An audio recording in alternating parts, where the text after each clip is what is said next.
Hey, Cape! Is it working? On YouTube?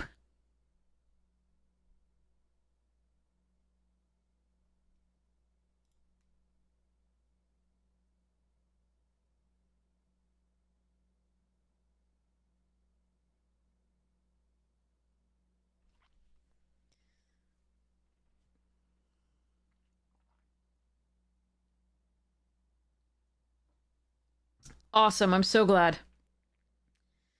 That is really happy. Okay.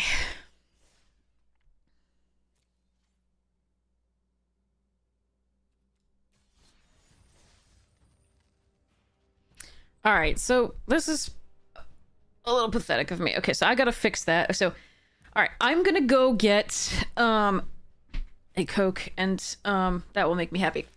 And I will reset. And we'll tame the hair a little bit.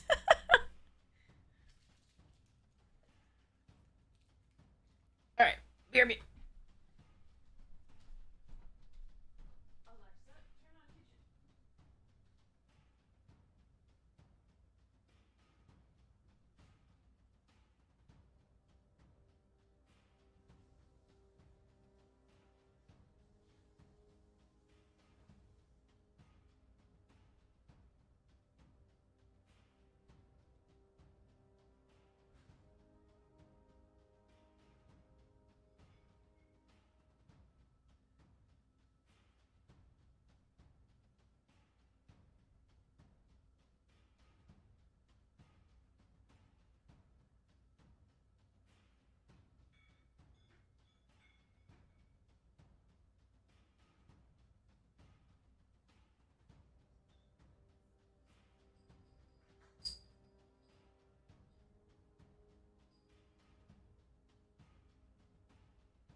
Okay.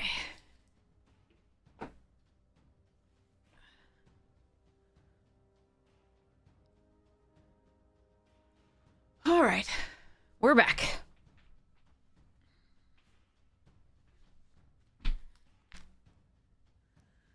Let's go.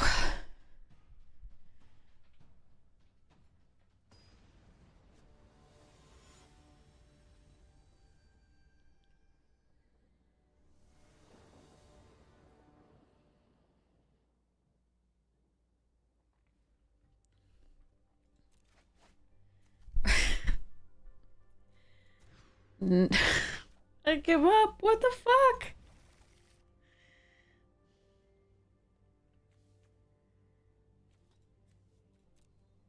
No opening hands keepable. Never two colors of land. Never three.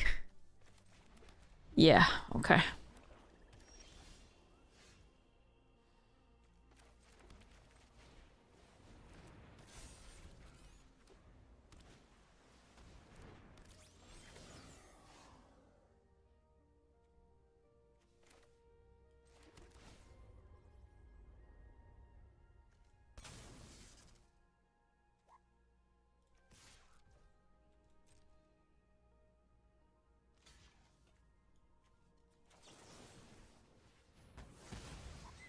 Sucks to have to use the removal spell on that, but I would have done it anyway so that they didn't fix up their hand because we're already behind.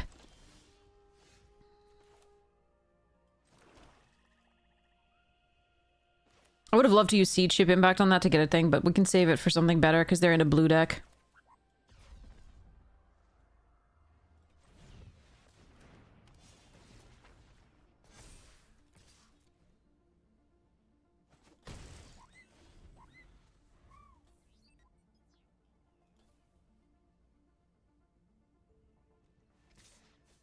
I need to get this out so that if this dies, I can put the counters on something else, so. Alright, now we get another target for Seed Ship, so that's not awful. If I draw a land, though, we're auxiliaring.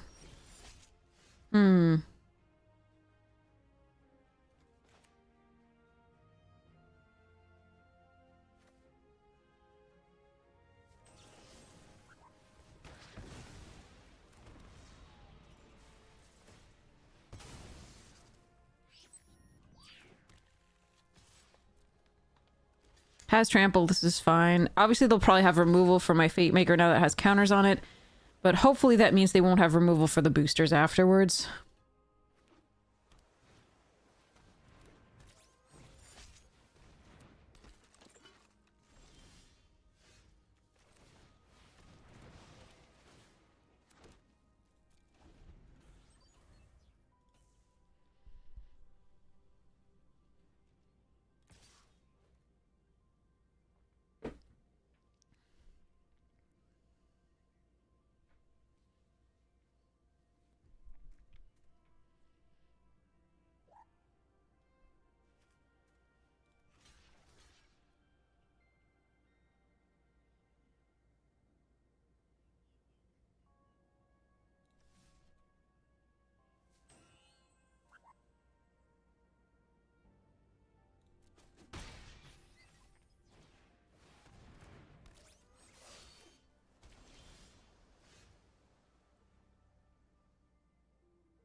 I think the 6 damage, the 5 damage is worth it here.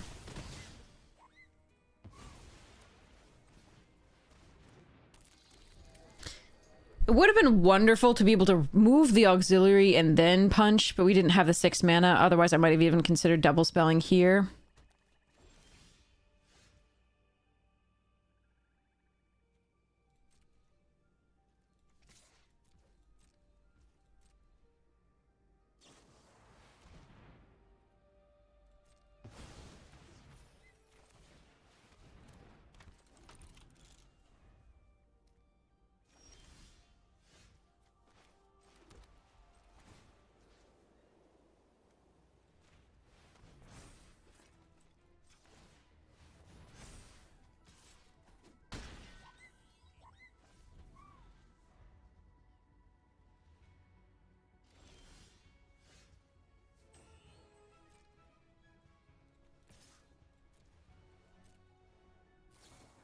Yeah, I thought they might have something.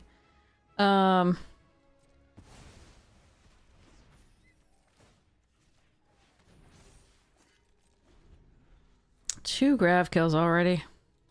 Okay. Whew. Thank goodness for auxiliary boosters.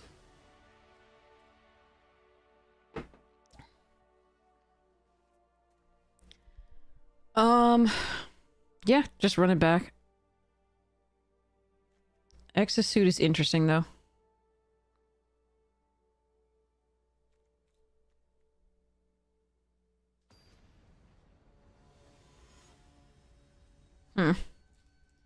Okay.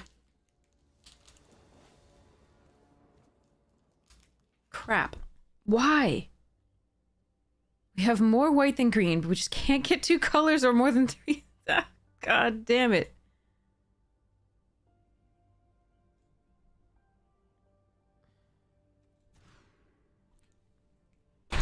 I give up. All right.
Two depressurized, two grav kill. Jeez, okay.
And this? Jesus, okay.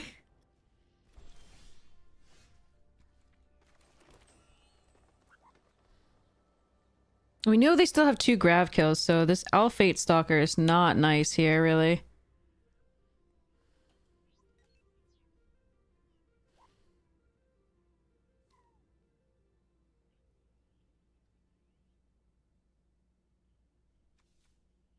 Get back a 1-1, that's fine.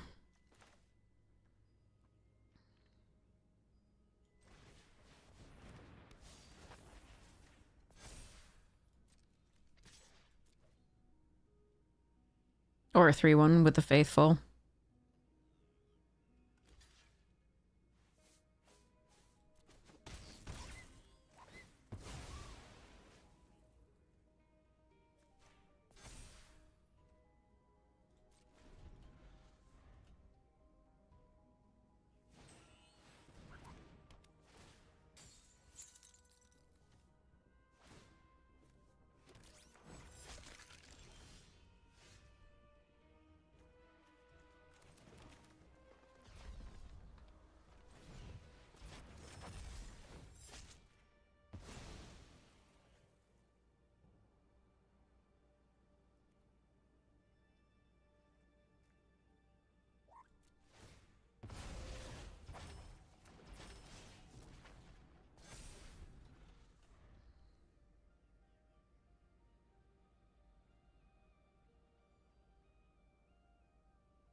Alright, if we could stop drawing lands, that'd be cool.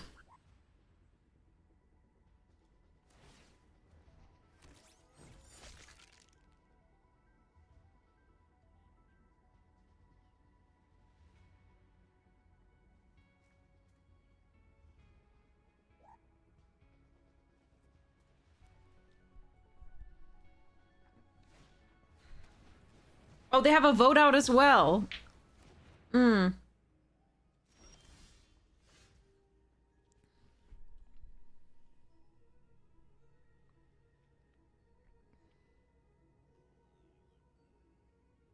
Alright, if this last thing is Grav Kill, we're probably pretty doomed.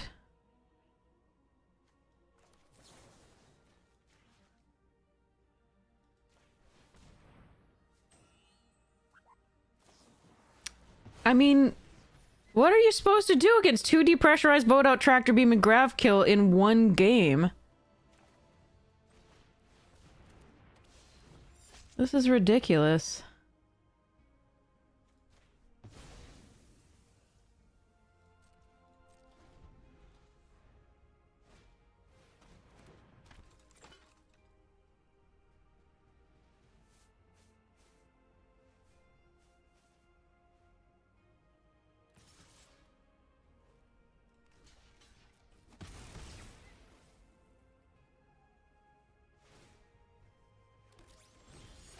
When you only draw lands.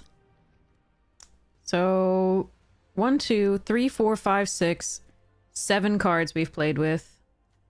1, 2, 3, 4. That's 10 lands and 7 cards. This is so stupid.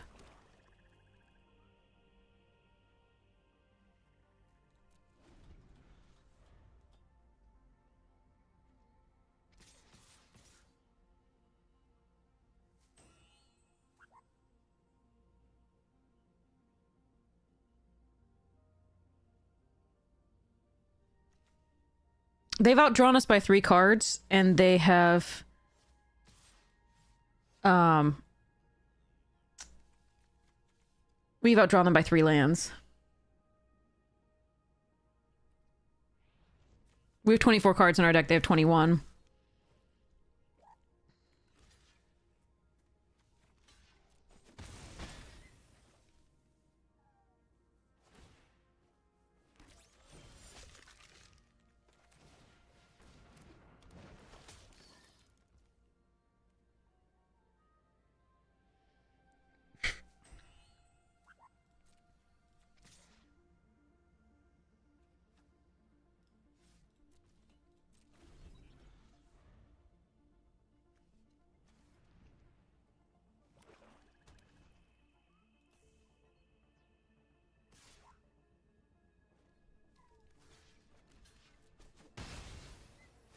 I could not block so that they don't get a token. They get 2-1 back anyway, but...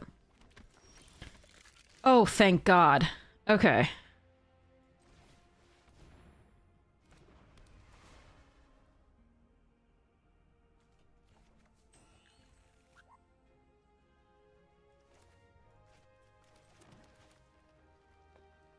Oh, I need double white. Shit, I shouldn't have played that land.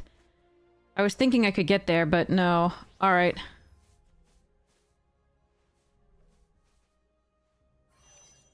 Fuck, I shouldn't have played that land in case they draw a virus beetle. I thought I was missing 1 land or something like that, but I'm not. She's double white.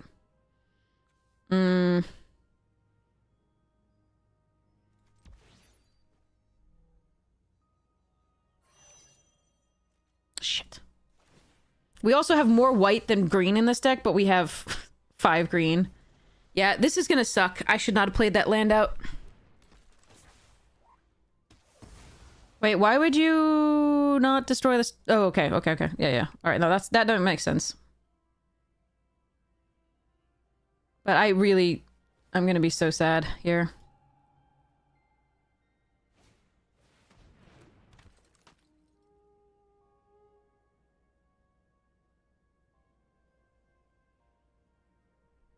Yeah, I would die to the swing back now. We need to draw Seed Ship Impact. We need to draw better stuff. Like, we just flooded. And they just drew 5 pieces of premium removal. And multiple rares. This rare, and this rare. We found 1 rare. And this rare. But it was dead early. Okay.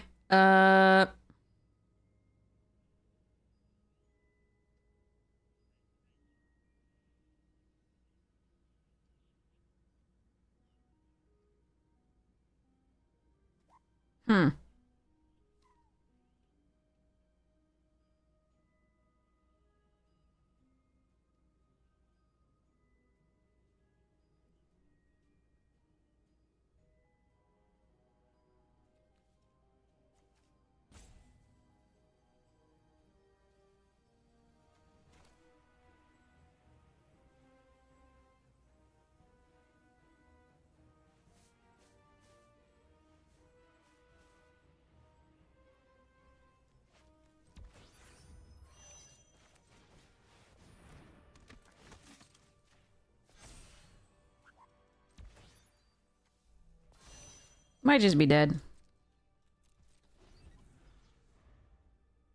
I would have had to tap both of these to crew this because it's 7. I forgot. I thought that was 5 for some reason. Like the seed shit, the like green one.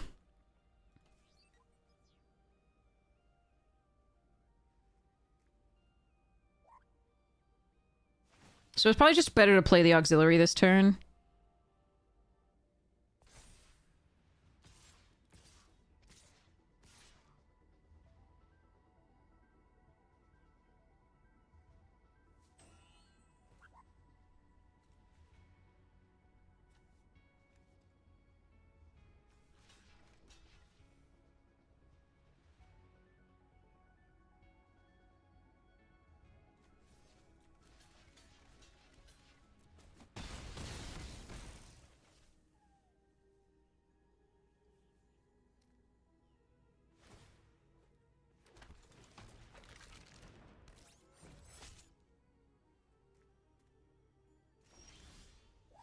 Okay.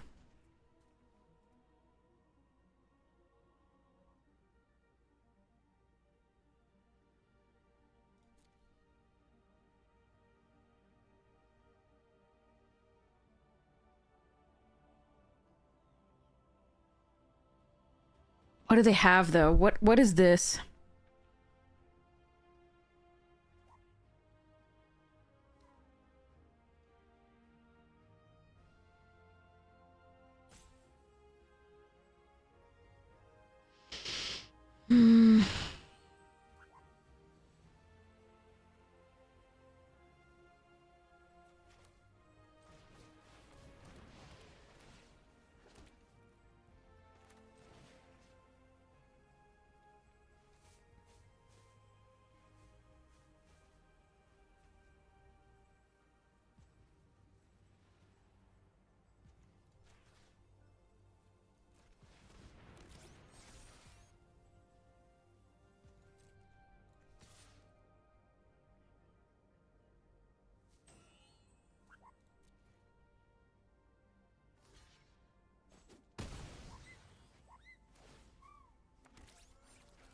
All right. We're just gonna pray.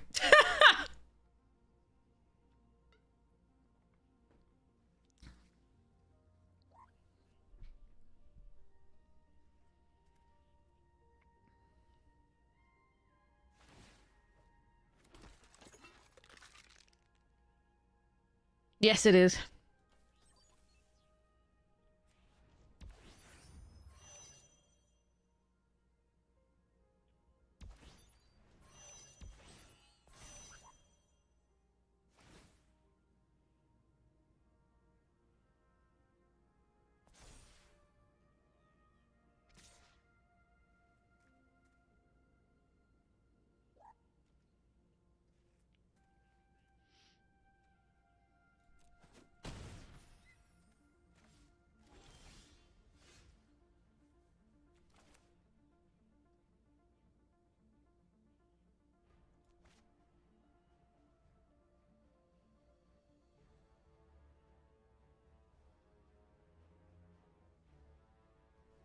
So I can play this and get another auxiliary boosters.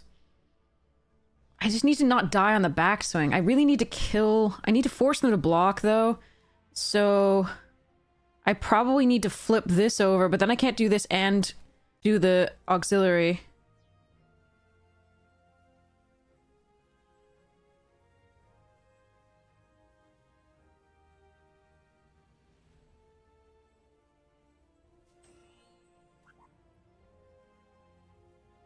Shit.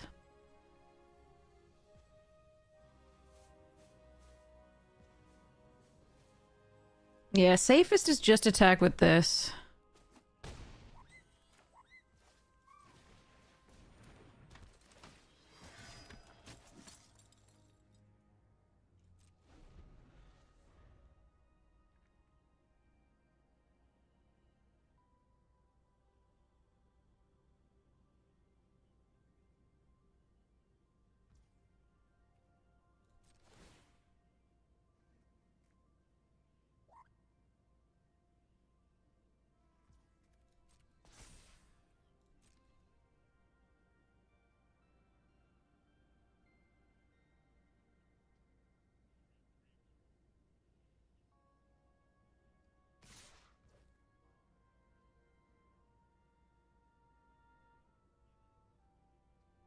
One, two, three, four, five, six, seven, eight.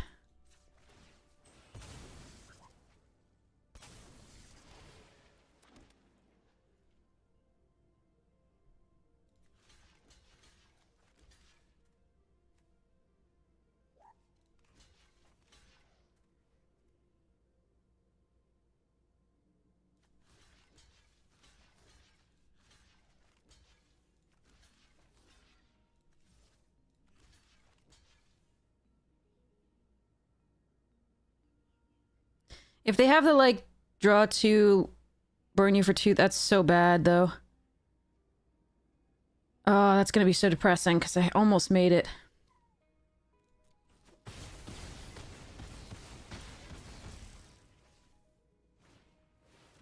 Okay.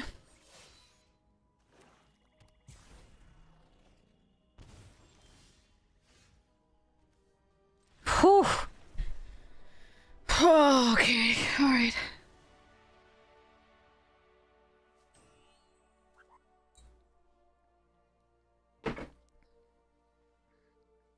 Oh man, that's another rough draft. Says the writer. Okay, but I tilted in part. Well, I mean, I still wasn't gonna win, but I did tilt a lot. Okay, so let's try not to tilt so hard. Whew. Okay, while we're waiting for this, back to the Maelstrom Wanderer deck. So, you do think if I swing... They had cards in hand and mana open. I don't think that's correct. You mean the previous turn? No, absolutely not.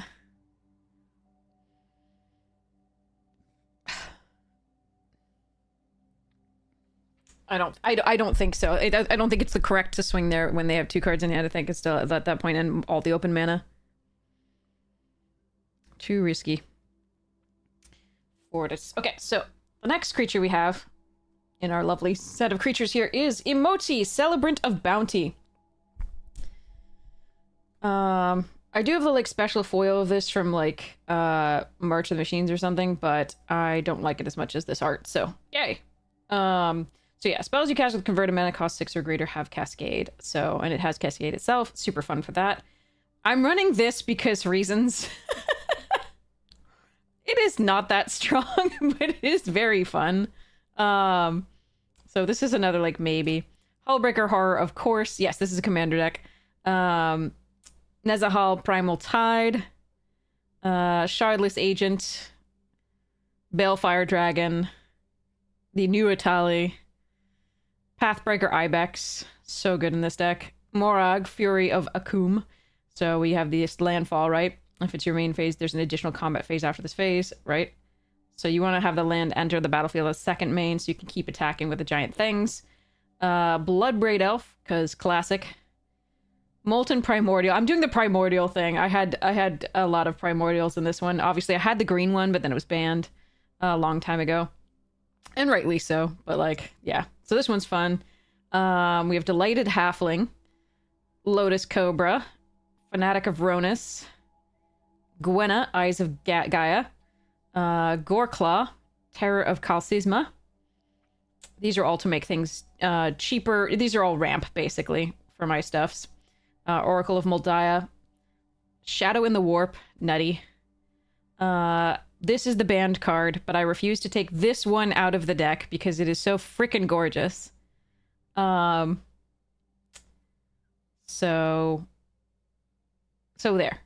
Then we have a Soul Ring, Arcane Signets, Mana Vault, Grim Monolith, 3 Visits, Nature's Lore, Farseek, Cultivate, Kodama's Reach, Skyshroud Claim, and Ranger's Path, and then a Boundless Realms for shits and giggles. This thing always makes me so happy when I get to, like, cascade into it. Alright, we say ready. Alright. Guess we're taking a Meltstrider's Resolve. This pack. There's a Focus Fire, an Honor, a Diplomatic Relations, a Pollinator, a Cryo Shatter, whatever. Uthros is not playable in Limited, but it's a little bit of money, so you can take it in for Constructed. Ooh, nice follow-up. I am so happy right now. If I could wheel this Mechan, I'd be so happy. Not gonna happen, but yeah. This is my baby. Biome Chan! Chan. Alright. Biomechan Engineer.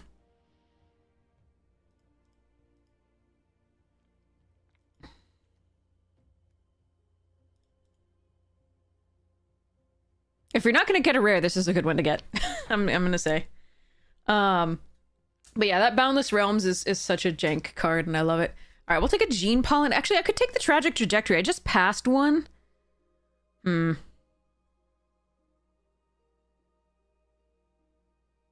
do like cutting this.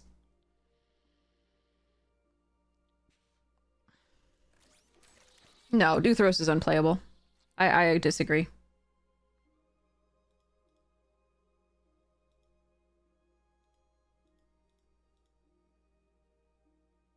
There are other things that you would rather play over that 80 million times than do that. Like, I'd rather play the one that fixes to tap my creatures.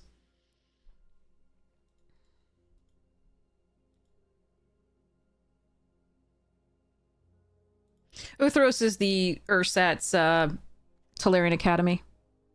Ooh, Psionicist and Seed Ship Impact. I love both of those. I'm taking Psionicist, though. There's also a Land Seeker. Nah, I'm taking Psionicist. Card is great. Diplomatic Relations here. Could take the Bruntar. I think I'm just going to cut the green. Yeah, I mean, there's so many other things you can use to if you're just using it to tap things down, you can use other things. It comes into play tapped as a land. It doesn't fix your mana. Like, no, I don't think so.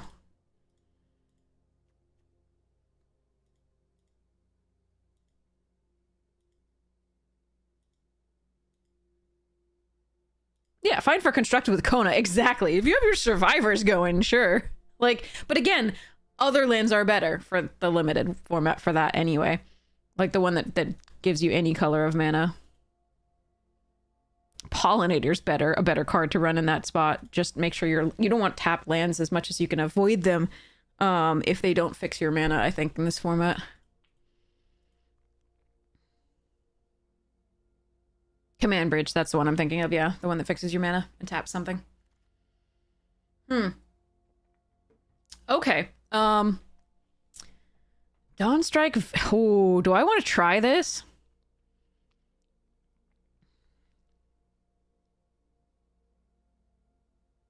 The red one is the best, followed by white. White is the best. With that one. White is so good. We could take Bridge. We could take any number of things here. I don't like Bant that much. I think I'm actually going to take Cut Propulsion.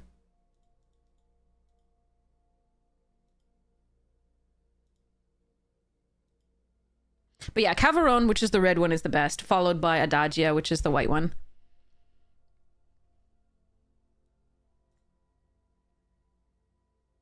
Star Breach over Turbo Drone.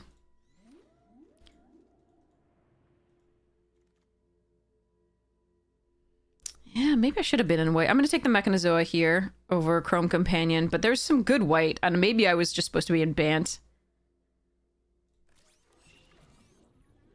Cryo Shatter here over the planet that wields, of course. Wait, actually, I think I want the Nebula. I don't have that much fixing yet. No, I want a Cryo Shatter.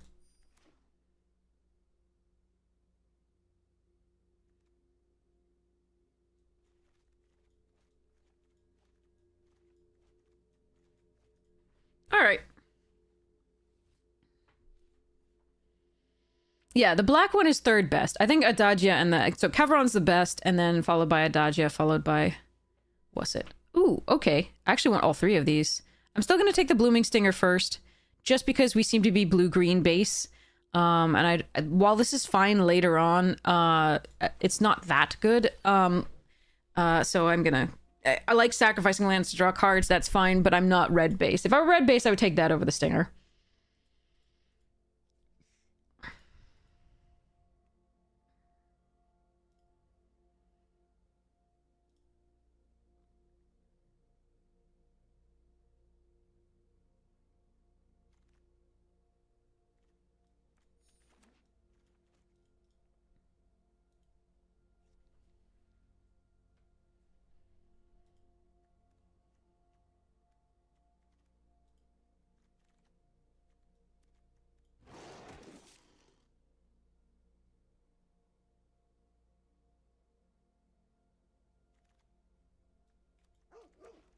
I don't think that's true. Ooh!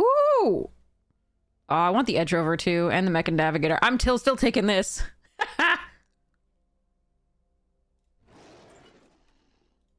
Alright, I'm gonna need more fixing. I'm gonna need lots more fixing. Ooh, that's a Kavu.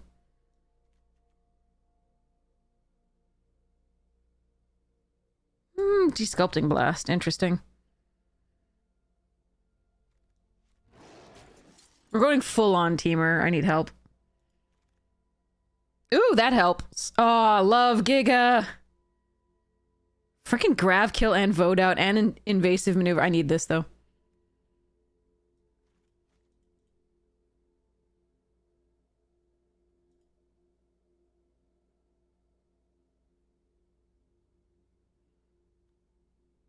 It's among my favorites. Engineer is better and as one of my more favorite.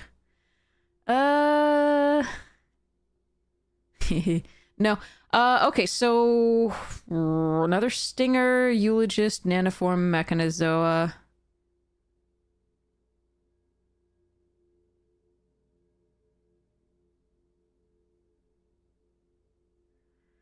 Overmaster, it's actually not the case. They can bounce it with the Fate Deuter guy, and they can kill the enchantment, and they can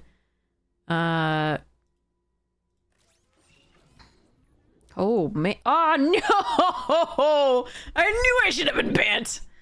Alright, I'm still taking this. I like Cryogen, Relic, Burst, and Tenderfoot. They're all fine here, but crap. Alright. But they can also Perigee Beckoner is the worst card to see with this, actually. This card, Perigee wrecks this card. We are going to do a set review. We just have to wait for people to be wanting that as opposed to the other stuff we're doing now.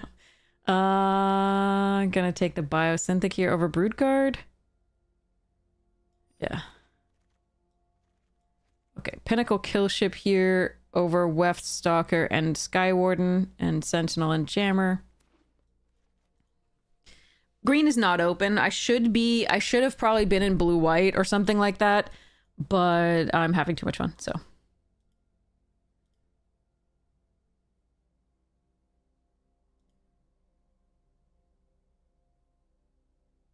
I don't have to run either of these two Kavu.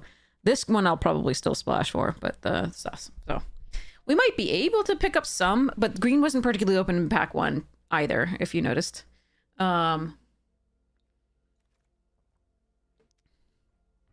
Okay. I can still shift, but I think I prefer to stay in the green for now. We'll take an Ice Cave over Eulogist and Thawbringer. Intrepid here. Look at the white, dang. But yeah, we definitely should have been in white, but I wanted to do other stuff, and I apologize.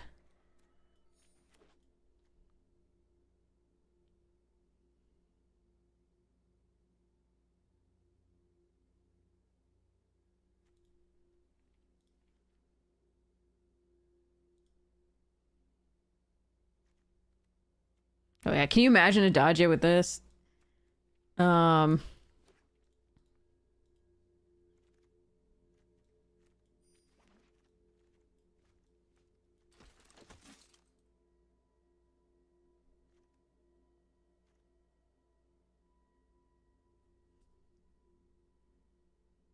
one green card in this pack. Good job, Wizards, on your color collation.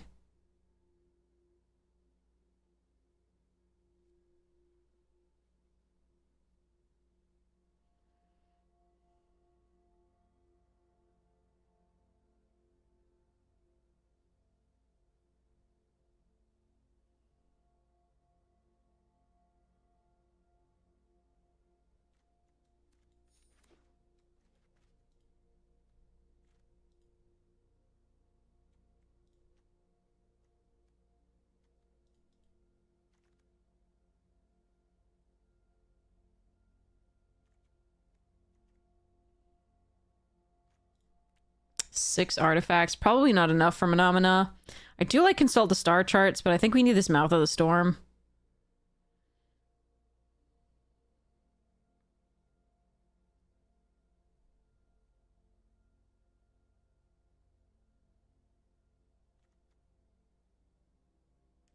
Ugh, 6 artifacts though. Ugh.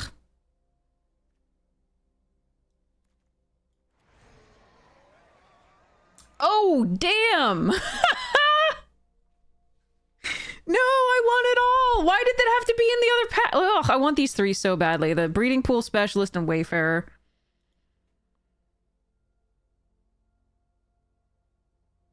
I think I'm taking the Wayfarer over the Breeding Pool here. It's just too good as a creature versus the... I know that fixes, but I need this. Yeah, over Specialist, because Specialist is in our splash color, remember? Ooh, Edge Rover, Command Bridge, and Sammy's Curiosity.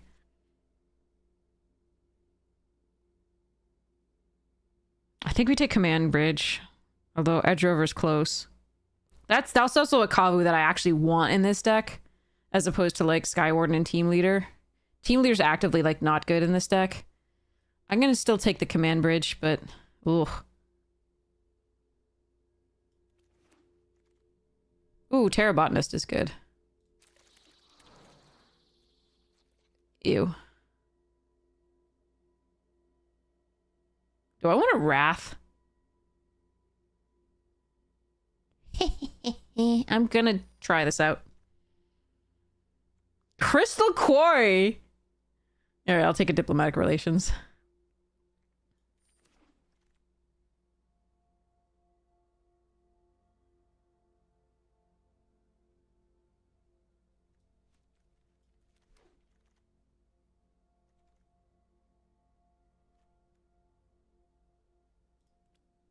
Still only have 6 artifacts.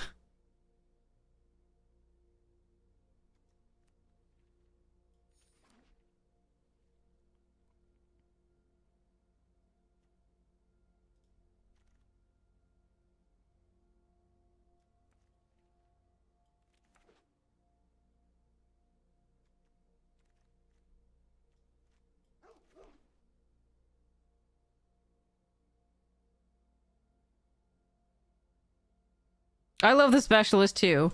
Don't get me wrong, but like I want to be able to cast my spells.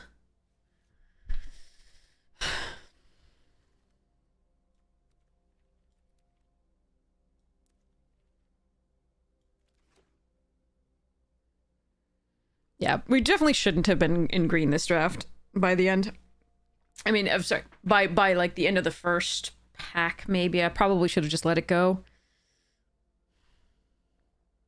We probably should have been white-blue.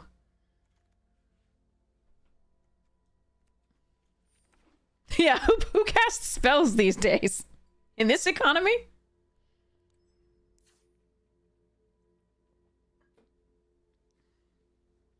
Okay.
Two Cowron and play? Nice.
If they play a Wrath on me, I will run that Unravel. Otherwise, we're just gonna run it like this.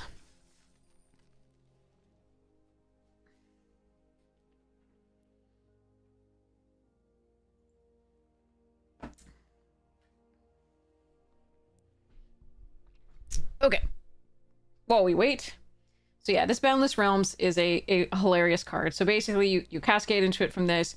You can search... In theory, you have at least like 6 or 7 lands in play.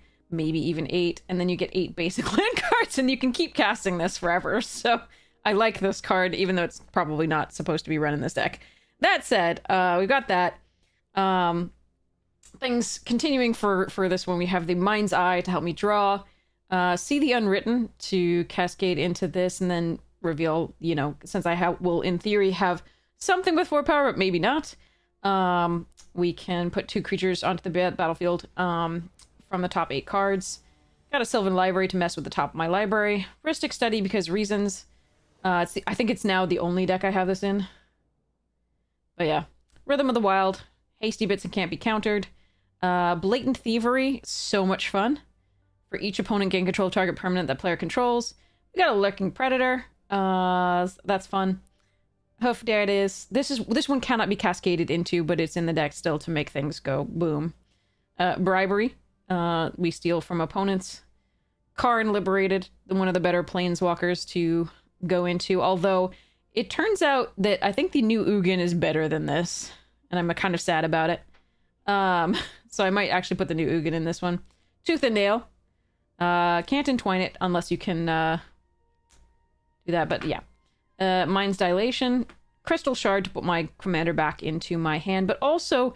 This is a really fun one because opponents... It just taxes your opponent's 1 mana every turn unless they want a creature card to return to their hand. Blasphemous Act, the Wrath. Insurrection, also not cascadable into, but again, a way to end the game. Beast Within, Exploration, Mana Reflection. So, we continue our thing of not being able to draw lands and having to mulligan our every opening hand since the dawn of time. All right, keep this. We'll put the mouth away. We'll hope to draw a third land.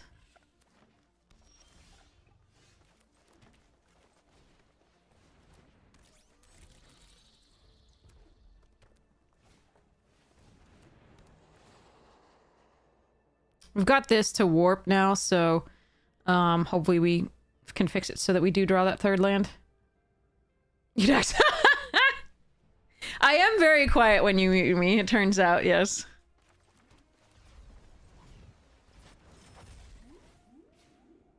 Neither of those are goddamn land. Oh my god. Fucking hell. It's one of my better cards in this deck because that removes everything. We don't all of our other stuff is mostly situational. Oh my god. Okay, thank goodness we got a land.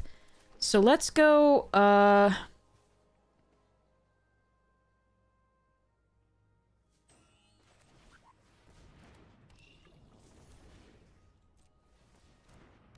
that's a nice turn. This card is such a house. At an uncommon.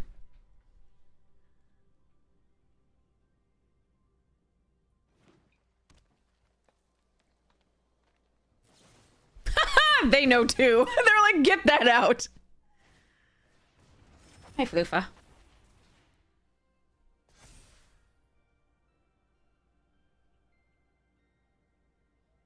Hello, Floof.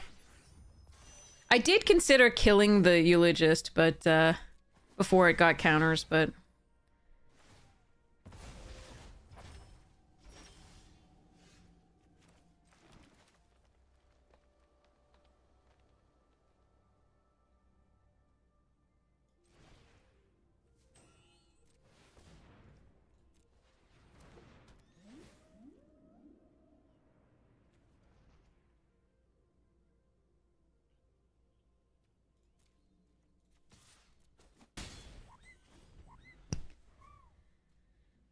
Alright, there's a lot of stuff they could have here that would suck.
Hey, Fluff.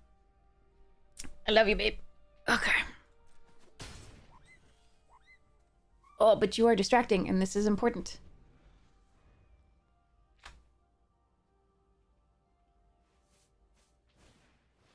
No! I bet they were in our draft.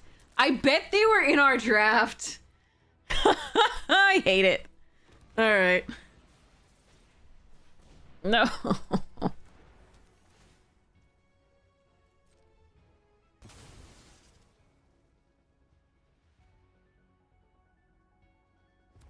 You just got back into the game? It does. Oh, it's so many things to learn. I totally understand. Yeah.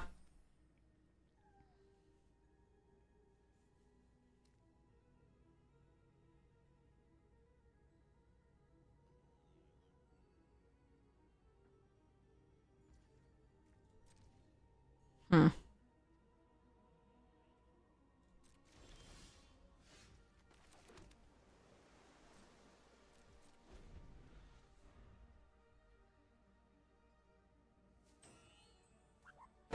I'm keeping the lander because we knew we were going to draw a land, and the cerebral download is very good if they don't attack.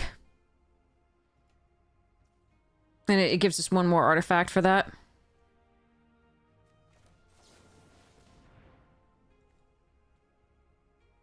E.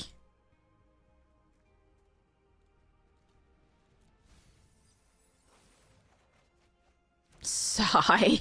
What the f- Oh, thanks. I hate it.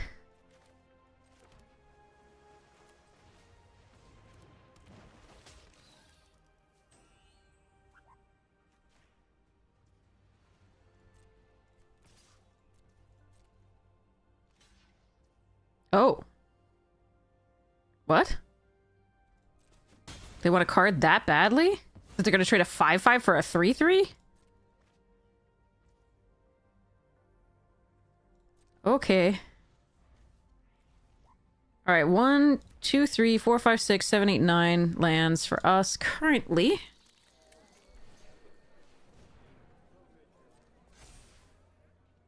Unfortunately, two of our better ways to spend that. We milled early because we needed lands, because we were stuck on lands.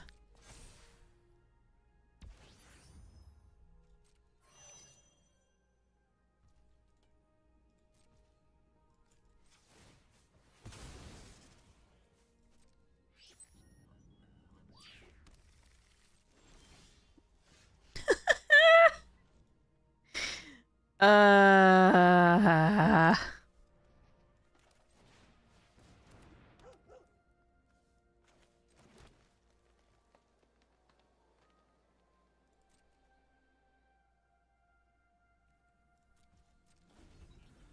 I could try to get them, like, attacking here and then do, like, Biosynthetic Burst. I just think we just wait for a sec. Because I think the Tenderfoot is going to be an issue.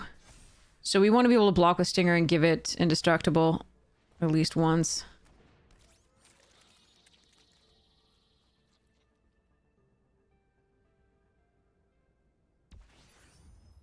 I think our best draw is Mouth.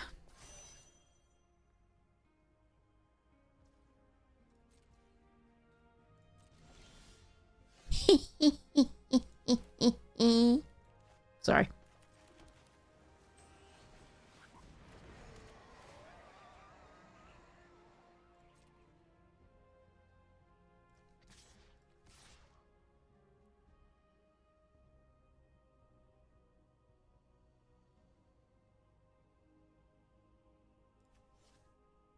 Mm.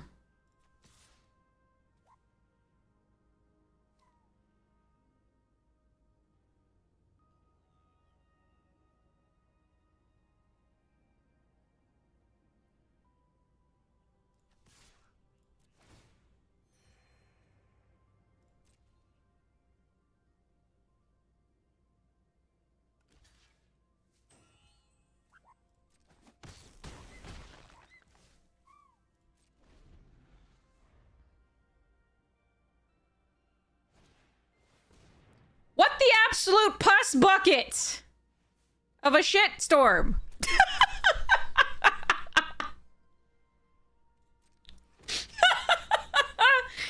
Thanks, I hate it.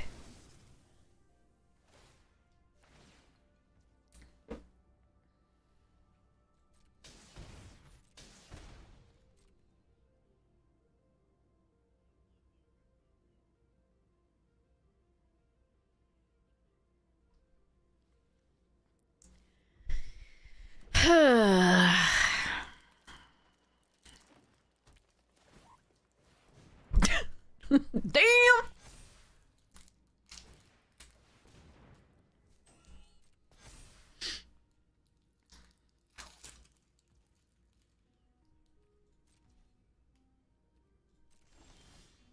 And I'm just trying. They've fetched up like 3 more lands. Oh god, gross. Okay, what am I doing here?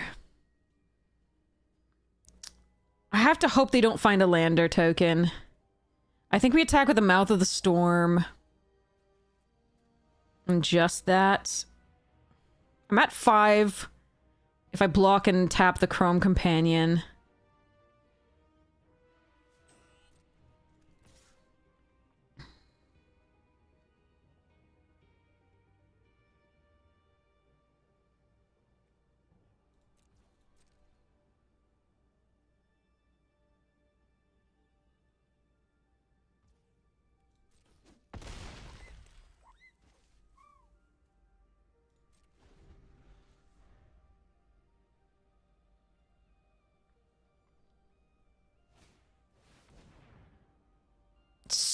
a bitch and a half. Okay. What a top deck! Come on! Oh, God, that's good shit.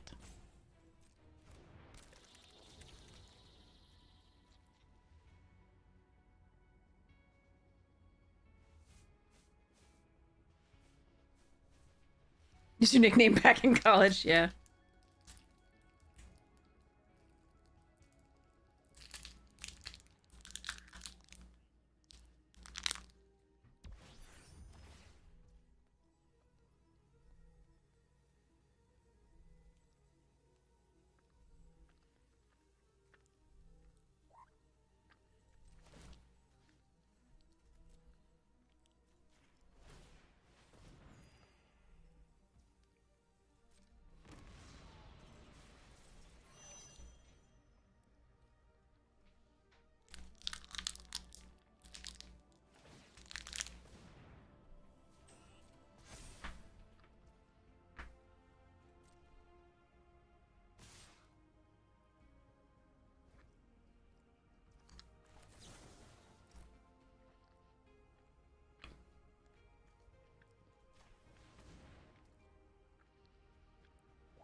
I'm still dead. Because they attacked with because they drew that this turn. That's brutal. Because I couldn't wait to block with this, otherwise they could do it in response. But they're gonna get through for the final 1 point of damage here. So I did my best. We were down a card to start with, as always. And they had the 2 rares there, and then they top deck the seed deck. We win the next turn, probably. But Seed Ship Agrarian with that was just misery.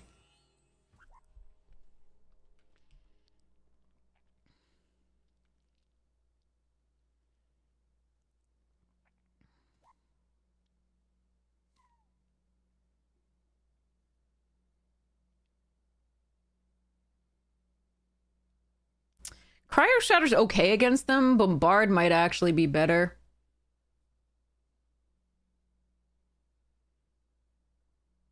I mean, mainly I just need to draw the lands and not have to put away so much, like, of our actual stuff and not flood out like that.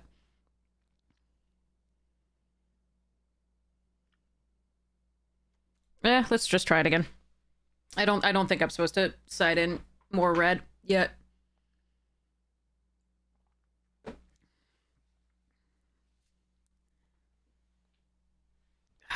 Can't believe that. So brutal.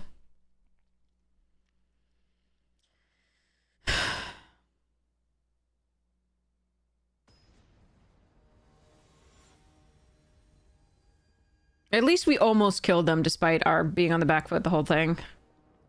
So, we still...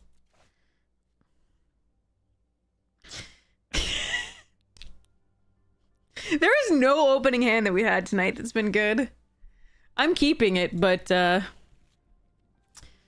because we have the Cryo Shatter, and then I can play this, tap this down, play the Possibility Technician, and find more cards, hopefully. What the fuck, deck?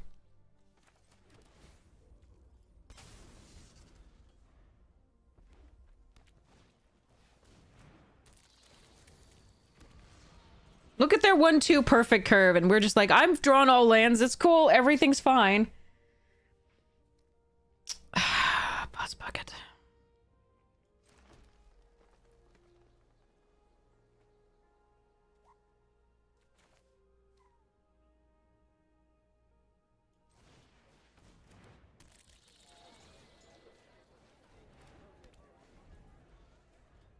I hate cryo shattering that.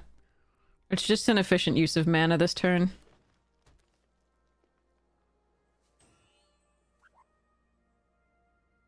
And it means they don't get to 4 mana this turn without losing it.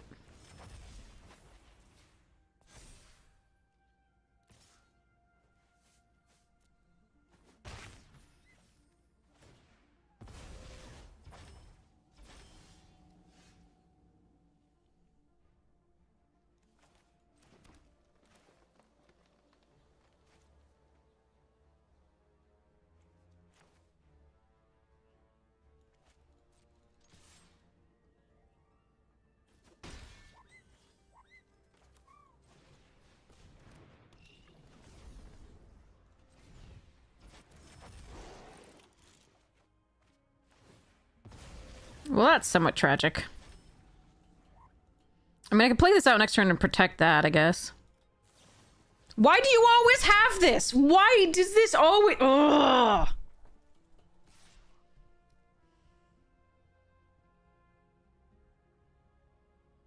That's what happened last time, too, on our Psionicist.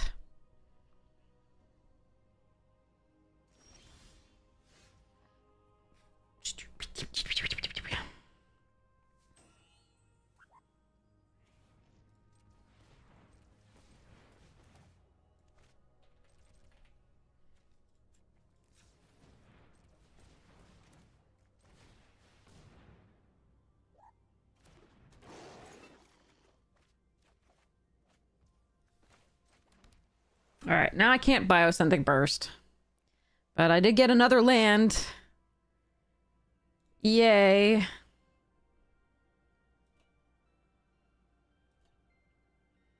I could have played out this land to protect it. I'm getting frustrated and I don't think I'm playing very well. I'm just trying to build to the mouth. And that gets me the 7th land, so... I am leaving my Possibility Technician open to removal, though. Okay, it didn't matter. We're good.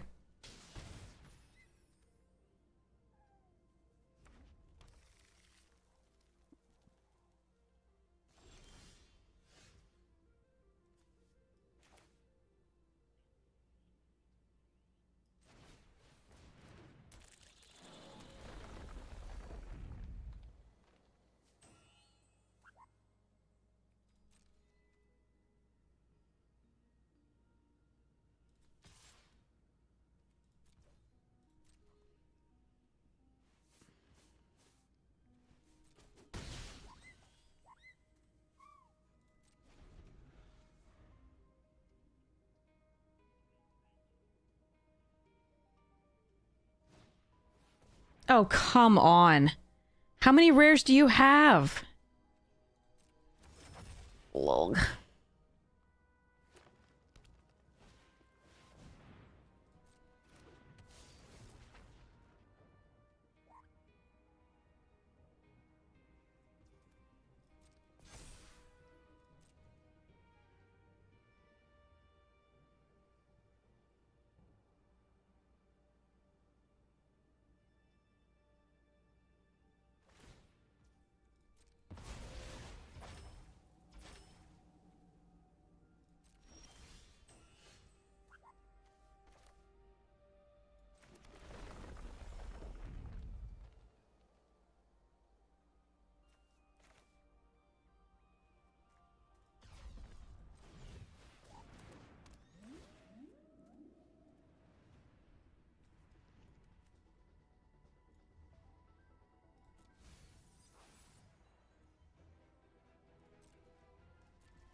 I'm gonna do this so I can keep this up.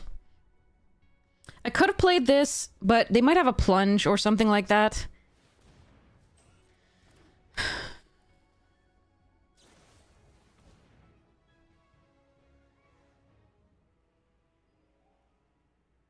You know what? I actually like this.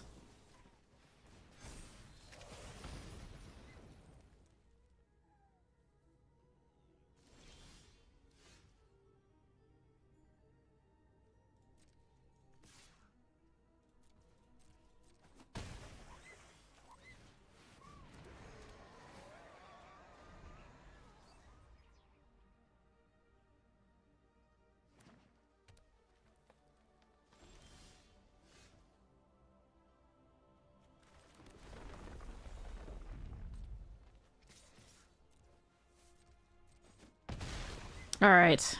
I'm feeling good.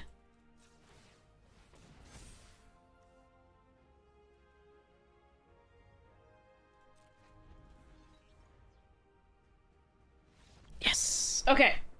Feeling very good. That was nice. Okay. Okay. Now, what are we doing?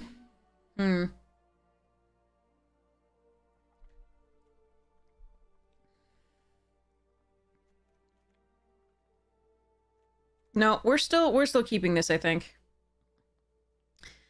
The Crasher might not... Maybe we put the... No, I really don't want to go more heavily into red right yet. Okay, okay, all right. We could, like, I have the fixing for it, but we've been getting bad draws, and so I'm a little bit scared to do so. Like, one more Kavu would be good.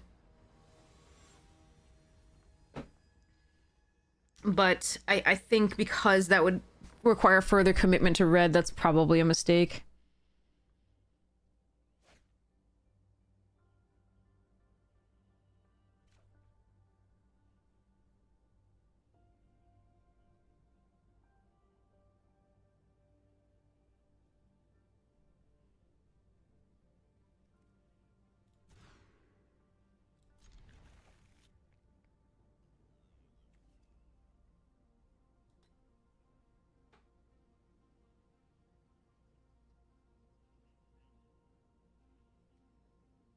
I wonder if I'm supposed to bottom a land here.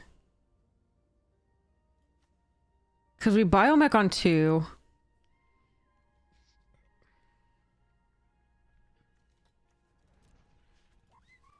I think I'm supposed to make up for being down a card. We just have to pray that we draw a 3rd land. In time.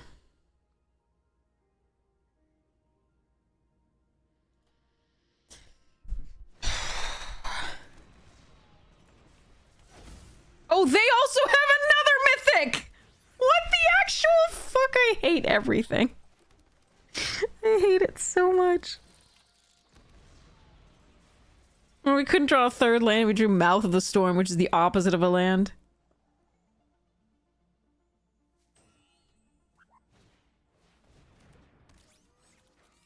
This is stupid, and I hate it.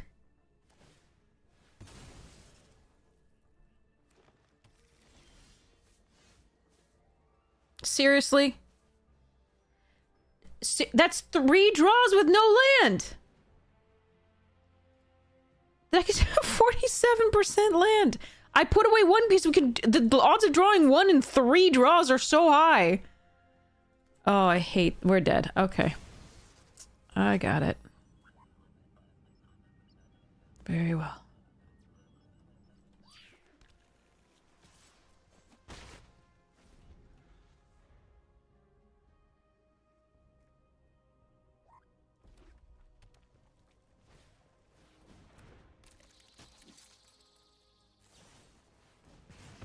They have 1 card in hand. Caveron's gonna be online soon.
Do they ever not have removal for that? Like, is this ever gonna be a thing?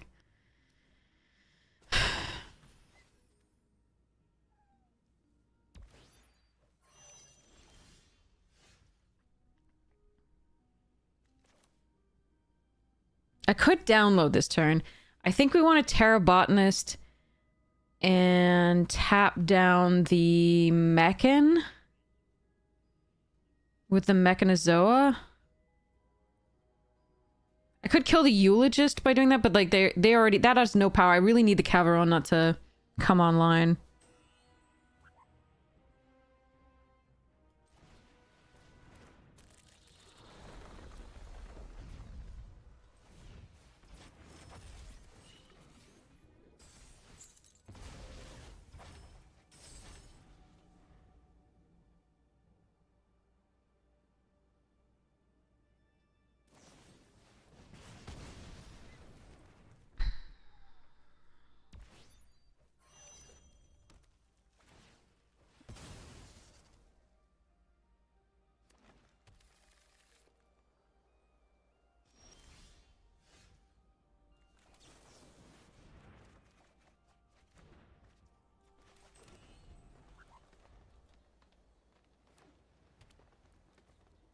Not hitting a land there from Mechanizoa probably kills us.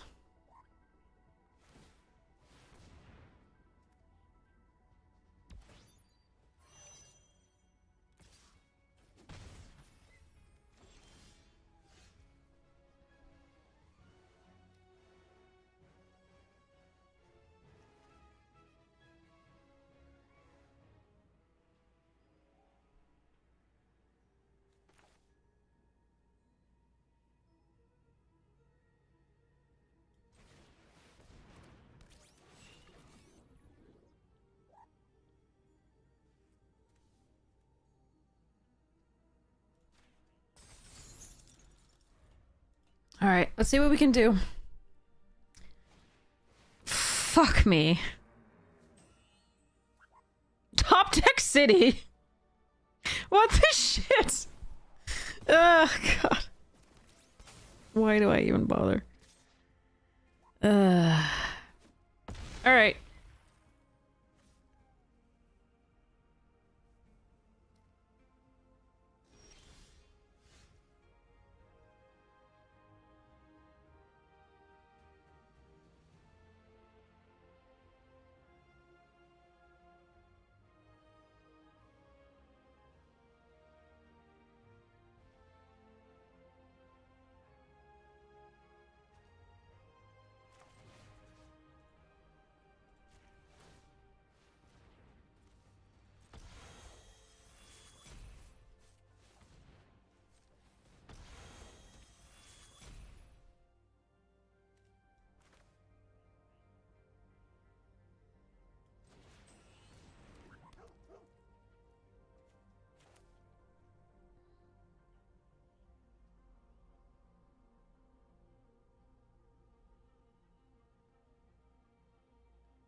I need to kill that because otherwise they can pump something to be able to get through the Mechanizoa anyway. And, okay.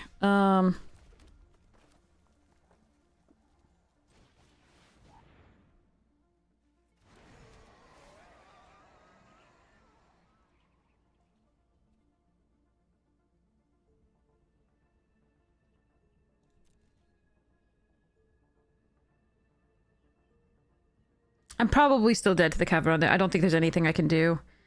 I mean, next turn, if I can go to next turn, maybe. I can't draw any more lands, or I'm dead.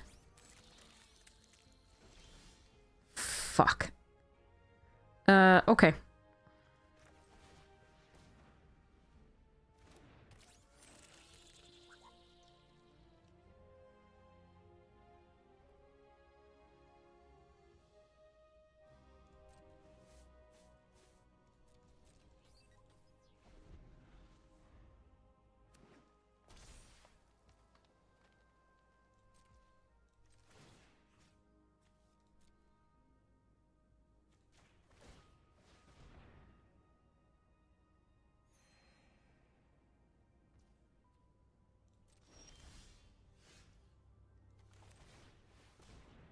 I can't... I need to start trying to win, but the Cavaron's just gonna...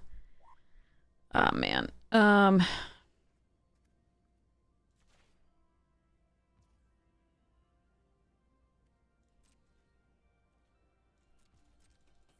can only gain 1 per turn. They can put 3 power at least on the board.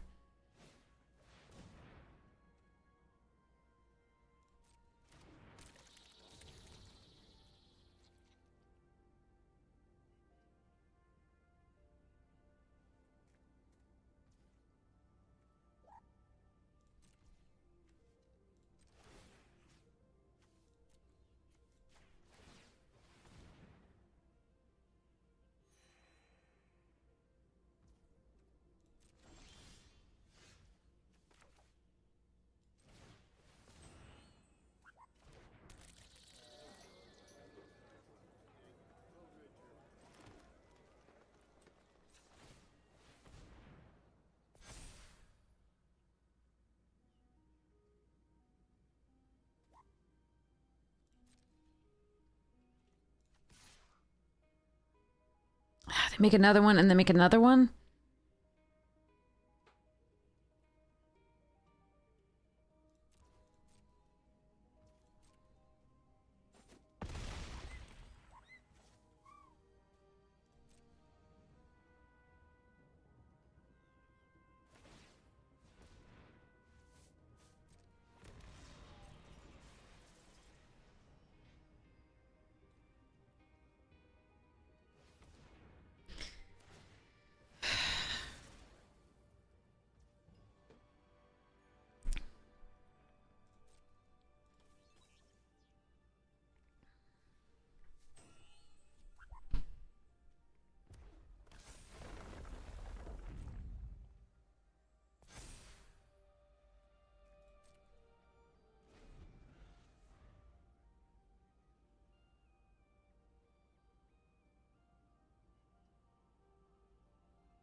That is a good draw.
The Sea Chip Agrarian doesn't have trample, so I'm not worried about it as much as I'm worried about other things. Although now I can do this, I think, but this gives me one more damage on this on the attack. So I'm like, yeah. I think it's just this.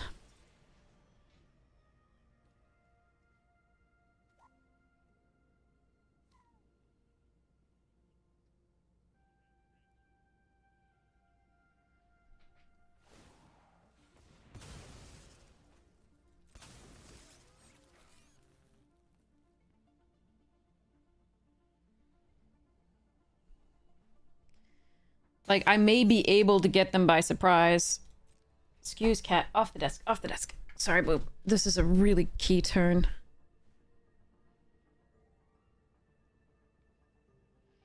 With the Gene Pollinator, I still have the Diplomatic up.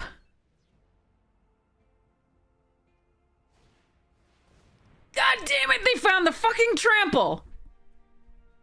Ah, man. Okay, but I can kill the trample, so that's... I can kill the thing that gives it trample, so we're okay.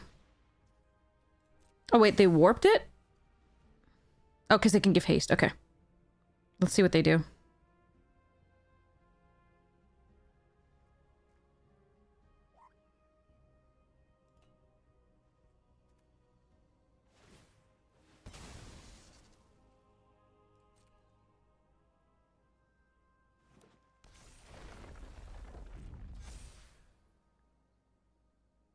Okay.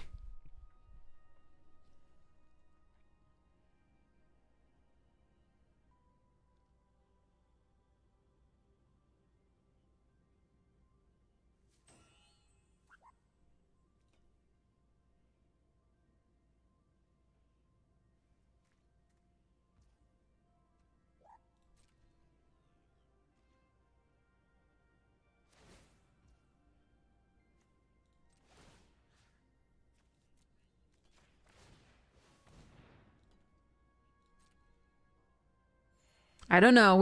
I don't know that I have it yet. I'm very close though. If I can find one more damage, I win.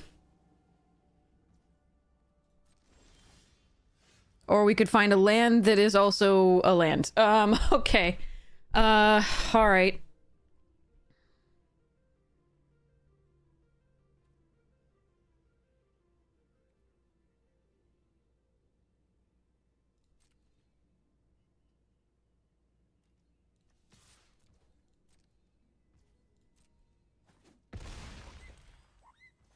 The reason to have killed it earlier would be if they did have a fight spell with it.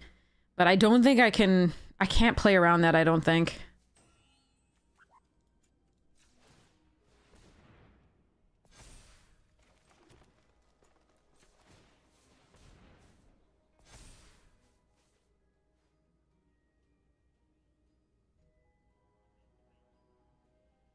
I mean, we can Blooming Stinger it as well.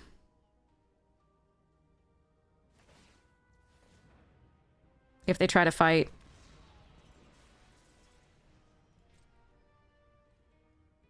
The worry is like Plunge or something else like that.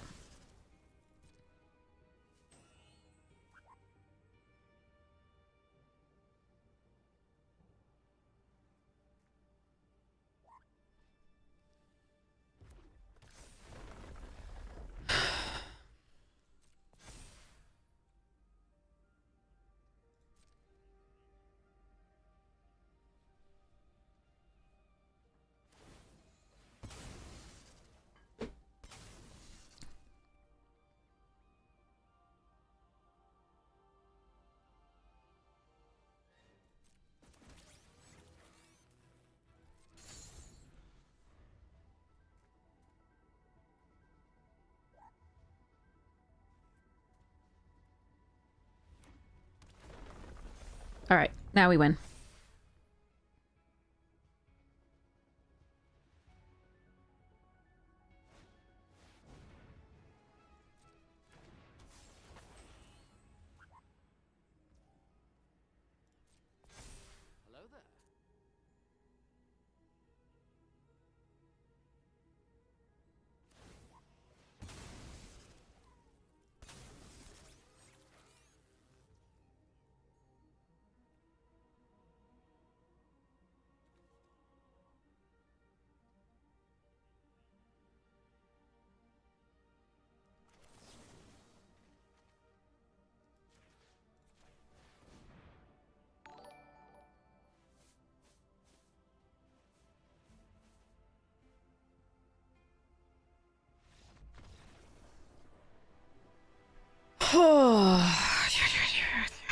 All right.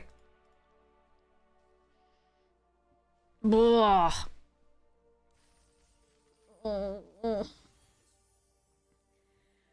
So I actually think... So here's the thing. I think they actually made a mistake. I think they actually could have won that game. They needed to be sacrificing a land every single turn, and they weren't. That was... They would have gotten there had they just sacrificed a land every single turn with Caveron. Like, on my end step, each of those times they should have been sacrificing a land. I don't know what else is in their deck, so I maybe that's not what they... Maybe they're like, okay, we have big things still in the deck that we really want to draw, but they had plenty of land to sacrifice one per turn. I think there were like 6 or 7 every turn, so, like, yeah. But they would have just been able to go too wide for me. We were assuming there's a Godmaw in there somewhere. It could be, but, like, I still think they're just supposed to Caveron the whole way. But that's that. I mean, that's, again, my take on it. That's different. I might have been too aggressive. Who knows? But, like, yeah. Whoa. Yeah. Okay.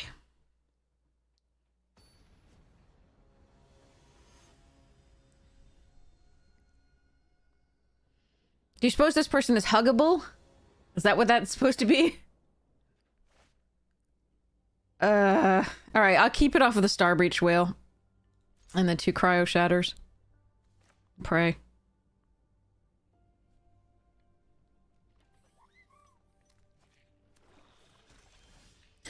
Okay, Island.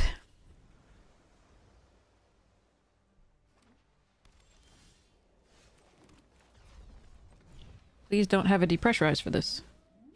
I ain't got no other creatures. That's fine. We'll do... Well... I really need another land. Do you see my hand chat? Do you see this? Cryo shatter, biosynthetic burst, and we drew the second relations. This is pretty amazing. I think I want the Eumidian, but I think we put the Ice Cave Crasher away because I don't have the 4th land and I really need it. 4th and 5th.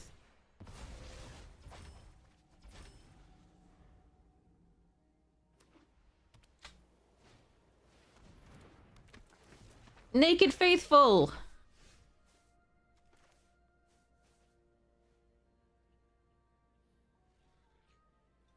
Do I want to gain 1 life or want to cryo shatter the Faithful?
Just what if they kill this creature and I've got shit?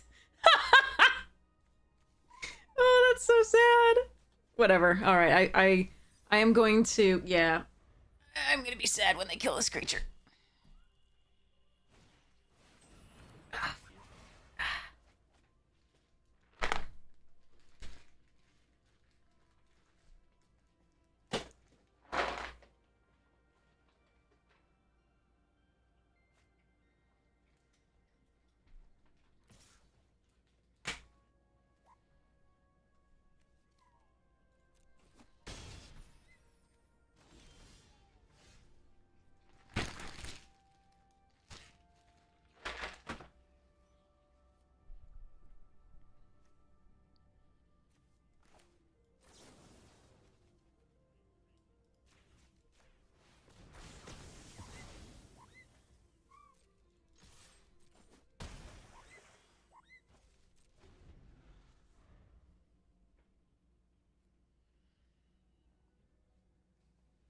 How many fight spells? Yeah, exactly.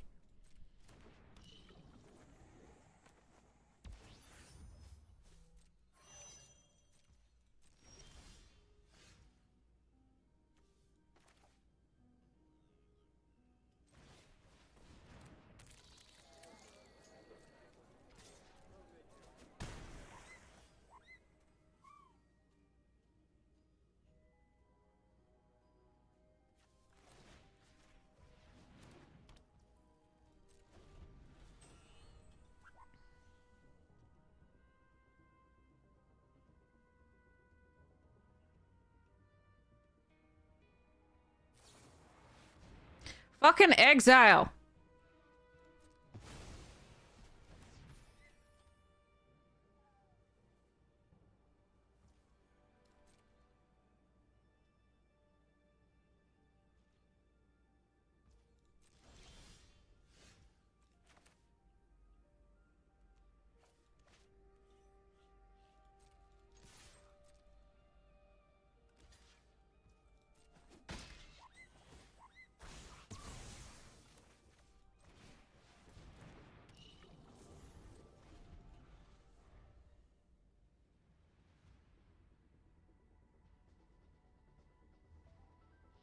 Hi, Panda!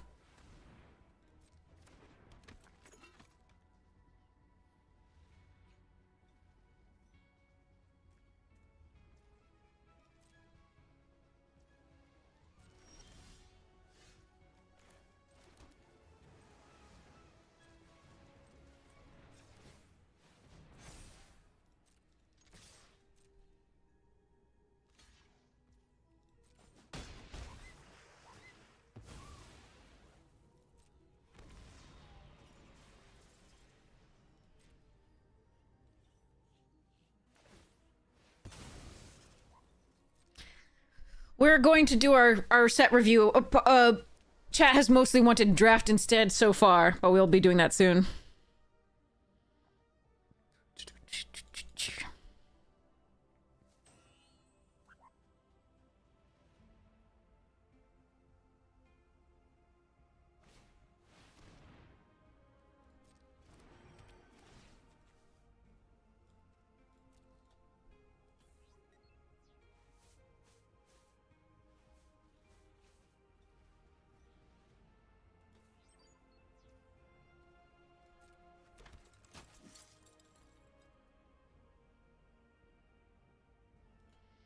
The Omenpaths / Spider-Man on Arena.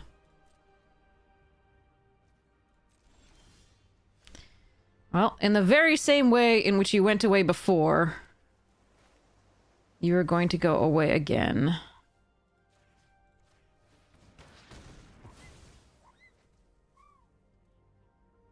Do I want to hold up Biosynthetic?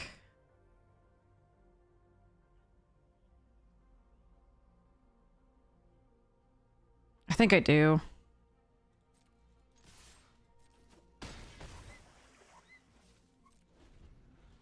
I could pump this once, that's good, but then I can't hold up either of these. Obviously, this one can't be held up because it's not an instant, but this one could be. Like, if they have the Dimir Wrath, I want to be able to make it indestructible.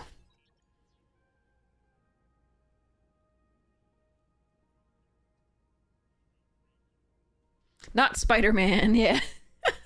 Spiderina, yeah. Omenpaths, it's called.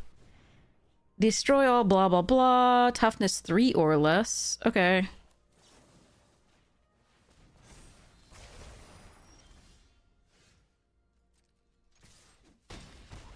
Boop.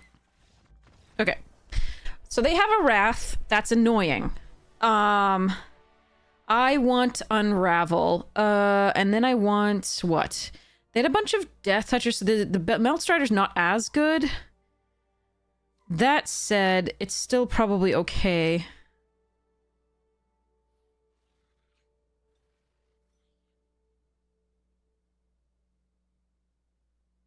I don't actually know what I want to cut.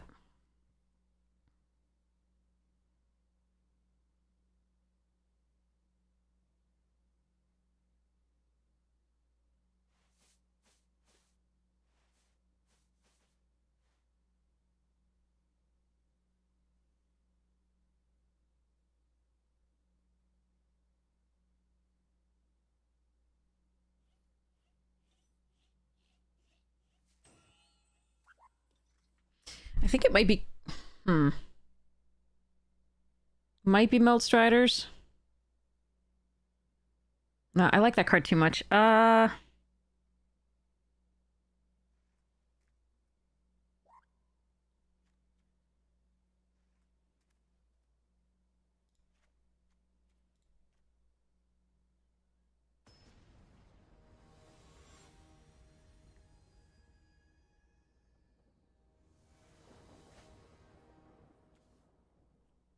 Okay. I got to keep an opening hand! If the Gene Pollinator dies, we're gonna be in some trouble.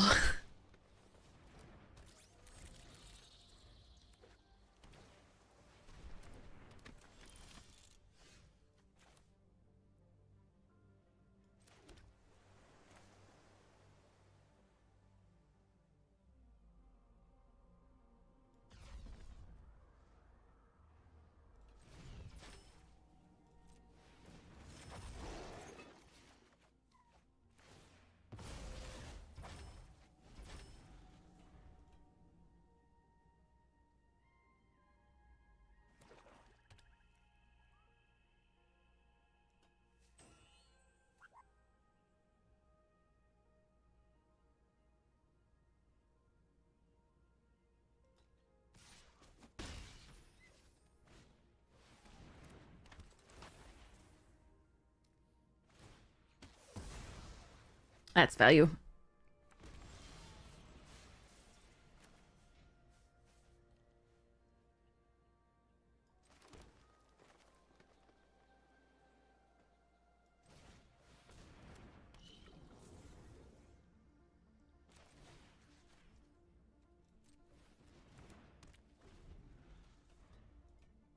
I could have morphed this on that. That's not that bad. They see it coming, though, which is annoying. Alright, they're gonna kill the Cynosist with the -10. In theory. Again.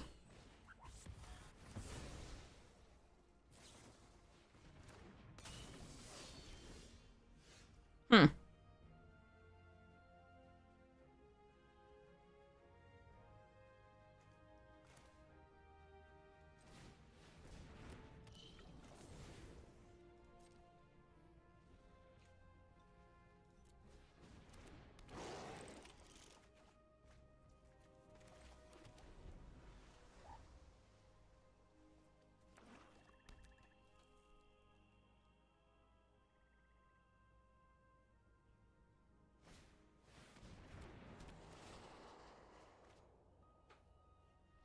Yeah, Kai Panda, same thing.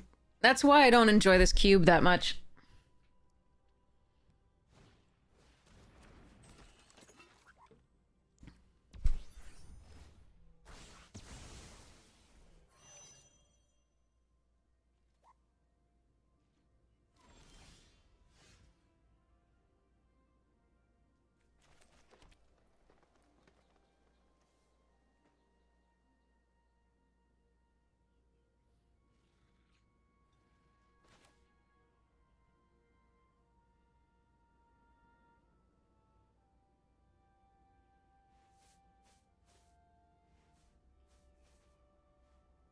So we're preparing for the Wrath. How am I best doing that? Just do this and then Biosynthetic Burst?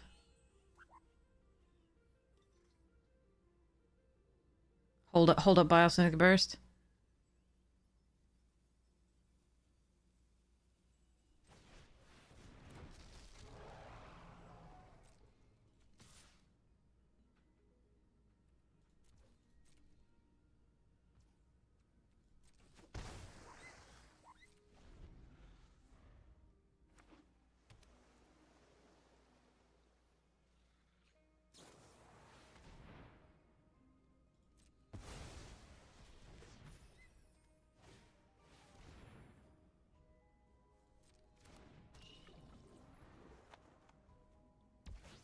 Alright, they don't have the Wrath yet. I think.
Mana.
Maybe I misplayed this.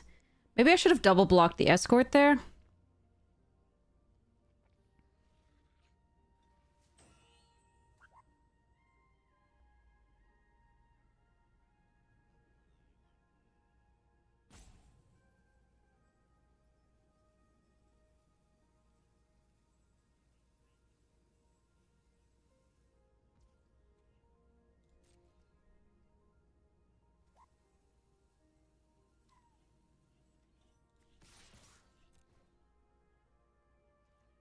I have to push. I know that I'm at 7 here on board. But I think we push here. They could find removal for this anyway.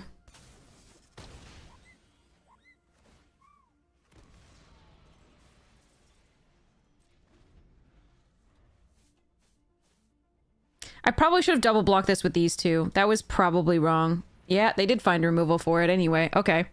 So I need to draw... Actually, there's a lot of good draws. But I do need to draw them now. I don't know that I can... I mean, if they attack with both the flyers... If I find removal, I can kill them. If they attack with one... There's a lot of good draws, but otherwise, there's a few bad draws too, including a land.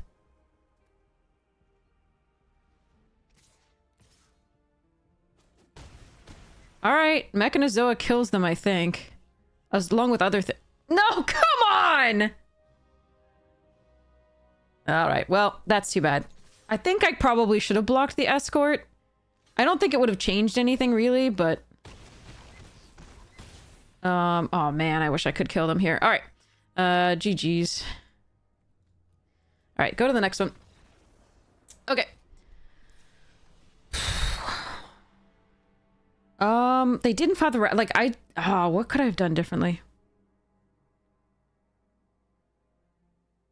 I could leave... Yeah. No, I don't know that there's anything... I could win there had I gotten one of the other Mechanozoa. The mouth, I could be fine. Cryo Shadow doesn't do it. But the two diplomatic relations would. And Meltstrader's Resolve. Close. Okay. Man.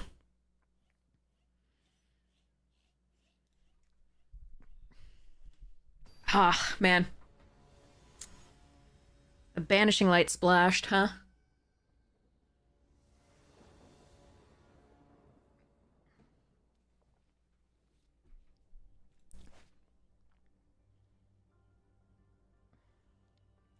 I can keep this opening hand again. This is crazy. Alright, Humidity on 2. That does have flash. Okay.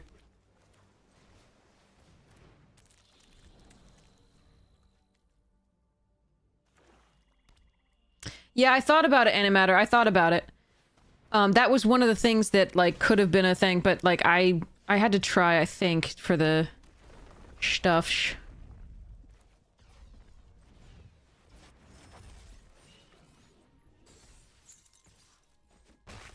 I need a 4th land.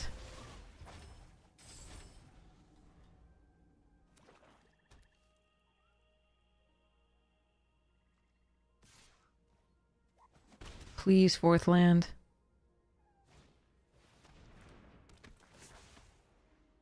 They keep getting that, like, turn 3 Faller's Faithful. The first one they got had it naked, but they've always gotten the value off of it after that.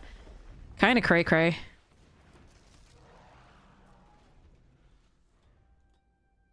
I'm glad I got the 4th land. I'm really glad there. And they got the Grav kill.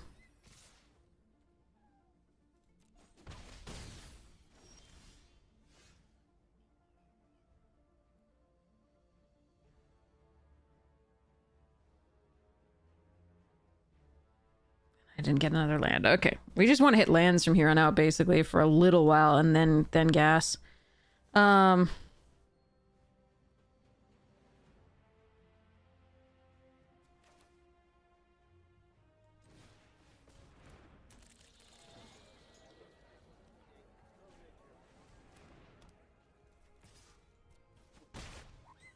Oh, I'm still high on that. That's still 2 potential extra cards that you get off 1 card. It's still really good.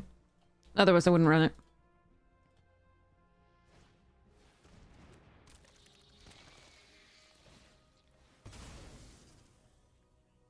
I do love how we have, like, there are only 6 and 7 drops literally in hand, except for the Pinnacle Kill Ship. Oh, good, a 5-drop I can't cast. That's awesome. I love it.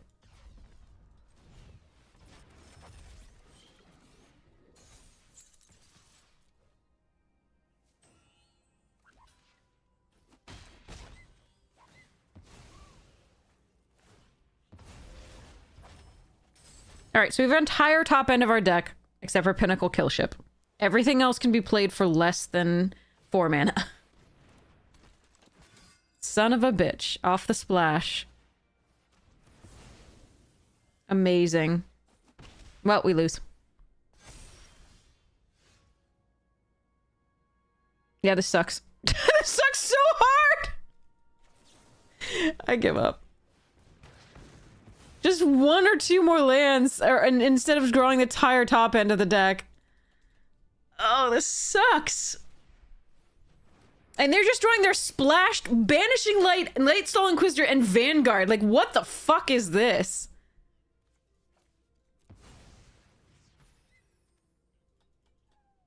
I can't even draw my 5th land in a deck with 17 lands, plus Gene Pollinator, plus Biomechan Engineer, plus Galactic Wayfarer, plus Larval Scoutlander. This is so miserable. Alright, we lose. You are too late. Alright, let's see what we would have drawn. Yeah, there's Larval Scoutlander. Fuck everything. Arena is so goddamn mean.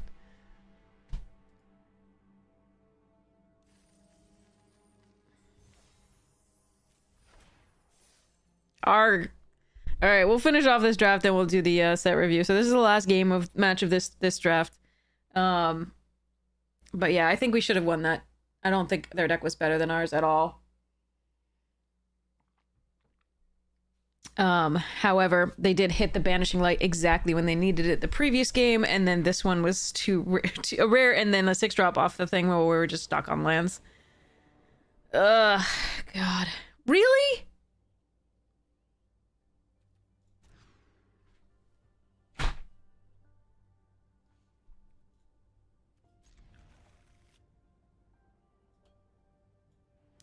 Alright. I am so over Arena today, because Arena is over me.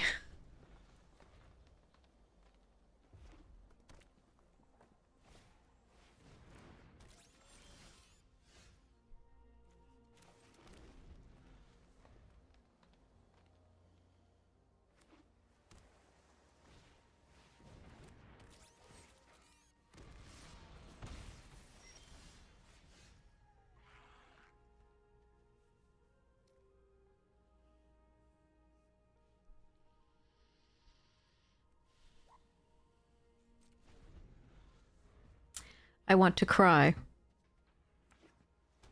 But it would do no good. Arena's fucking heartless and doesn't care.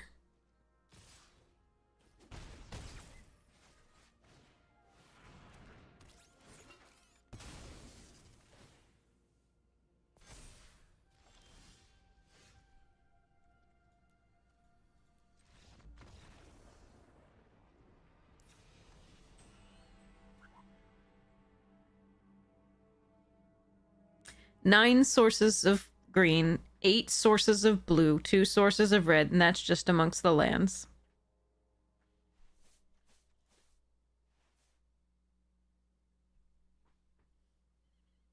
And Arena can't give us an opening hand worth shit.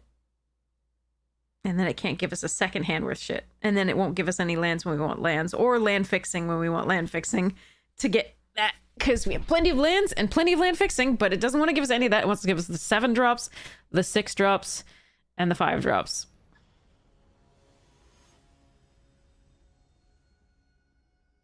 Grr.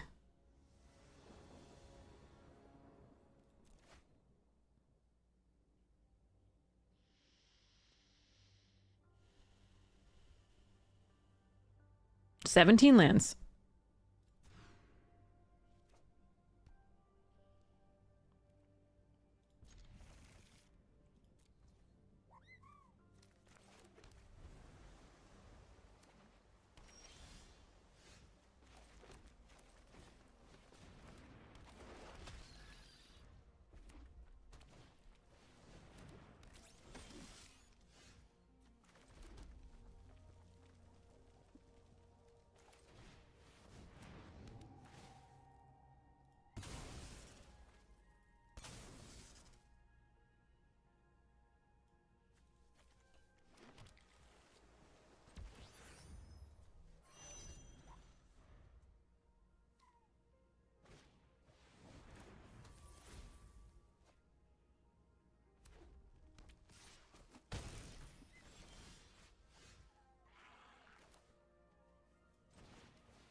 Ugh.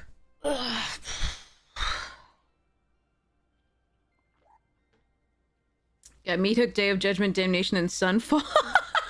As well as Cyber Sublime. Nice. That's amazing, Grimace.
Still dead.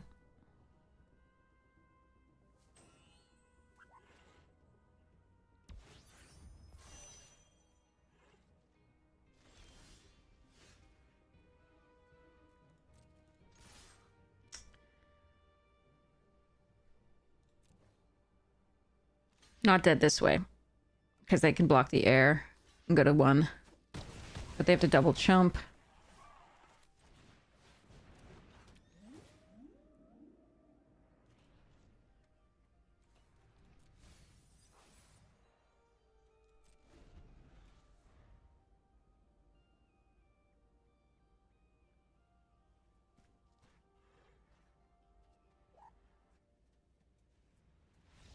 Okay.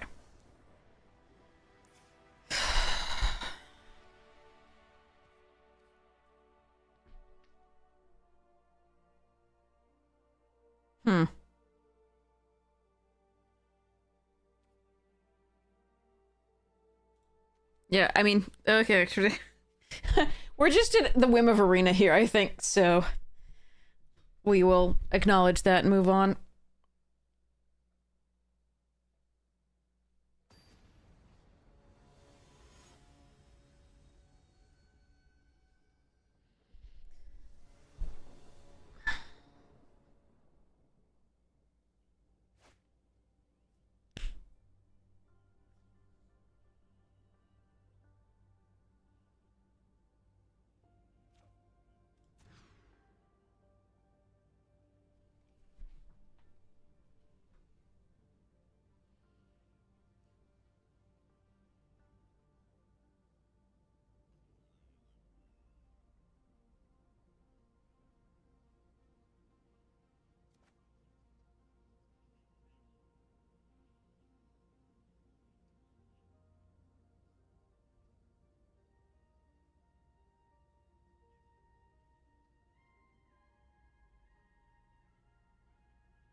It's not the land card, it's color screw and land screw.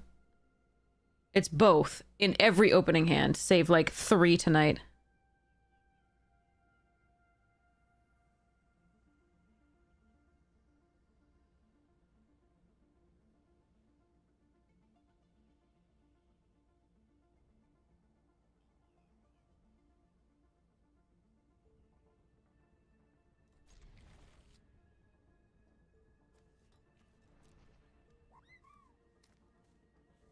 I just have to draw lands, otherwise I lose.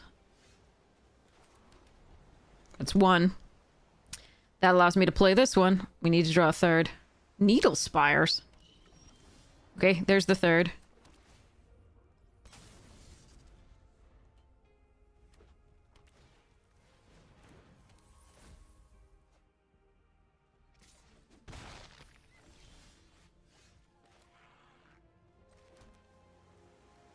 Psionicist or Wayfarer?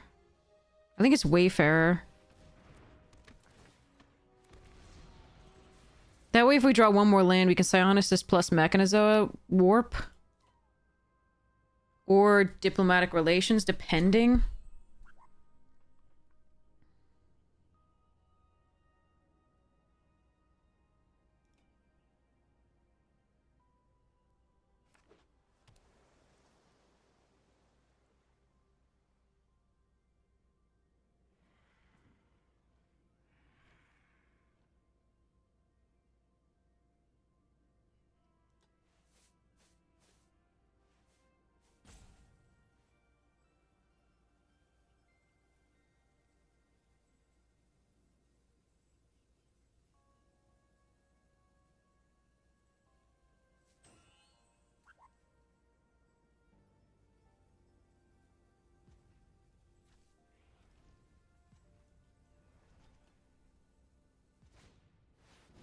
Ugh, every single time they have that on 4 and something to sacrifice. That's amazing.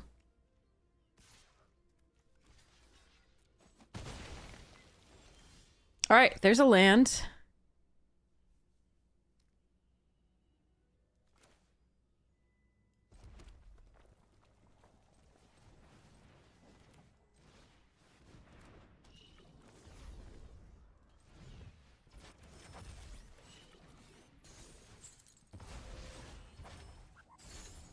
We've been really lucky with the land draws, but it might not be enough.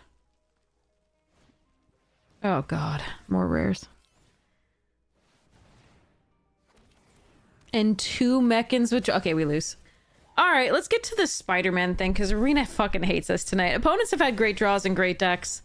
But this is pretty rough.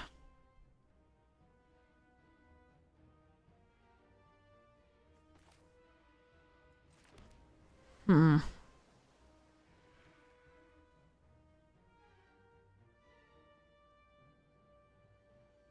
I can't biosynthetic plus diplomatic here, unfortunately, because I don't have double red. Double green, rather. I can't play this out because I don't have enough land. I'm just gonna do this.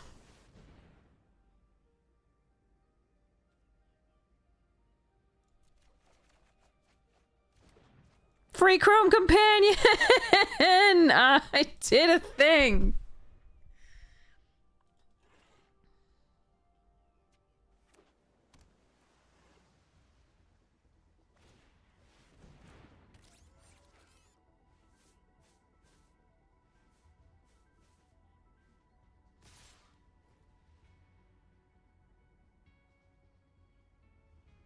Alright, I'm sure they have something. I think we're supposed to double block them for this mech, and I lose both, but, because they probably have Bombard, but they would use that anyway. So I would lose this one, but this was free. I think we still do this. I don't want to take 7 for free here, I don't think. What? Okay, maybe they have 2 damage post-combat? Excuse me? Okay. Okay, I still don't have a green source. Hey, Floof, you gotta get off the desk. Off the desk! Off! Okay, good boy. So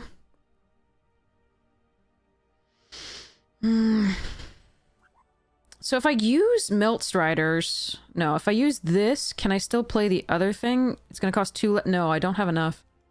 Crap. I need to kill that emissary, I think. But... Alright, I just have to do this, I guess.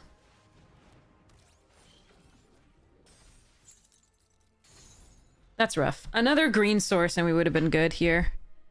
Oh well. I mean, at least I got to play. I was so worried I wasn't gonna get to play this game.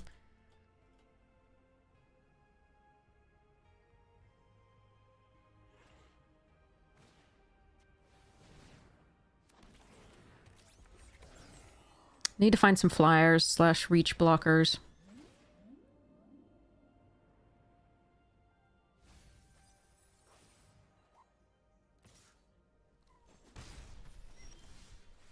That's technically one, but it doesn't block the whale. I don't have another green, and this is going to put them into play tapped. Alright, but we can kill the pinnacle or the whale.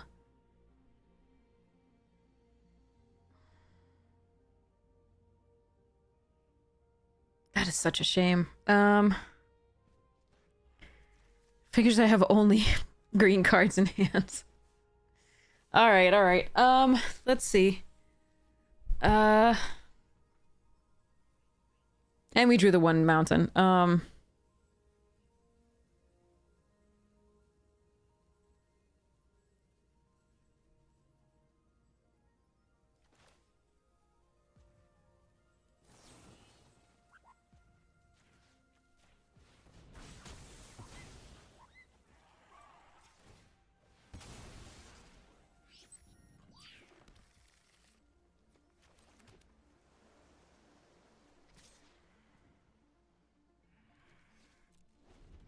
Alright, we'd probably lose this one, but I did get to play some cards eventually, so that's nice.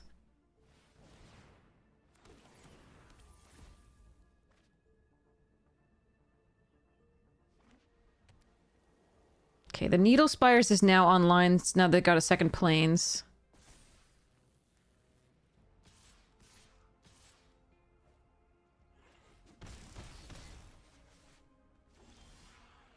Pinnacle.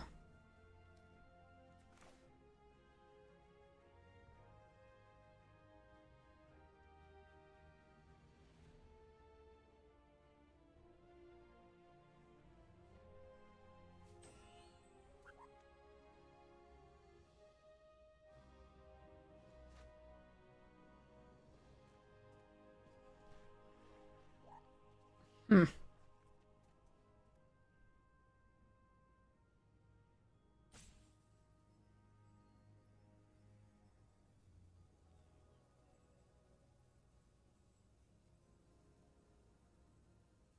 Oh, God. Shit.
Damn it, I was hoping that would fizzle.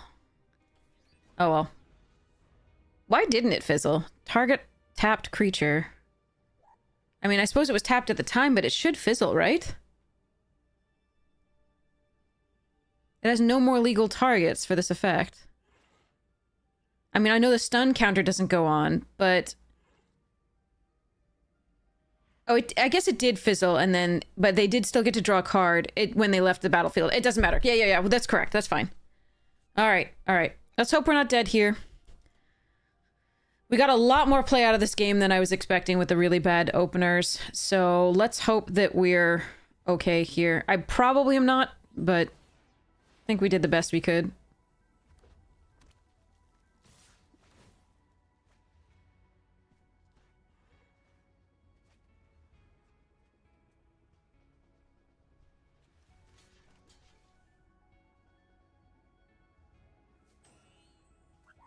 Yeah, we're dead. Okay.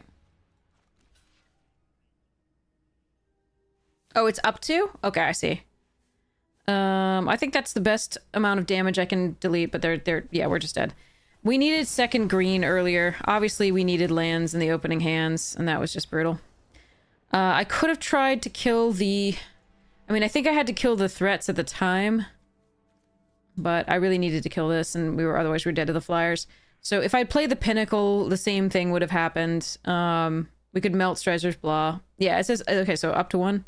Target, yes, so it's still... But the stun counter still fizzled, because there was target tapped creature. So it still fizzled. But the draw card is just when it leaves enters the battlefield, so it's okay. They did target it, so it did fizzle of the that part of the ability. So no stun counter. But the whole rest of it didn't matter. Because they did choose a target. You notice they indicated this. All right, let's go to the set review because the arena's not being kind. I liked that deck. But we had to pitch every opening hand, save like one. So bad. Okay.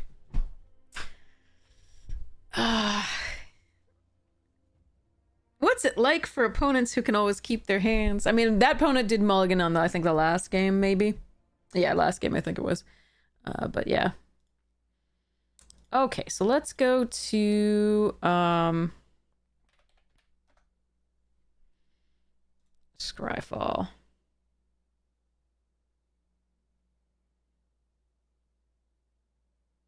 There was no reason for them to splash the white for the Needle Spires. They needed a second white to make it happen, and we saw no white that they were using. So I don't really like that choice. But then again, we didn't see all of their deck, so...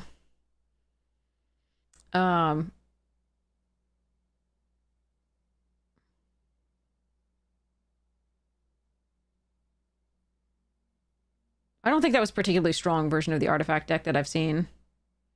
I do think it drew perfectly. I do think the self-craft mechans, the blue mechans that were sacrificing stuff, always had a target, which was really nice for them.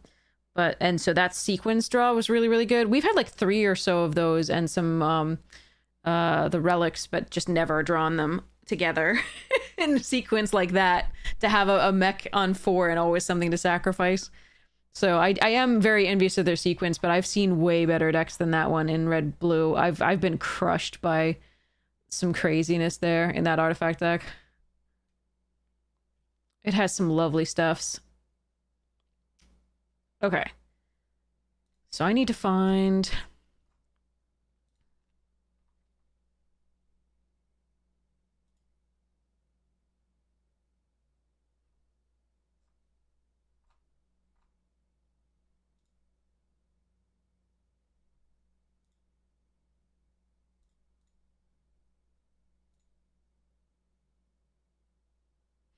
Okay. So this is what we're going to be playing with.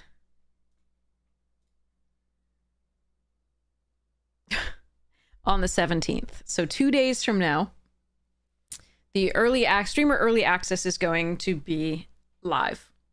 So follow your favorite streamer, see when they go live. And there's going to be a lot of streamers on, so you should get a lot of people to be able to enjoy that a lot. Okay. So now, Wizards was not...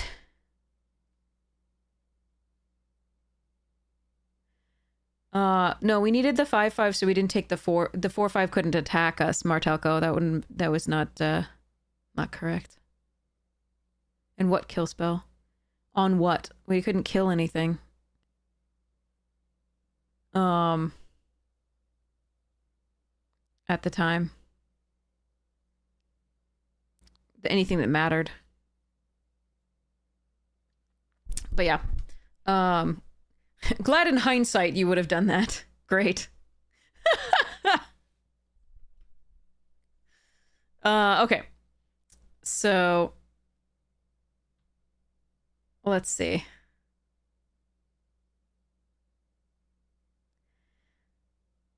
So Wizards of the Coast was not able to get the rights for Spider-Man to be on Arena. And this is the result. So this is through the Omenpaths. The set name is OM1.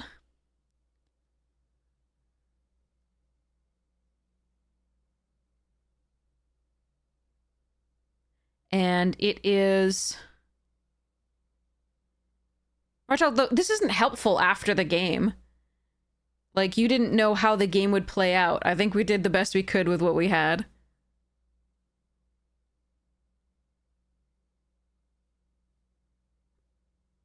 So, anyway. I don't know if it's only the rights to Spider-Man or all Marvel sets. There are definitely more coming. Probably 5 if we are getting each of the Infinity Stones. 5 more. But I don't know. I can't guarantee that we're not doing that. So, Spider-Man is not happening on Arena. Spider-Man is happening in paper. In paper, you will see something different from these. All these cards have a different name and a different art. But this Verilax the Haven skin is anti-venom.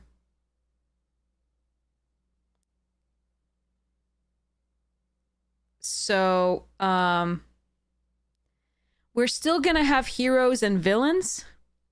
It looks like in this, because this is symbiote hero, you see, right? And spider human hero, right? So we're still gonna have the types. The types should be the same, it looks like. But the names will be different and the art will be different. So this is gonna be interesting.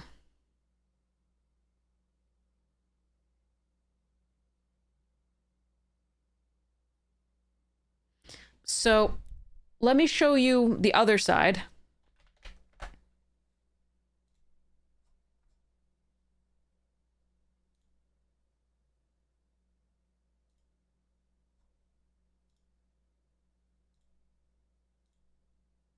So here's anti-venom. I only knew it because of the 5 mana cost. So you'll note this set is smaller than normal. This set is 193 cards, which is smaller than any set in recent Standard history. It used to be that we did have some smaller sets, because we had a block format where it was like big, small, big, or big, small, small. And when you drafted the set, you'd get some of the big, 1 pack of the big along with 2 of the small.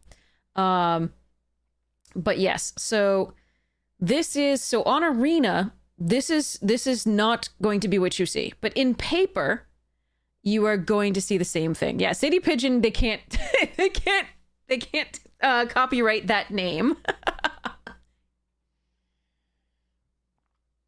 But anything that has a name of something that's in Marvel, they will not be able to use.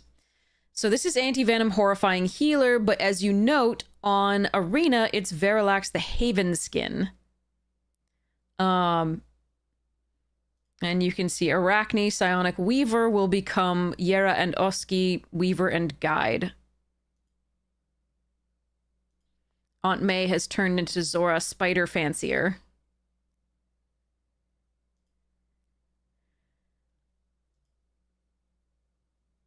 Kick Hostile, I wish. Probably not, unfortunately. So one of the sad things that I find here is that some of the artwork, in my opinion, from the Omenpath set is wonderful, and I want it in paper, but I will never be able to have it in paper because they will never print this set.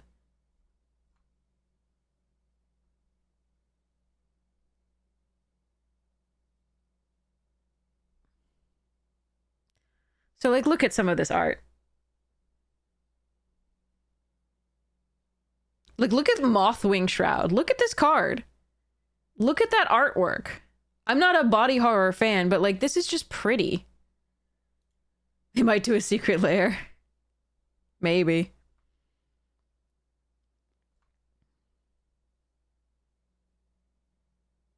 This is stunning, too.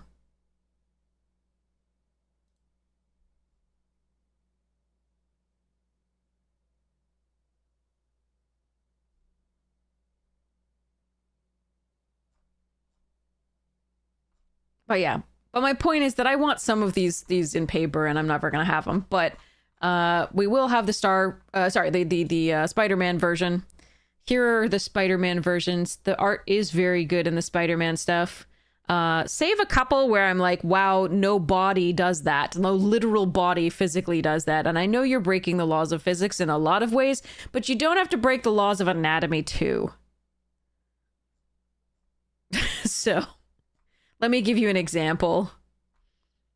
Where's my Spider-Man example?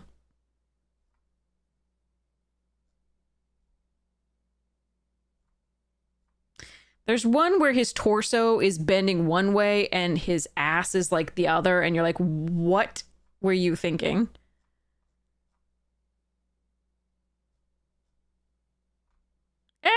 Peter Porker, sorry.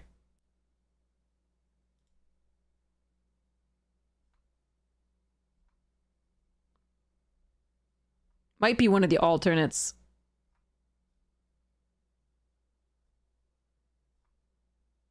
Well, first off, this one. This is so hilarious to me because the hips and lower part of the torso do not match with the upper part of the torso. This should not be, it's way too wide to come out of here. And this is way too wide to come out. This is just like, it looks like somebody like stuck a top on a bottom. But yeah, anyway, so Cosmic Spider-Man is the thing. And I don't like the artwork on it, but there's another one that I'm missing that I can't find, but that's fine. It might be one of the specials or something. Okay, but anyway, let's go to the start and let's see what we've got.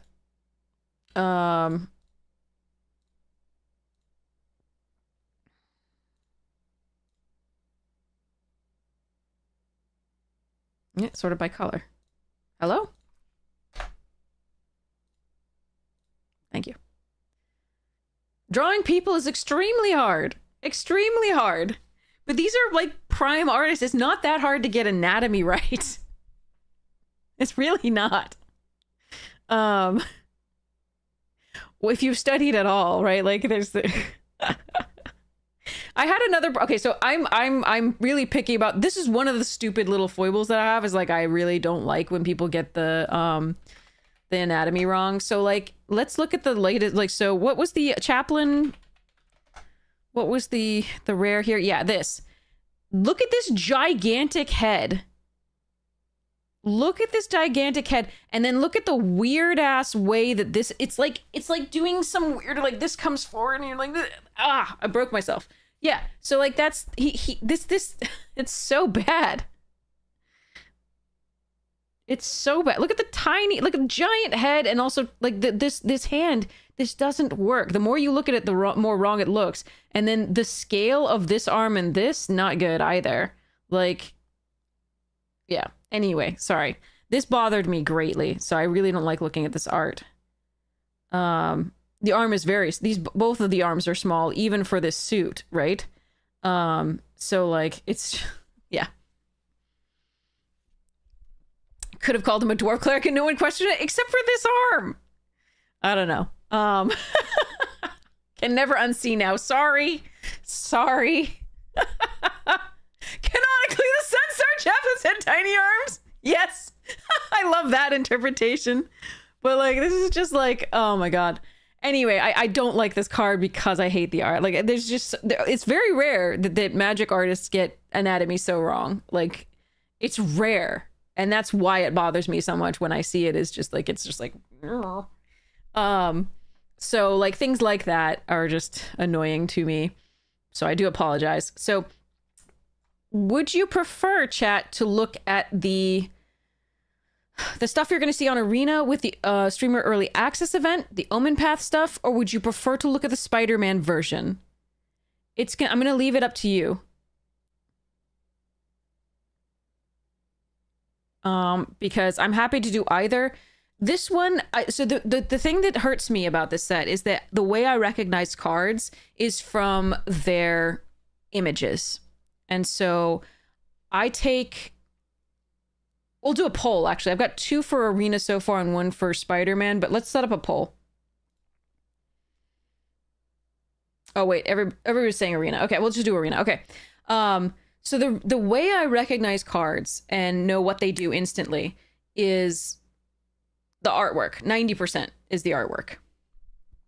95% is the artwork. Like maybe 1% their name, but like 1 or 2% their name. And then other one is just like random guesses. The other part of it is just random guesses or like the power toughness, right? So, but like most of it is the artwork. And so because I want to be able to recognize these cards quickly when we play with them in the Streamer Early Access, I think we're going to look at the Omenpaths, and I think it is correct to look at the Omenpaths. That said, again, please go and look at these and familiarize yourself with their art too, because that's what you'll be playing with in the pre-release in the paper cards. And there's stunning artwork. Like, look at this. This is unbelievably, like, just, yeah. I love this. There's so much movement in the art. You can tell what's happening. The expressions are fantastic. The coloring is great and no anatomical difficulties. But yeah, so make sure you go and take a look at the Spider-Man stuff too, because the artwork is great. But we'll start with this. Okay. So Verilax, the Haven skin, it's a huge commitment to white. It is quad white. So in limited, that tends to be harder to do. Especially if there's not that much fixing. So this card is actually going to be passed a lot of the time, because you really won't want to take this card unless you are with an extremely heavy commitment to white, almost mono white at the very least, if not mono white. Now you can try for mono white, but it's a small set, and I think that it might be more difficult to go monocolored. That said, I have heard that there's only 5 color pairings as opposed to the 10. 5 color pairings as opposed to the 10 does matter. And what we'll see, by the way, if we go to the bottom here and go to the absolute end, you'll see some fixing, but there's only fixing in 5 color pairs.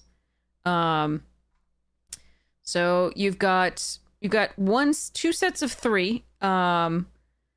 And then you've got these 1, 2, 3, 4, 5. So what that means is that this set is going to support 5 color pairs, and it'll be a little bit more on the rails than you're used to. Because even Bloomborough, which was extremely on the rails, meaning you were incentivized to stay in 2 colors, pick a pair of colors and just freaking stay in them. This one's going to be even more so, but with fewer options. So you're really only going to have those 5 options of color pairs, and you might actually have to splash some other colors, and it will be a little bit difficult to play. But it'll be very on the rails, so you will be incentivized to play as much as you can in those colors. and there's only 5 of them. So I am not a huge fan of this set already for that reason. I don't like on the rails sets. I like being able to cook and choose and do all sorts of crazy things. So this is not as interesting to me. So it means that you're very, straightforwardly drafting, and you're incentivized to stay in those 2 colors, because if you take something that's outside of those 2 colors, it's not going to be as strong as the stuff that was in it, and everything is going to be building toward a synergy within those colors. That said, they should have a bunch of, monocolored cards that could go in multiple different things, as did Bloomborough, right? There was a blue frog that, was just very good anyway, but it also was best in the frog deck. So it's just, yeah. It is possible that newer players will benefit from this being on the rails. And so it kind of guides you on how to draft, but I don't like being told what to draft. I like to do my own thing. So hopefully this is going to be better than I think it's going to be. But I have my misgivings. And this being a mythic that you can't really take unless you're, committing to the very, very heavy white, is probably even more punishing in a set that really needs to go 2 colors, right? Just because there aren't that many cards in it, and there aren't that many color pairings in it. So I don't know. We'll see. We'll see how this goes. I think this one will be wheeling, most likely. So this is, easy gems, yeah. You might get it very late for that reason. So, and who knows, maybe you can go mono sometime. I don't know. I think that with only 5 color pairs, it's going to be difficult to do that, but we'll see. So this one, again, is not a high pick. This is going to be, so our normal stuff is going to be, I need to get my board again. Okay. So this is probably going to be an F for the most part, almost unplayable. There are some random occasions, and people are going to try and force it, for it to be a D. Based on the removal in this set, we need to see whether there's a lot of exile or destroy. Because remember, this one, you obviously get a great a recursion. So in white, this was called resurrection. In the past, let's go.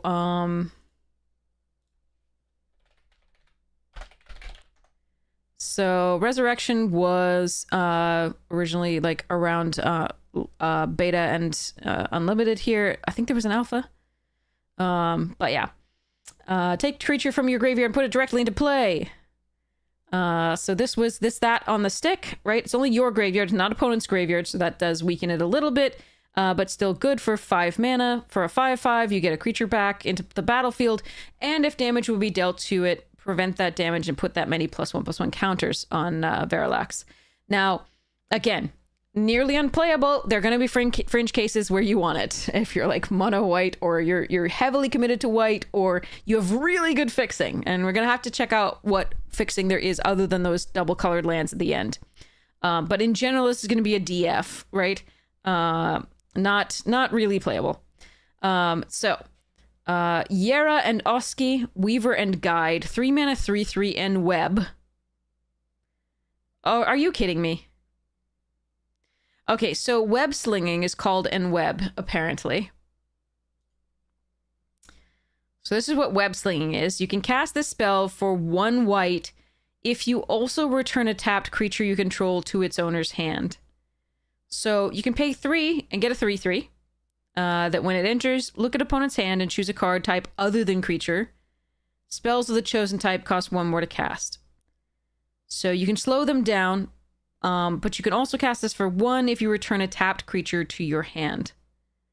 Now, so you could attack with something provided it doesn't die. You could return it to your hand, or you could tap something for an ability. Provided it doesn't die, you could return it to your hand and pay the 1 white to cast this. Spells of the chosen type cost 1 more to cast.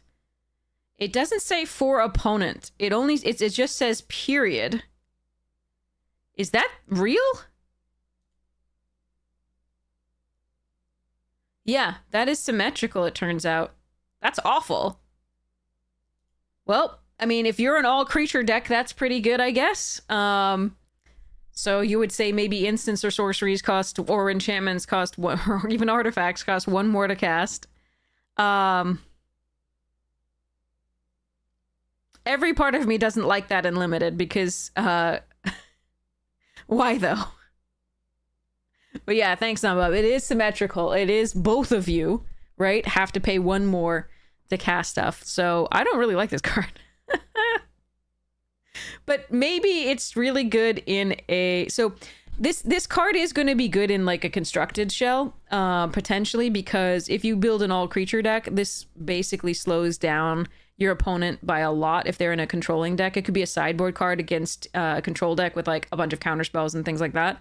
But other than that, I don't really like this.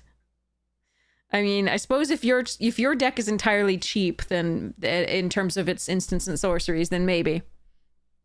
But yeah. Anyway, it's a 3/3 for 3. Other than that, so technically a 1 mana 3/3. If no, it's not. The web slinging is really not that. Like, if you get a city pigeons are going to be really good for your web slinging. So if you get a city pigeon and you can return that, right, and get a food token and then replay it, that's good, right? But you have to have these synergies for the web slinging to really make it that. But it is still a cost, because that city pigeon is attacking for 1 in the air, right? So you are, removing a threat from the board, which white doesn't really want to do necessarily, but there you are. So yeah. But you could put it back, get a food token, put it back into play later, gain 1 life for this. But yeah. Ninjutsu, it's kind of like ninjutsu, but not quite. But this is the explanation of web slinging. You can cast a spell for white if you also return a tapped creature you control to owner's hand. So basically you attack with City Pigeon. If it doesn't die, you can pay 1 white, cast this, and return this to your hand. I still don't like it very much. It is ninjutsu, sort of. Except that this doesn't get to do the damage. It's worse ninjutsu. It is worse ninjutsu. Because if this were actually ninjutsu, and you could... I mean, this would be great, because you could do 3 damage, right? Yes, this is going to be a VOD that we can reference back later. Absolutely. This is on YouTube, as well. So, this is good. So yeah, you can come back and reference it and talk through it with your friends, etc. But yeah, so this one, I don't know how to rate this set in terms of the web slinging. In general, I don't like web slinging. I think it's pretty bad. It can get you ETBs again, and so everything probably has an ETB on it in this set.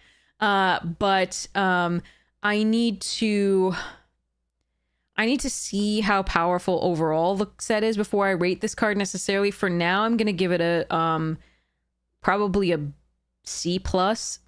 But can you web sling at instant speed? I think it's still I believe it is still it's bound by time restraints. I'm pretty sure you can't cast a creature when through web slinging when you can't. Yeah, no, I don't think so. It's bound by time restraints.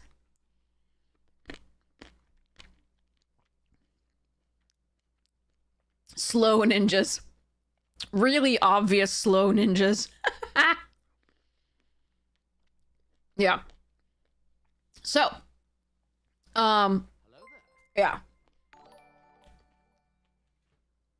Really obvious slow ninjas. Here we go. Yes, paying the cost, return a tap creature to your hand, and then this is on the stack as cast. Okay. City Pigeon in play. City Pigeon attacks for 1. Does the 1 damage. It's tapped post that, right? And then post combat, second main phase, you can enweb it / web slinging it. Bring it back to your hand, cast this for 1 white, and hopefully recast this.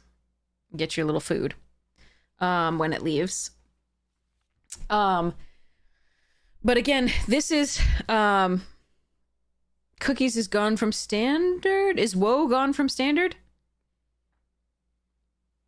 I don't know. Anyway, So I'm gonna give this a C plus right now. I don't know how to rate it yet, but it might go up depending on the overall power level of the set or the lack thereof. But I really don't like that this is I don't like that this is a parallel effect.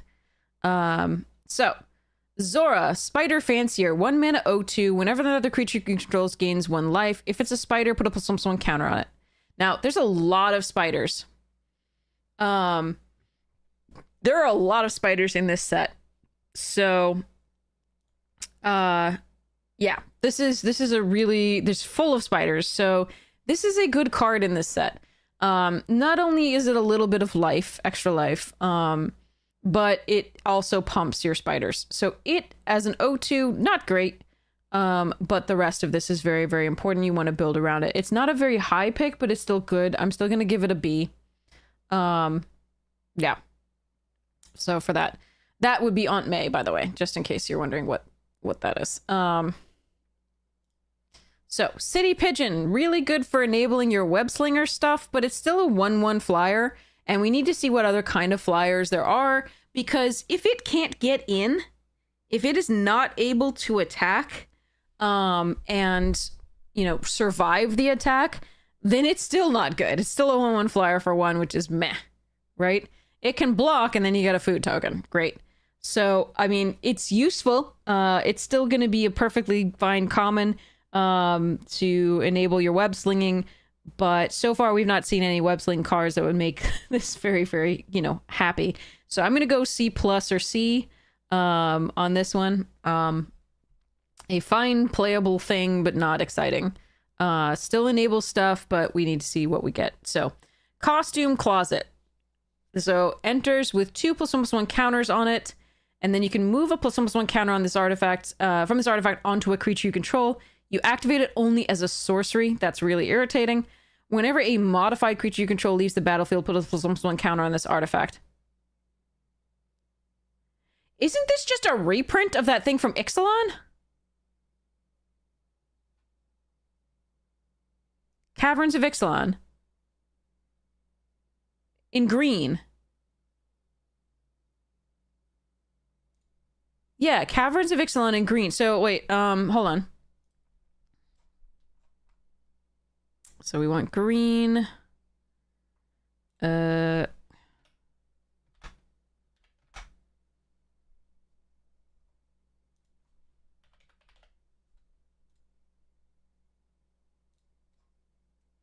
It's an artifact. Yeah, Explorer's Cache. Okay, so it's slightly better. It's slightly better than Explorer's Cache because this just says any modified creature. Any modified creature, which means auras and equipment and +1/+1 counters. But, and this one just says +1/+1 counters. But this is the same card, essentially, as Explorer's Cache. What is it in Spider-Man? Costume Closet? Yeah, equipment, auras, and counters are modifications. So it's just slightly better than the Explorer's Cache, but we've seen this card before. Wizard's getting lazy. Anyway, 8% better, yeah. The problem with this card, to some degree, is the fact that you're going to be want to bounce creatures back to your hand, right? It does leave the battlefield, put a +1/+1 counter back on it, and then you can keep putting +1/+1 counters on things. It's fine. This card was just fine in this, but it was better in the Lost Caverns because there were so many things that put +1/+1 counters on things. So not just this, but other things. There was Explore that put counters on things. Was a mechanic. So we got to see how many +1/+1 counters. I mean, it looks like we've seen a couple here already. The crime scene instructor and the principled referee. So we're seeing some +1/+1 counters. So this may be better in the set, but good on the set too. And there's also this too. So right now I'm gonna give this a C plus or C, but I think it's still a fine playable, and it could go up in my estimation. But it does look like, I mean, I would want to put that on my flyer, and when it leaves, the plus one can go back, but we can only do this as a sorcery, so it's not going to win combat necessarily. It's not going to make combat hard, but you can put the +1/+1 counter on this, get in for 2, make it more likely to survive, then web slinging it. When this leaves, you get a food token and the +1/+1 counter back on this, and go from there, I guess. But we're also seeing an aura here, which means a modified creature, right? If you modify a creature with this counts. So this can start to get a lot of +1/+1 counters over time, potentially. So yeah, I think it's still a C plus or C, but I think it's still, you know, it can go up, but like it's not hugely early pick. Principled Referee is 4 mana, 2/3. I want to know what this is. Oh. Daily Bugle reporters. Prefer the reporters. Okay. Anyway, 4 mana, 2/3. When it enters, choose 1. Put a +1/+1 counter on each of up to 2 target creatures. That's nice. Return target creature card with mana value 2 or less from your graveyard to your hand. So it's got two modes. 2 modes is really nice. It's very versatile. We saw something like this on a lifelinker in Foundations. Referee doesn't trigger Closet. What it does is you put a +1/+1 counter on each of up to 2 target creatures. If those creatures leave the battlefield, then you will be able to put their +1/+1 counters, a +1/+1 counter from them on the costume closet, each. If they both left the battlefield and they both had +1/+1 counters, you could put the 2 counters on this. If one left the battlefield with a +1/+1 counter on it, you put the counter on this. But this is a fine card for being able to pump a couple creatures. You want to curve into this card, so you want to go like City Pigeon into Basil into this, and then put counters on each of those to attack with, or put a counter on it and a counter on this, or get back one of the creatures that died. It's a perfectly serviceable card. It's still going to be like a C, but it could go up in my estimation over time. Again, we've seen something similar to it in Felidar Blah. So Felidar Savior here. This is a better card because it has lifelink, and it could be a 3/4 with lifelink that also puts another +1/+1 counter on another creature, right? So this is something we saw similarly in Foundations. This one, right? It says each of up to 2 target creatures. This says 2 other target creatures, so it can't actually be a 3/4 itself by its own ability. So I misspoke there. But this had lifelink, which was key. And then this one has the return target creature with mana value 2 or less from your graveyard to your hand, which is not bad. If you need to suicide something in to be able to get your web slinging on or something like that, at least you can get something back later. I think almost always you're going to be using the first mode, unless you had a bomb you really need to get back with the 2 mana. Again, see, they're perfectly playable. Basil, Cabaretti Loudmouth, 2 mana, 2/2, flash. When it enters, choose 1 or both. Tap target creature or untap target creature. That's going to win a lot of combats. I really like this card. I also like that it has flash, because I think this is flash. Yeah. Flash Thompson has flash. Go figure. So I really like this card. This is so good because not only there's like 8 reasons this is really good in this set right now. So just that we've seen so far. So it's a 2/2 that flashes in, right? That can save an entire turn where you just block their giant thing that they're expecting to win with, and then you can go from there. But it can also flash in, tap down something so that they can't block to attack with that, and untap something that you can block with, right? Or you can tap something down so that you can pay web slinging. without having to attack with it. That's key. That's really key. Yeah, heckle and hero worship at the same time, exactly. So this is really, really, really key. I really like this card. I'm gonna give it a... I really like it. I think it's a B+ card. I mean, it could be a B, but like I think it's B+. I really like this card. I think it's very, very good. So yeah. What do you think, chat? I like this one. I just think it's good value on a bear with flash and 2 abilities. This is crazy. I really like it. And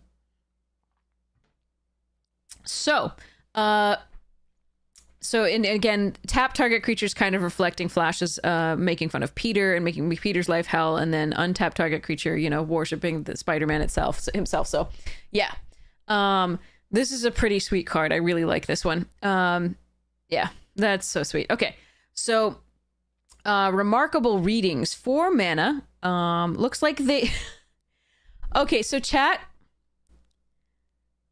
does this or does this not look like they had some leftover art for Edge of Eternity and just threw it on a card for Omenpaths?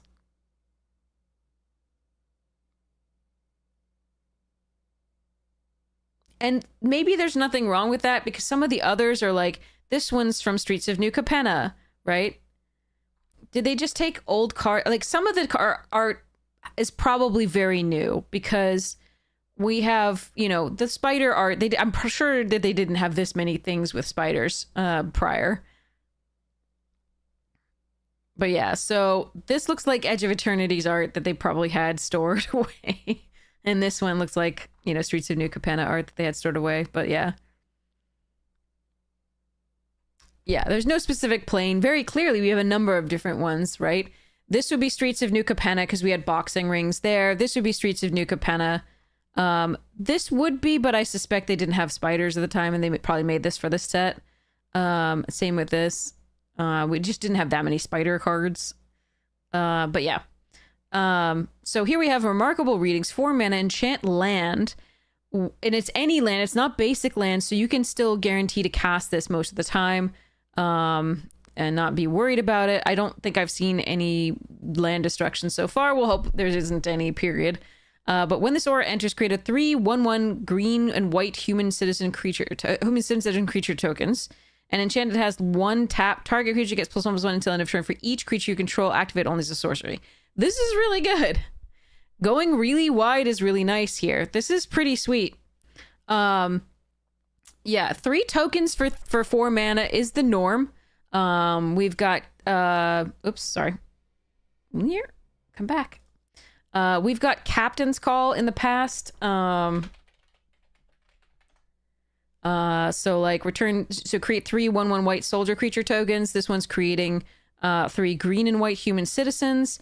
And then this ability is really sweet for later, right? Pay 1, tap the land, target creature gets +X/+X until end of turn for each creature you control. By definition, it already has 3, so that's +3/+3.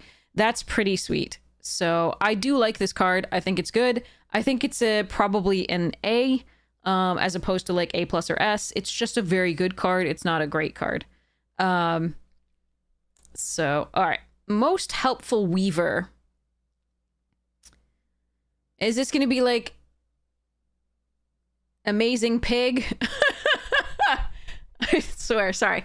Obviously not. It's supposed to be Spider-Man, but still. So this is going to be like Spidey's origin story. 2 mana, create a 2/1 green spider creature token with reach. Already that's perfectly fine for 2 mana. If you're going to be getting more stuff out of it, that's fine. And then put a +1/+1 counter on target creature you control. It becomes a legendary spider hero in addition to its other types. And target creature you control gains double strike until end of turn. This is just value on a saga. They're going to be very good. I'm going to give this an A. Poor Charlotte, I know. I know. I loved Charlotte. But yeah. So I'm going to give this an A. This is really good. I think it's hard to tell between these which is better right now.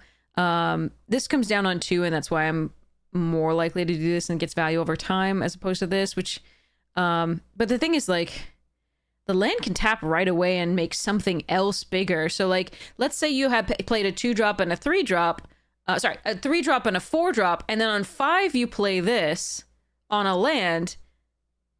Sorry, 6, it would be 6. So, like, 3, 4, 5, and then on 6 you play this and you can tap, and then, like, you have, like, give something plus, 3 plus 3 that's, plus 5 plus 5 or something like that. This is pretty good. I think Remarkable Readings is really good as well. So I don't know. This one's... I'm still going to pick this one over this one to start with, but I actually like both of them. So I'm still giving both of them A. I don't think they're A pluses, but I haven't seen all the cards in the set yet. All right. Surus, Spider Silk Innovator, 2 mana, 0/1. When it enters, create a 2/1 green spider's creature token with reach. So it's 2 bodies. Always that is good in limited. For 2 mana, good return. And then it has Transform for Bant colors, activate only as a sorcery, and then it becomes Spider-Man. The other one was Peter Parker, and this is going to be Spidey. So 4/4 Vigilance Reach, and each legendary spell you cast that's 1 or more colors has web slinging Bant. We're still gonna call it web slinging. I'm sorry, I know they say in web there, but just one mechanic name. So I don't think this is necessarily that great, but one thing you do need to note now is that if you have this in your deck and you have it flipped, you can play this for Bant. You'd have to have this flipped, and you'd have to have a creature to return, a tapped creature to return to your hand, but you can play this for Bant.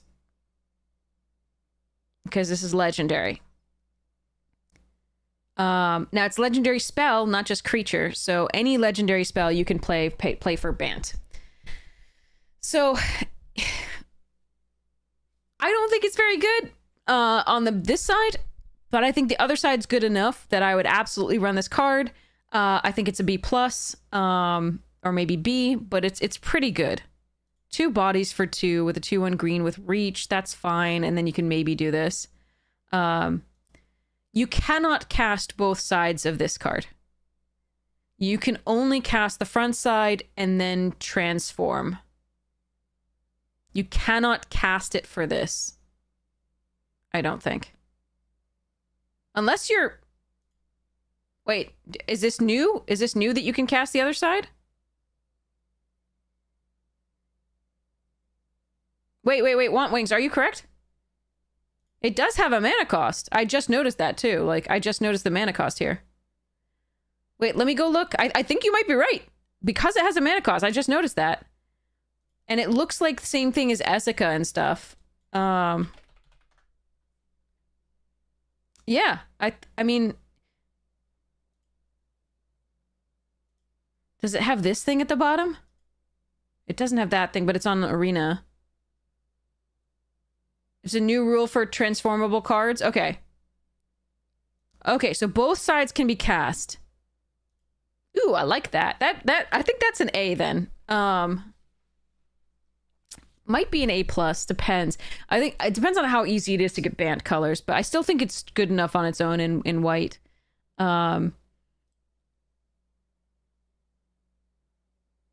Yeah, I think because of this. Yeah, I think you can cast both sides.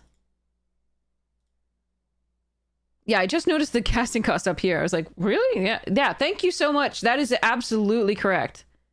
It has the double arrows, exactly.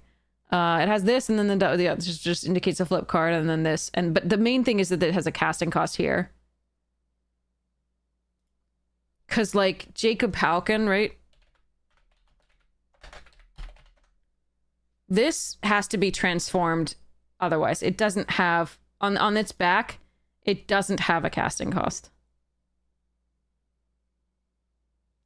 So this is a different kind, in case you're wondering what we were, like, looking for. No casting cost means you can't cast this side of it from your hand. So... But this has that casting cost, which is what we were looking for. So I believe you are absolutely correct. And we can all look at the rules stuff, definitely at some point here. But I am certain that this one can be cast both sides because of the casting cost. Web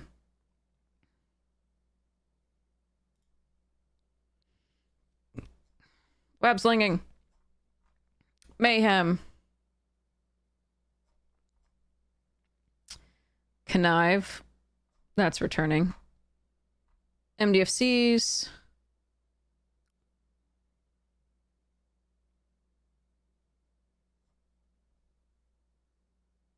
Two faces. You can choose which face. Yep. So yeah, you can choose which face you're casting. That makes this even better. You don't just have to transform it. You can actually play it the other side. But you can also play it early. So again, I think this is an A. It might make it A+. It depends on the thing. But it's... the Vigilance Reach is nice. It's only a 4/4. We have to see what kind of removal is in this. But... and that's a lot for going Bant colors. Full 3 colors is going to be a little bit difficult in the set, I feel like. But yeah, maybe. But yeah, I like this card as a rare / mythic. I'm still gonna go A/A+. I don't think it's an S tier card at all. Confessor's Bindings. 1 mana enchantment. At the beginning of your end step, you may tap 2 untapped creatures and or treasures you control. If you do draw a card... Whoa. Otherwise, sacrifice this enchantment.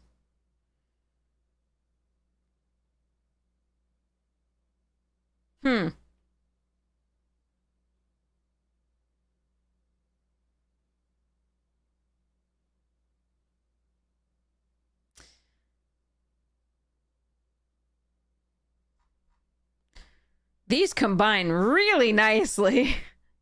So the sad thing about this card, this Confessor's Bindings right now, is the fact that you can't tap them before your end step. So you can't use them for web slinging.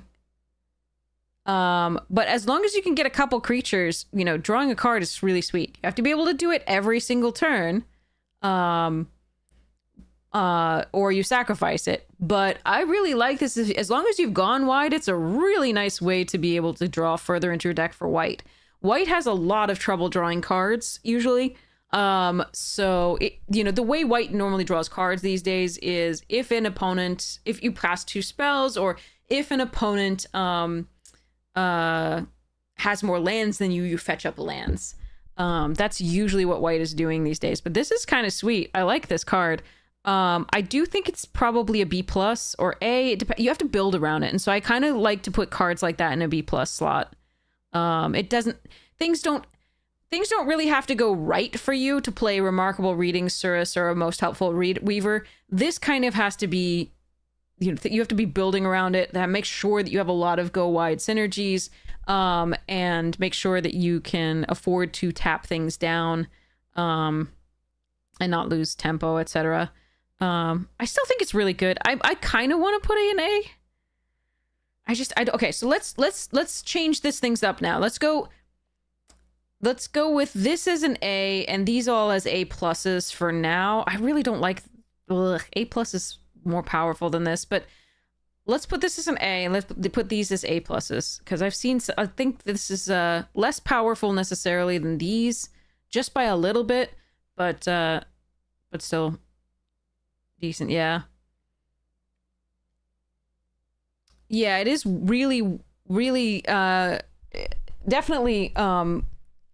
You could play it out and then lose it immediately if you had 2 creatures and they remove 1 prior to your end step. That does suck, but I think it's decent enough that I want to put it at an A, and again, especially, yeah, and then we'll put these at the A+ line for now, and move on for now. I can always reevaluate. Crime Scene Instructor, 2 mana, 1/1, enters with a +1/+1 counter on it, so enters a 2/2. When it leaves the battlefield, put its +1/+1 counters on target creature you control. So we've seen varieties of things like this. So we've seen Star Pupil in the most recent EOE set. We've seen I don't even know what it's called. I just know that I know it's artwork. I know it's a 2 mana, 1 and a white, comes in with a +1/+1 counters on it and does the same freaking thing, but it's a 2/2. right, with that. It's an artifact, and that's it. Dock worker drone. Yeah, that's the one. It becomes a 2/2, just like this one. So it's the same card. It's the same card. But it's not an artifact. So that's the main thing. And obviously it's modified. Plus one counters are, as we noted already, modifications, as are, you know, auras, etc. But this is an aura for a land, as opposed to creatures. So, and it's when it leaves play, not when it dies. So again, it's a nice thing to use for your webbing. Pull it back, put a counter on something, and then put this in play, etc. Okay. Again, this is a perfectly playable card. I'm still putting C. It's just a nice, useful common. Generous Betty Ray. 3 mana, 2/3. When it enters, put a +1/+1 counter on target creature. Whenever Generous Betty Ray attacks, target modified creature you control gains lifelink until end of turn. Yes, you absolutely need something else. You can't, I mean, obviously you're casting the creature. The other creature, part of the casting cost is leaving the battlefield. So this thing, if it comes into play, like when it's cast, is not going to get this counter. You need something else, like another, like, so let's say you have a city pigeon in play and a crime scene instructor in play. They both attacked, they're both tapped. You pull you in web this, putting its +1/+1 counter on the city pigeon, and then you'll have a city pigeon with a counter on it and an webbed a 3/3 in play. This will be in your hand. So, Generous Betty Ray. So put a +1 counter on another target creature. It can't put it on itself, which is a little annoying. And it's not like it's not when you attack, it's just when it attacks. Target modified creature you control gains lifelink until end of turn. It doesn't look like it attacks very well as a 2/3 for 3. But effectively the stats on this are a 3/4. As long as you have one other creature, the stats on this are a 3/4 for 3, which isn't that bad because again that +1/+1 counter. So the ROI, the return on investment, is 3 mana for effectively 3/4 worth of power and toughness. So again, you just need another creature to value that. And then when it attacks, target modified creature you control gains lifelink until end of turn. That can change the combat math on a few things. But it has to attack the next, I mean, obviously it's the next turn there, unless you have something that gives haste. It's fine. I'm still gonna give it a B. It's fine. Again, modified again is a thing, and +1/+1 counters do matter. We've seen that with Costume Closet, and we've seen that with a few other things that care about modified. Notably, it's not a spider. It is a hero. I believe hero is a relevant creature type at some point in this. We'll see. But yeah. So again, if you can flicker it, right? Meaning if you use it to, you can put a +1/+1 counter on it, and then if it's tapped somehow in the future when it attacks and it happens to survive, you can put it back in your hand with it in web, and then replay and get another +1/+1 counter. Will there be early access? Yes, there will be. For streamer early access will be the 17th. In 2 days, you will have the start of the streamer early access event for Omenpaths on Arena. It is not Spider-Man as such, but it is the same cards with new art and names. But yeah, the 17th to 18th is this. Aussie Brain Doc, thank you so much for the 7 months. Thank you so much for the support of the stream. But yeah, so this is a fine card. I'm just not super excited. I haven't been super excited about any of these cards, honestly. I'm so sorry. I'm looking for stuff, but hopefully it'll be a lower powered set and I'll love it. Anyway, Adami of the Silk Shoots. That is not going to stop you from falling. That's got holes in it, my friend. That has so many holes in it. How is that?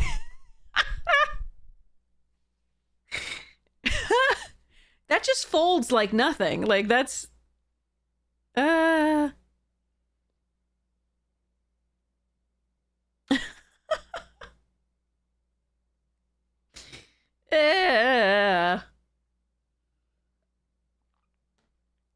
What is this card? What is this card in Spider-Man? Hold on, we gotta go find it.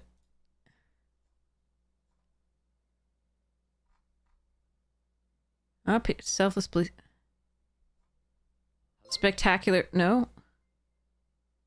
Is it Spectacular Spider-Man? That's not what that is. Yes, we talked about Pick 2 draft, and the Magic Jank podcast does. We do talk through exactly like the benefits and the drawbacks to Pick 2 draft are all like gone into extreme detail on that podcast. So if you're interested, that's the place to go.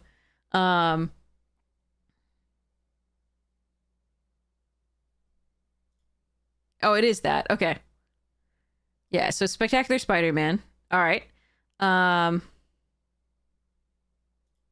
Is Adamy. This is just like... Okay, so it's a spider. That's a relevant creature type. It's a hero, which I think is also... We haven't seen it yet, but I think it's also a relevant creature type. So notably, this thing is going to pump it. When it comes to play, you're going to gain a life, and if it's a spider, you're going to get a counter on it. So it's going to be a 4/3 flash that can gain flying until end of turn. You can also pay one as sacrifice. Creatures you control gain hexproof and indestructible until end of turn. That is pretty sick. In limited, I also like it for some constructed decks. Some things that we've seen that are similar are a spirit. Hold on. Oh, there are going to be too many spirits. This is going to be annoying, and I should limit it to white. Here.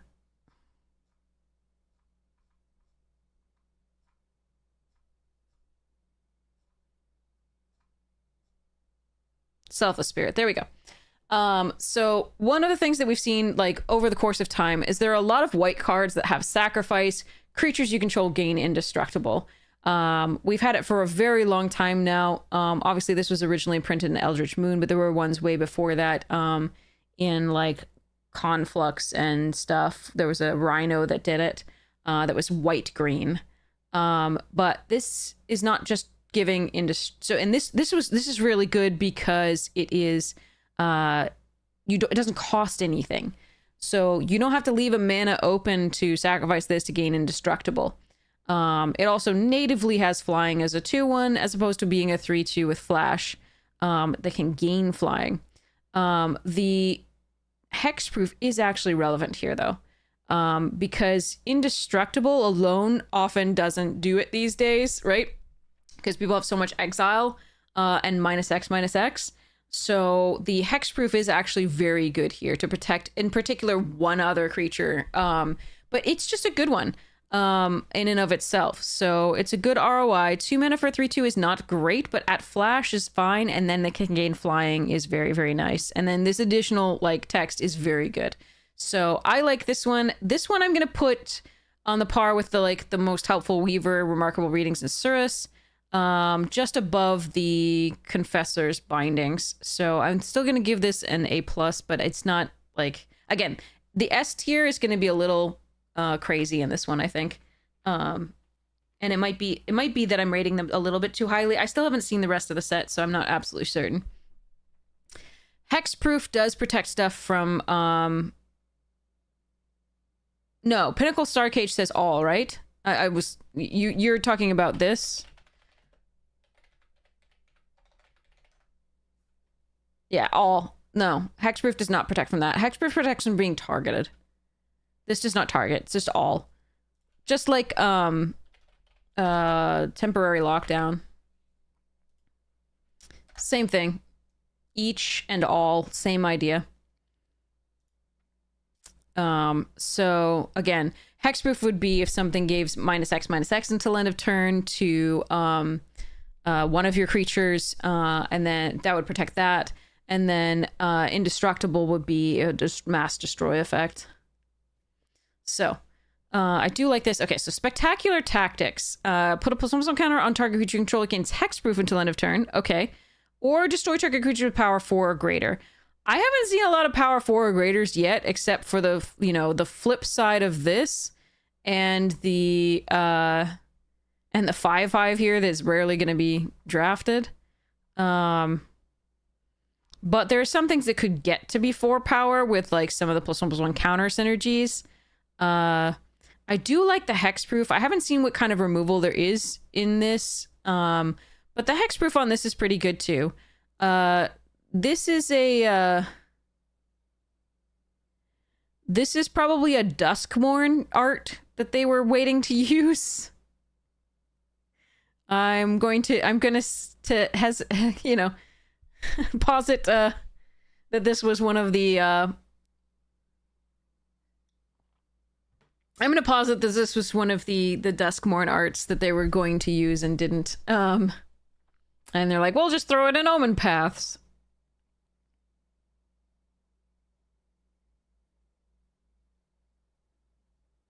Well, Duskmourn was a horror set, and it did have cheerleaders. Because a lot of old horror 80s and 90s and stuff and 2000s had cheerleaders in the thing. So anyway, back to this.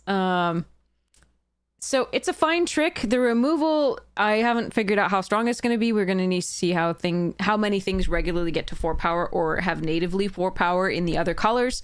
I think the versatility on this is really nice. The +1/+1 counter on target creature you control. One of the things that we're going to have to see is the same thing as usual. How many times does adding 1 power and 1 toughness, right, +1/+1, win combat? If it's the majority of the time, this is going to go very, very highly in your estimation. So, for example, in Final Fantasy, Blitzball... Sorry, what was it? The red artifact that flashed in for 1 red... Coral Sword, I think it was. Something like that.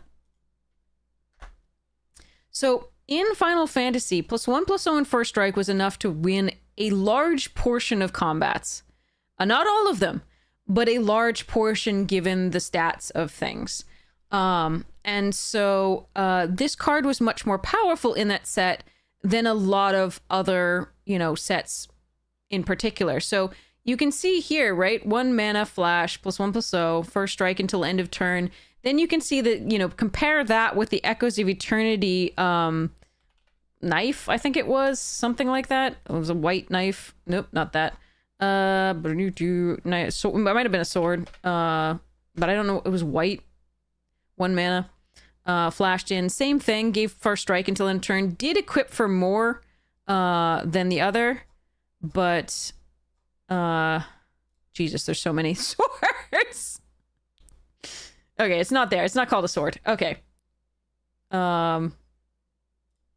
Anyway, but basically the strength of this type of thing where you put a +1/+1 counter on something, again, there are modification synergies, that's important, but the hexproof to stop something from dying to a removal spell is really key. So we've got we've got a bunch of things in here that matter in terms of yeah. So if we use, let's go snakeskin. So this is snakeskin. Ooh, I typed that into the wrong place. All right, snakeskin veil, right? Put a +1/+1 counter on target creature you control. It gains hexproof until end of turn. The fact that it was 1 mana was really key. But it's in green. This is more mana because you get the choice. But a +1/+1 counter and hexproof sometimes is the difference in a whole game if the games are particularly fast. So Snakeskin Veil has been more and less powerful over time, depending on the +1/+1 counter winning combat or the hexproof, and how important it was for somebody to remove something right away, because the format was faster or slower. Yeah, so this one, I think I need to see the rest of it to, the rest of the set to really decide, but it's not, for me, it's going to be probably a C+, already, and it may go higher depending on the rest of it, but I don't think it go much higher. So for now, C+, I don't know how many creatures with power 4 or greater are going to happen, but I do like the other thing. It's less, I mean, it depends on the set for it to be a combat trick. Again, in Edge, +1/+1 or +1/+0 and First Strike isn't usually enough to win combat, so that sword is a common. as opposed to the coral sword. That little equipment is common, as opposed to the coral sword in Final Fantasy, where +1/+1 was actually often enough to win combat. The differences between creatures were less overall for the majority of creatures in Final Fantasy than they were in EOE. So there's things that factor into that particular evaluation of the card. So again, I'm going to take a look and see how many powers 4 or greater, but this might just be something that white needs access to. And it might go very highly for a common. So Darvel, whose web protects, 3 mana, 3/3 with N-web. Yeah.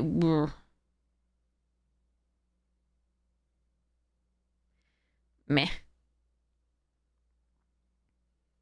It's a 3/3 for 3, which can be cast for less and return a tapped creature to your hand. But meh. It is legendary, so look, you can cast it for 3, 2 and a white, or you can cast it for full bant if this is flipped and in the battlefield. Sorry. Okay. Enough of that. All right, so this is a card. It is a hero and a spider, so again, if you have, your lovely little Aunt May, which you may want to, pick up earlier in the order, so just so that everything comes into play, that's a spider, and you can pick spiders, and it's a 4/4 for 3, which is actually a good ROI. Then we could do that, but yeah, we'll see what. Again, I haven't seen any hero synergies yet, but there are hero, I think there are them. I remember hearing something about it. I'm not certain. But we've got spider as relevant and hero as relevant, so we'll see about this. I think it's pretty bad otherwise, so we're gonna put it as a C for now. It's playable. We're not thrilled about it. Bant May. Sorry.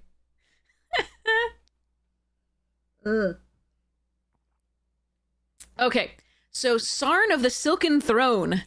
4 mana, 3/4 in web, 3 at the beginning of your end step. If 2 or more creatures enter the battlefield on your controller's turn, you draw a card and gain 2 life. This is fantastic. I would take this as an A. I really like this card. This is very, very good. Obviously 4 mana for 3/4, not good, right? That's not a good ROI. But this ability, it's so easy with, especially with in web/web slinging, to have 2 creatures come into play.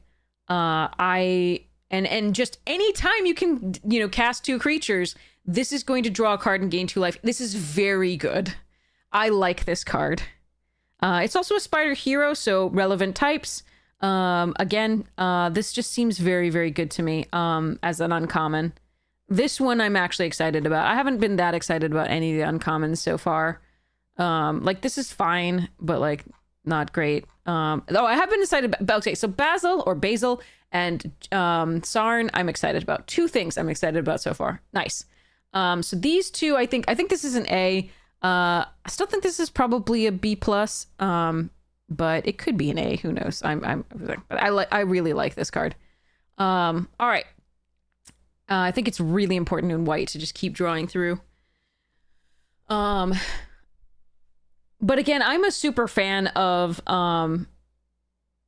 it also evades, I like the point that it evades the spectacular tactics on opponent's side too. That's kind of cool. Anyway, we do have to see whether there's a depressurized type spell in this set. So, I mean, this will go up and down based on that. But Lightsmith, this feels similar to this, although this does grow and draws a card, right? This gains you a couple life and draws a card. I think I prefer this, but I'm not given that option, so yeah. And this triggers on cast as opposed to only creatures entering. So give or take, but I don't have an option to have the other one. So Etzli of the Thousand Moons, 5 mana, 3/4 flyer. When it enters another target creature you control gains flying until end of turn. We've already seen this card. Basically in Bro, we had, it was white, it was 4 and a white. It was, where's Bro? was a soldier, and it made another soldier go in the air as well. So, nope, that was the +1/+1 counter. I forgot the other one. Anyway, there was something that did this before. When it enters another target creature you control gains flying until end of turn. There was something that did this before. This is a fine card in a lot of sets that are pretty low powered, which this one does look like it is. But I actually really like this in particular as a perfectly playable card. As one of your sort of semi-top ends in white if you're going wide to sort of end the game. So it creates a threat immediately that another target creature gains flying, and then it itself is the 3/4 flyer getting in later in the game. One of the things that it does, if you're flooding as well, right? If you have a ton of mana out and you play this, it also enables web slinging, because you can attack with a flyer, maybe get in and then put it back in your hand and try to, get further into your deck that way. I don't know. There's a lot of, options here. But it's still a C, but it's a perfectly playable C. I do really like the art on that. It looks like it was originally, like with the bat, it looks like it was from Bloomborough, but yeah. Although Thousand Moons sounds like it was from Caverns of Ixalan, actually. Lost Caverns of Ixalan. Anyway, Sudden Strike. Destroy target attack. This is fantastic. Take this. This is an A for removal. This has never been done before.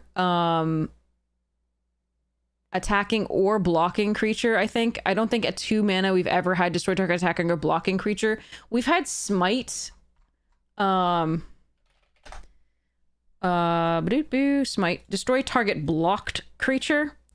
But I don't think we've ever had destroy fully target attacking or blocking creature.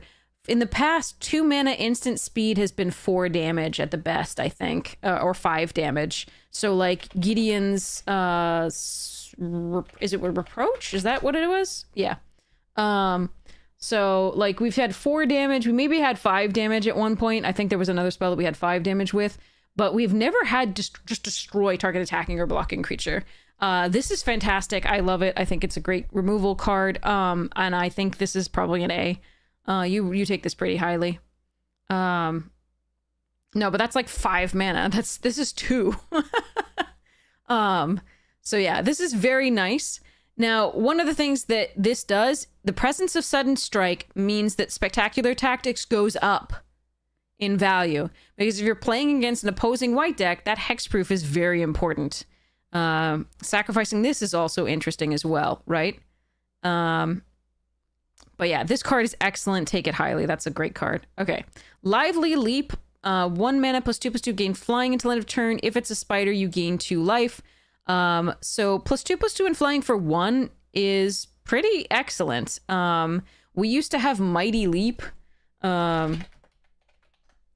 This was +2/+2 and flying, but it's for 2 mana. And then we also have this upside of if it's a spider, you also gain 2 life. So yeah, this art is spectacular, right? Look at it. Look at the Spooter being like, I fling myself on top of you and I get flying. It's such a story told in the art. I love it. But yeah, the Spider Trap is interesting too. But this is a very good combat trick. 1 mana for +2/+2 is pretty good, and it does look like it's going to win combat a lot of the time here. If it's not going to go in for the win, right, with a flyer, this seems pretty good. It's still a C. Like it's just a combat trick, which they go up and down in a format depending, but it's still usually just a C. You acquire them, as you can, but not early. All right, Archangler's Skyrod. 2 mana equipment, so this again adds to the modified things that we've seen. +1/+1 has reach, and whenever this creature attacks, top target creature an opponent controls. Okay, that's a powerful effect. The tap target creature opponents controls when they attack is really good. Allows you to get in, allows you to have a tap thing that you're attacking with that you can web sling if you need to. Something similar is the baseball bat here.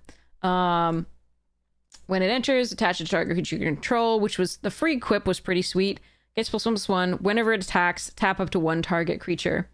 So this notably tap up to one target creature was really nice in this because it could trigger your survivor without having to attack with that survivor.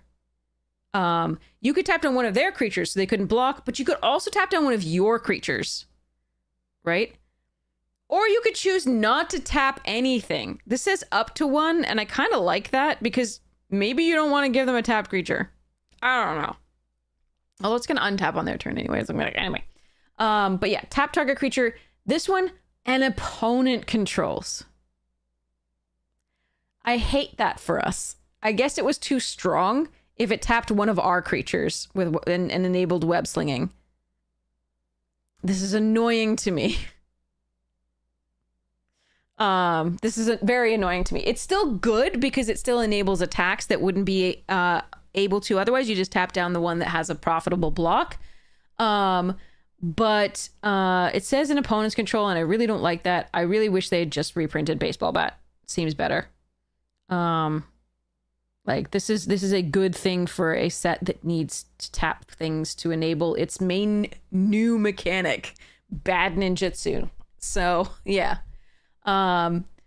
Anyway, I wish this were baseball bat. It still seems good in this format just to get in for, again, have modified creature, have reach, have +1/+1, be able to move it around. It's still fine. It's just not what I wanted. Wizards isn't giving me gifts here. Jerks.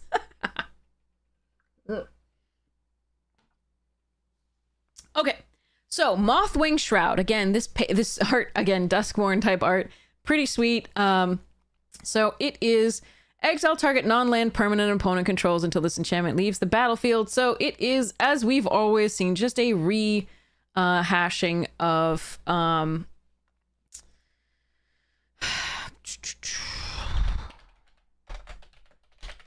the original Oblivion Ring. So this was the first of these types of effects. It was very powerful at the time.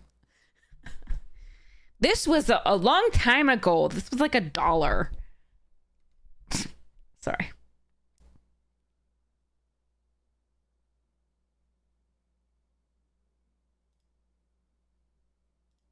Moving along. When Wizards gives us... No, those are not gifts. Those are curses. There's a difference. There's a huge difference. Those are curses. That's not a gift. That's a curse. I don't think there's... I think there's a large difference between asking for a frickin' bat to be instead of Skyrod and frickin' Vivi. An Oko. But anyway, this is the norm. This will go up or down based on how much artifact and enchantment removal there is in the set. Or combination artifact enchantment, I should say, but enchantment in particular for this. Still, it's one of the higher picks for white because white needs removal, and this is usually the removal that white gets. So that one's probably a B or B plus. As this one's probably a C plus. Yeah. Free Strider Aces. 2 and a white for 2/3. At beginning of combat on your turn, up to one target creature gains first strike and vigilance until end of turn. That's not bad. Guess what's better?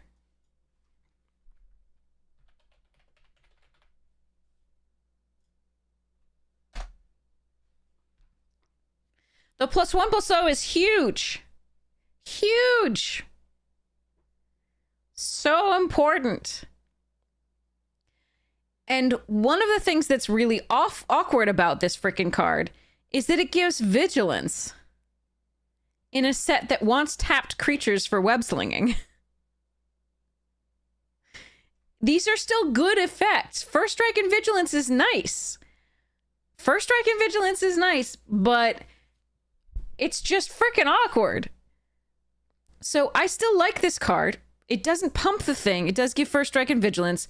Most of the time when we first strike something, we get +1/+0 or something like that. So Most Valuable Slayer, and then we had the EOE red creature, the 3 mana, 2 and a red, 2/2.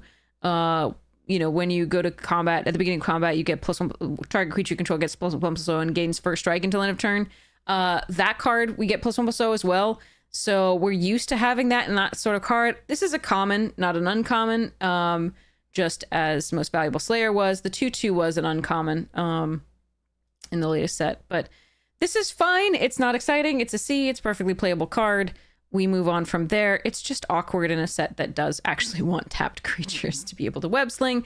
I don't know exactly how much web slinging there is in this, but so maybe this is best in like a green-white shell where you have a really big creature that you just want to give first strike and vigilance. But yeah, this looks like a obviously this looks like an extra piece of art from OTJ. So there we go. Chosen by Valgavoth. Duskborn reference. Okay. 4 mana. Enchant creature you control. Gets +2/+2 for each aura and equipment attached to it. All damage that would be dealt to you is dealt to enchanted creature instead. Okay, so this is a pariah type effect with additional power and toughness added for an additional mana. So as long as you put this on a giant thing, you can choose to take some damage and have it dealt to the creature instead, and you take nothing, and the creature survives, in theory. You can also use it to save yourself for 1 turn. It does modify a creature. That's important. It gives +2/+2 for each aura and equipment attached to it, so if you can attach more stuffs, great. I haven't seen enough aura and equipment attached to creatures for this to be really good yet. But yeah. So it's fine. Not that excited about it. It's fine. I'm gonna go with probably a B for this one. It does save you some stuff and it does give +2/+2, but auras in limited have to be really good.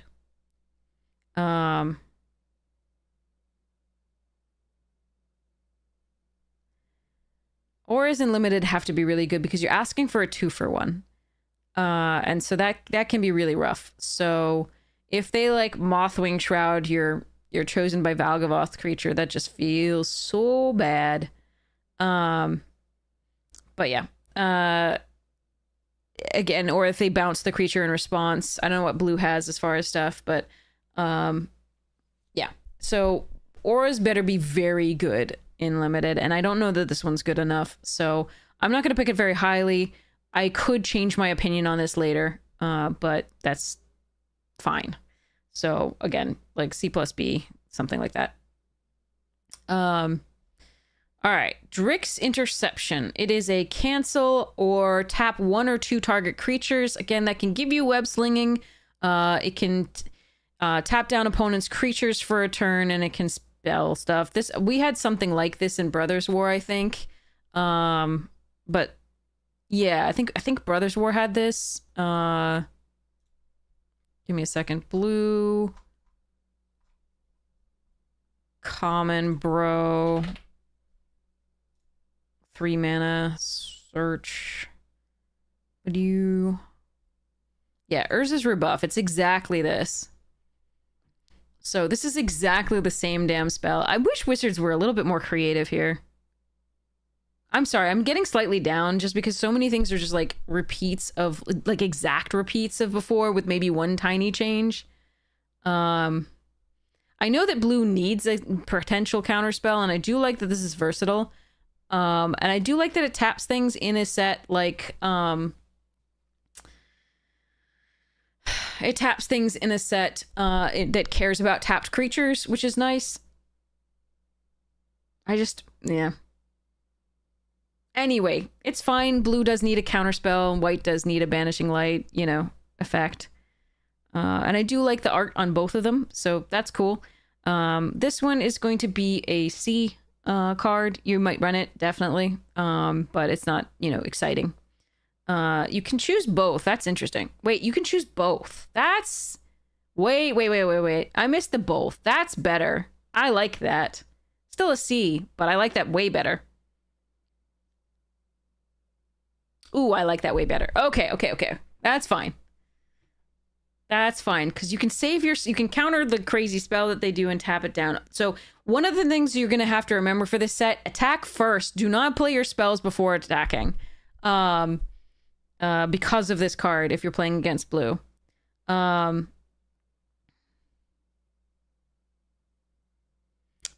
okay. So this is still better than, at least better than this one, which is nice. All right. And I do like the versatility that they're putting on cancel. I love that they're not just printing cancel anymore, because cancel was no good. So, great art, no good as a card to play. All right. Arala Hedron Scalar. How relevant is the web sling part going to be? Are many web sling effects a 3+ discount? It's less that the web sling effects have to be a 3+ discount than that you're gonna get the ETB on your creature again. I think everything almost has an ETB on these creatures that we've seen. So, for example, if you tap down the city pigeon because it couldn't attack and you return it, you get a food token in addition to the in-webs. Does that make sense? So it's more than, your question is valid, right? But it's more than just potentially the web slinging. It's also the like second ETB effect, or like the leaves battlefield effect, right? So bouncing this thing, like the tapping this down and then you know, web slinging it is pretty good, right? Because you get the +1/+1 counter on something that's already in the battlefield, and then it can re-enter the battlefield with a +1/+1 counter on it, and then do all sorts of things, right? So. Or like this one here, right? Tap Betty Ray down so that she doesn't have to attack to do stuff, like, and then just get it back and get another +1/+1 counter on something. So, there's a little bit more going on than just getting the value out of discounting a web sling card. All right, I need more water. Sorry, my throat's drying out completely. I'll be right back, and we're gonna look at Arala. But again, there's going to be a little bit of like when to web sling and when not to web sling is going to be actually interesting, because the web slinging cards that we've seen so far aren't that expensive on their own, and pulling a threat back is always a cost. So we'll see about this. I'll be right back.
Yeah, stretch and drink plenty of water. As I got some snacks and went to the restroom too because I realized I had to go, so it's good. Okay. Can keep going. All right. So, let's go. Yeah, in the grand scheme of cancels, Drick's interception is the best we had so far. Hello. Okay.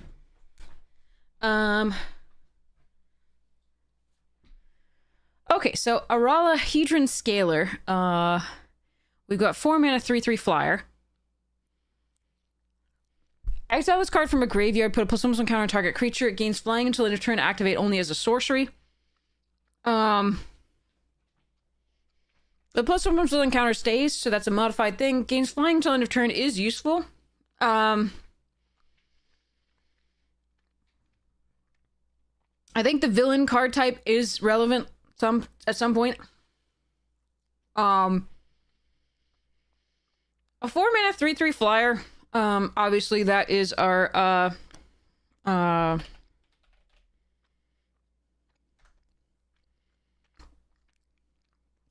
original Phantom Monster.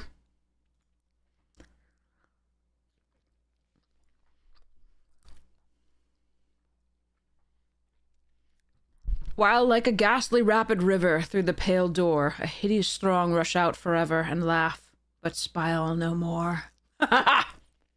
Sorry. Go, Poe! Alright.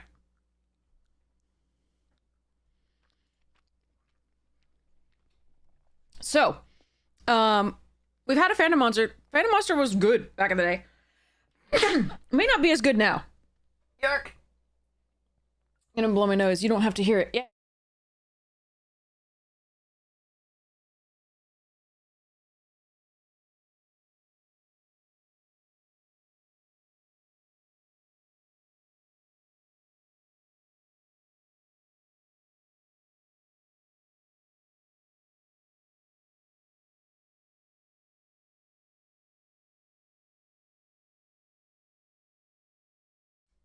Okay.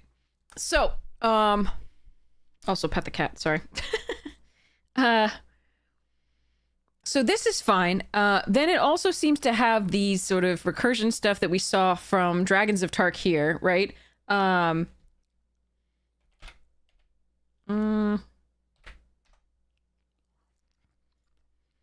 So like we have these renew. It's funny that they didn't say renew for this.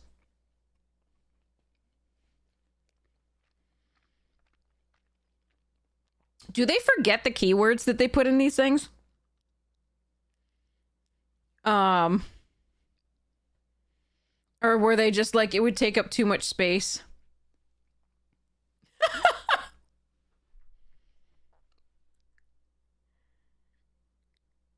That wasn't even that many sets ago. Ability words are set specific. Not all of them, no.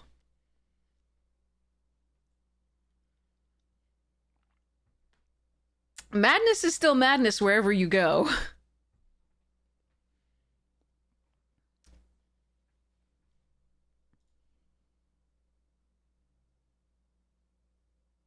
It just gave a counter.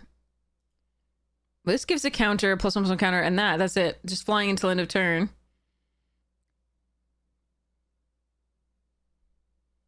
I don't know. I think that's stretching it. Because some of them just put counters. They didn't put an ability. But yeah. Anyway. So this is a fine card. It's fine value as a common. It's, you know, probably a C+ as a common. Just like you do actually want to run this card, I think. I don't think it's really filler as such. It's a little higher than filler. So, decent card. Fine stuffs. And it does block most of the flyers that we've seen besides the Edsley here. Blocks this. Blocks the pigeon. Yeah. So, we've got, and yeah, you can use it from the graveyard. You happen to mill it somehow. Vazine, Two-Faced Trickster. Cool art. 4 mana, 2/3. Ew. You may have Vazine enter as a copy of a creature you control, except he has this name and he's legendary. What is Mayhem?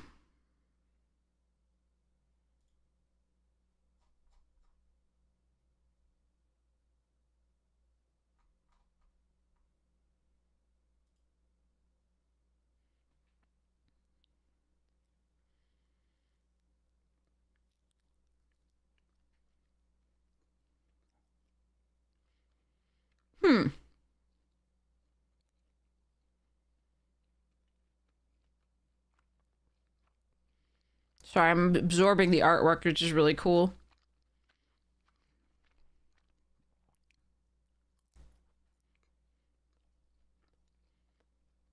All right.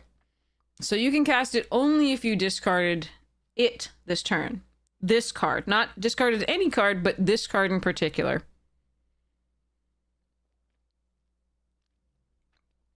I haven't seen any discard in white so far, so there's an entire color that this doesn't have access to very well. But it's still a clone effect for a creature you control only, which is statistically not that great. It's not as good as not being able to capture, you know, copy anything on the board. When we talk about clone, this is what we're talking about.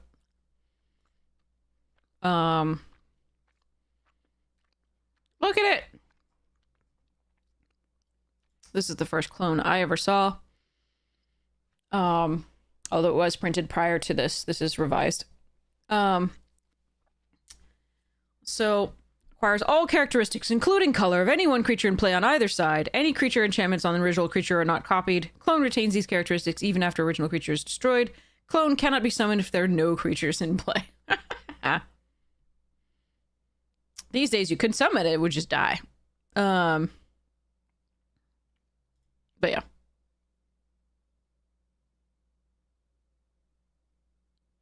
Would it even? Could you even? I was freaking okay. Anyway,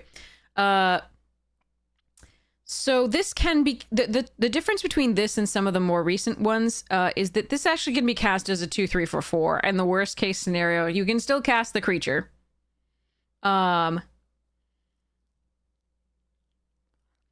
So that's good. But did we see anything in white that would allow us to discard?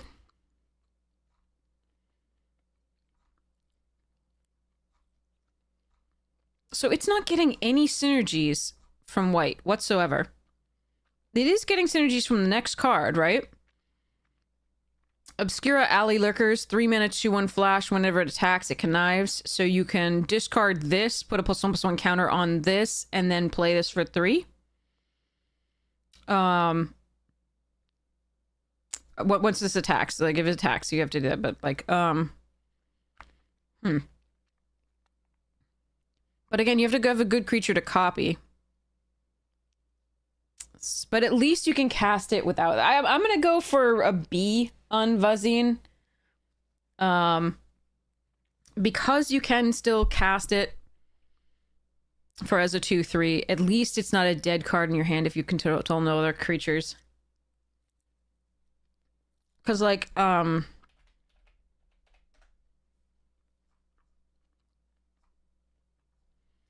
this was just dead if you had controlled no other creatures.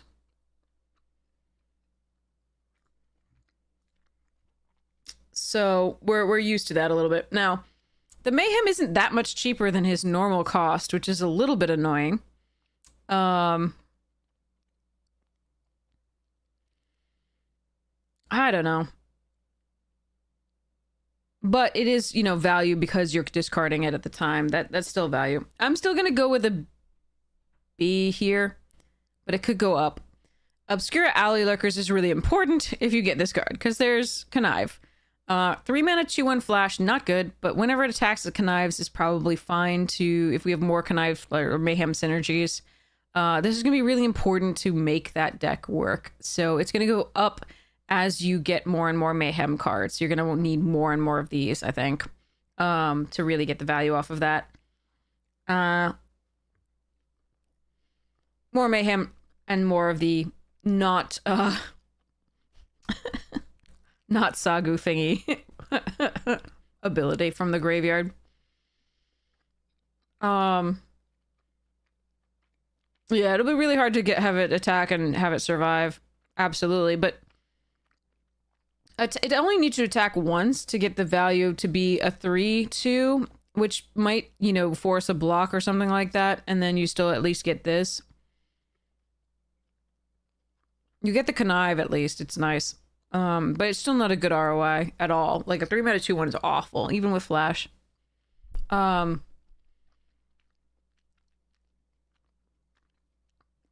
It might be better in this set than I think it is.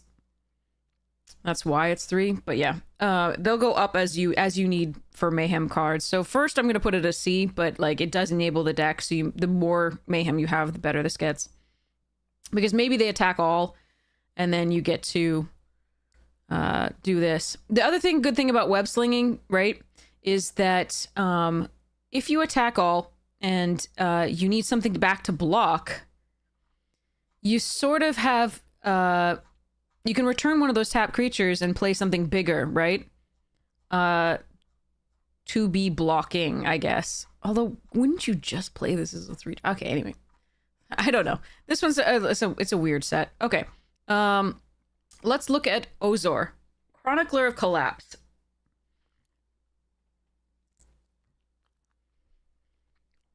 Alright, here's a Villains Matter card. It's a human scientist villain. It's a 4/5 for 5. Not a great ROI, but as long as there are 8 or more cards in your graveyard, it is an 8/8. And as long as you control another villain, it's hexproof. Okay.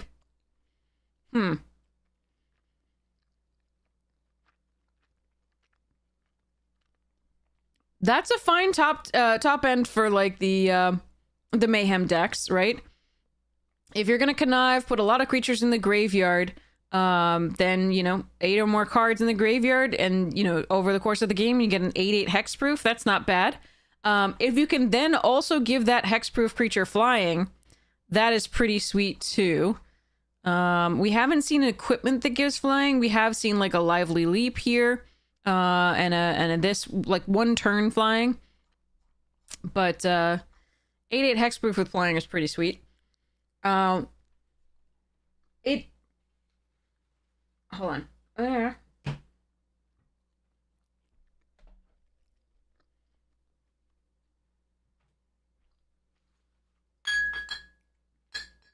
Notably, it does not synergize with this thing, because this exiles from the graveyard. So again, if you're going to be exiling creatures from the graveyard, you're not going to get to those 8, right, or more cards. So this is reminiscent of Threshold, a Threshold ability. All right, that's the name. Sorry, advanced. I want type line. No, text. So Threshold was 7 or more cards that you got these abilities. So it was cheaper to have happen.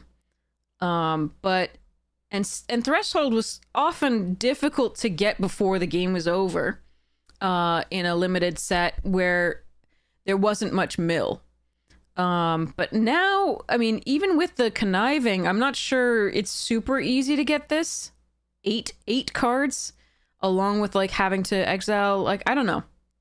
That one's tough. I'm not sure how to rate this, really. I think I'm going to go with C for now. I think it's a perfectly playable card. I just don't think it's going to be great, but it could end up being like a C+. Or even like you really need 1 and it's B for that deck. I don't know. There's so few cards in this set. It's really hard to evaluate what you should be prioritizing. I think at the end I'll have a better sense. Okay, Vexed Bots. 2 mana, 1/1 flyer. Whenever another villain you control enters, put a +1/+1 counter on this creature. It triggers only once each turn. Okay. Okay. How many villains that we've seen so far? Let's see. 1, 2, 3, 4, 5, 6, 7, 8, 9. 9 in blue.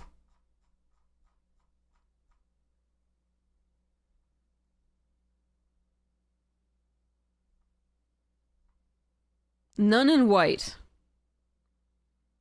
So this is not a blue-white card. 1 here. 2, 3, 4, 5, 6, 7, 8, 9, 10, 11. So it's a blue-black card, and that's the rails part of this. There's a... Oh, wait. 12, 13. All right, 1, 2, 3, 4, 5, 6, 7. Yeah, it's a blue-black card. You could do red, but it's a little bit harder to get full value off that. You probably want to look at the... I probably should be looking more at the commons and uncommon villains to see which is the most that you'll likely run doubles of.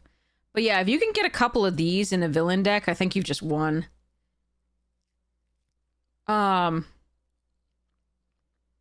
They seem pretty good to me. I like these and I would pick them highly and try and build around that. Hope that I'm in the villain thing where nobody else is. That said, like, people can take villains just because they're good cards as well, so... But, like, for example, we've got 3 rare villains here, and the likelihood of getting 3 rare villains is so low, so maybe I should have looked at which has the greater proportion of villains at commons and uncommons. Because we've got a couple scientists in here, which we just don't care about.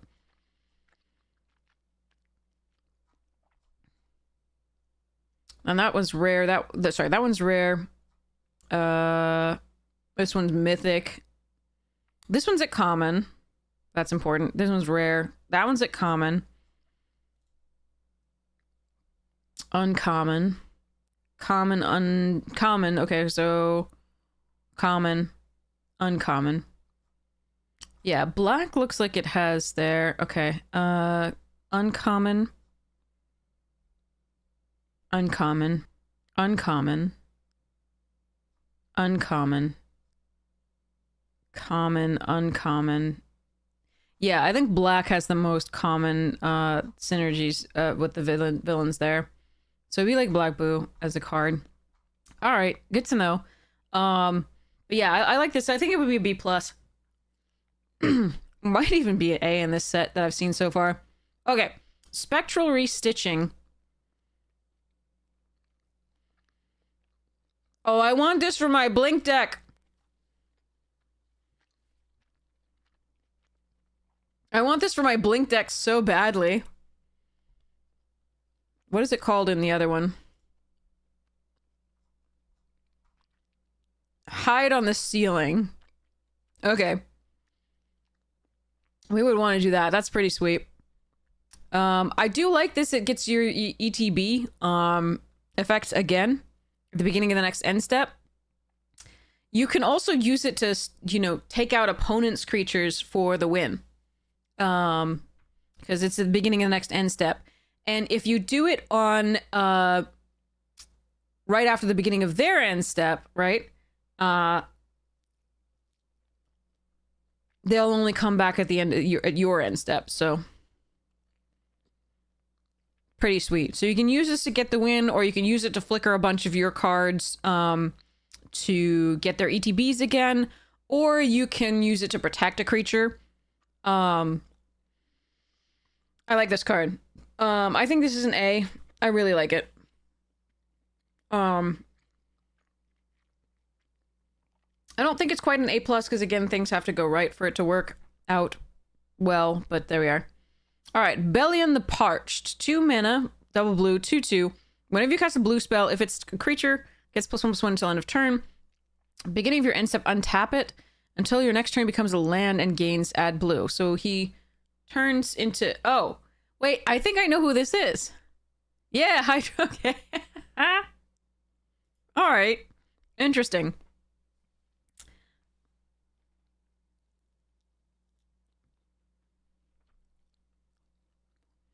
Wait, I have a question here. The way this is phrased, is it only when you cast a blue spell that the trigger is going to occur? At the beginning of your end step? Is this a separate effect, or is this only part of the triggered ability?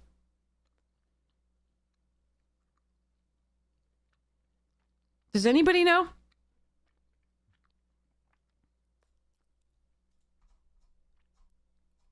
Nope, they don't have a breakdown of the silly cards. So the way these are phrased, they're not like Are these two separate abilities? Yes, they're two separate on this card. Why can't you see it on this? Oh.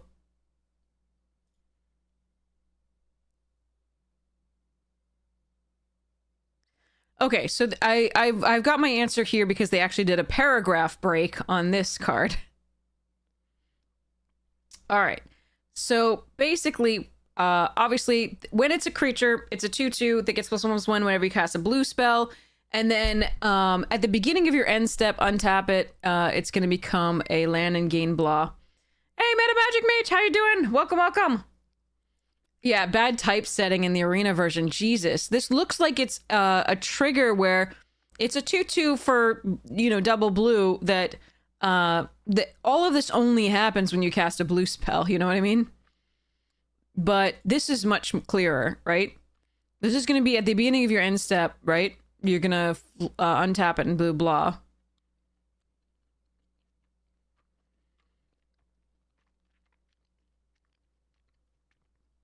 Is he ever going to be able to attack? Hold on.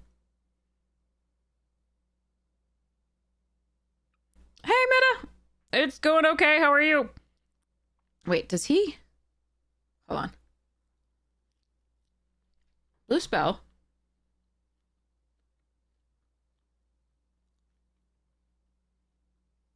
Oh, he's a land on OP's turn and a creature on yours.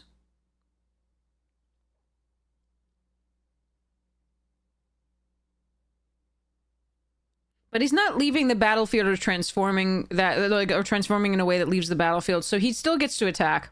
That's good. All right. Okay. I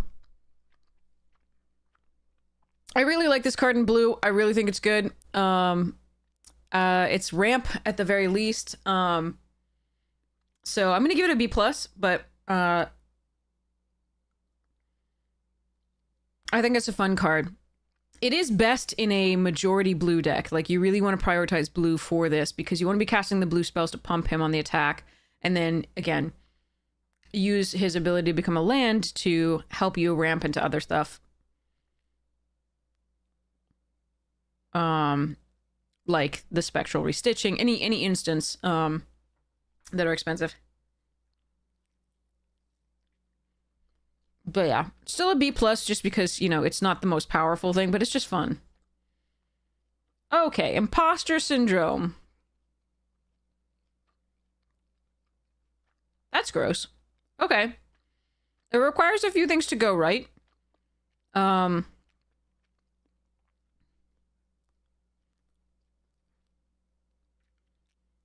you have to be able to do the damage. Otherwise, the other stuff is better. Like, what was the six? So,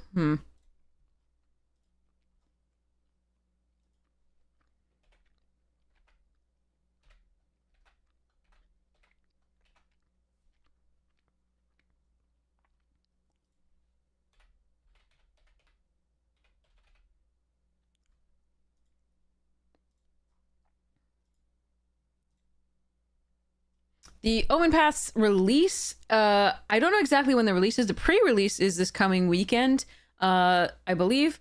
And the early access streamer event is on the 17th, 2 days from now, starting then and going through the 18th. But so at the beginning of your upkeep, create a token that's a copy of another target non-land permanent you control. You didn't have to have anything happen to make this just happen. The reason it's a little bit weaker is it does nothing in the turn it comes into play.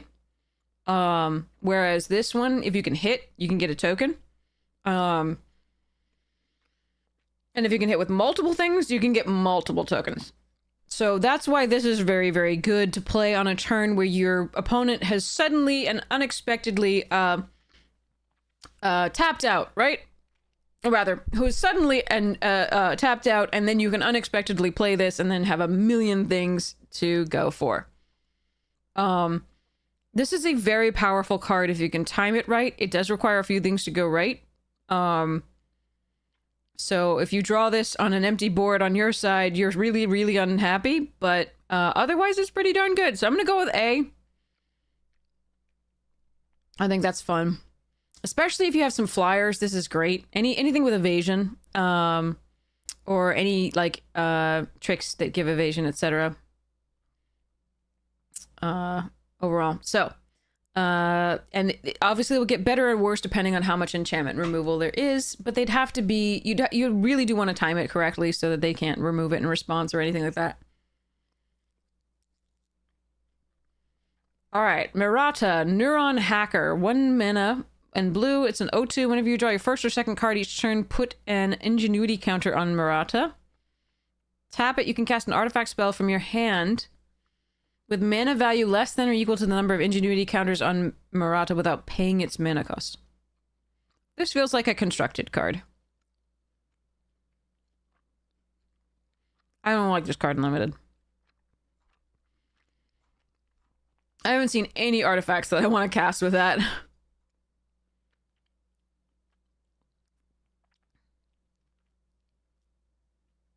Yeah, I think this is I'm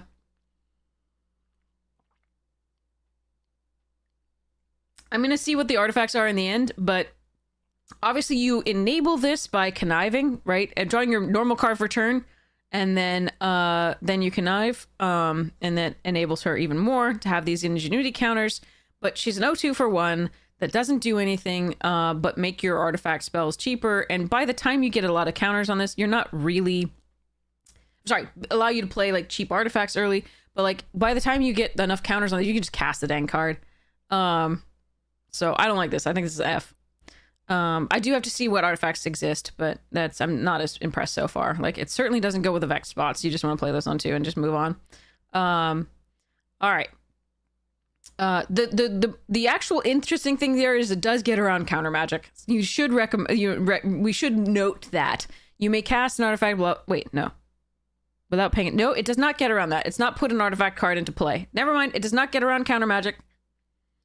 I thought it was going to be an ether vial but it's not an ether vial. It's cast. That sucks. So this is ether vial.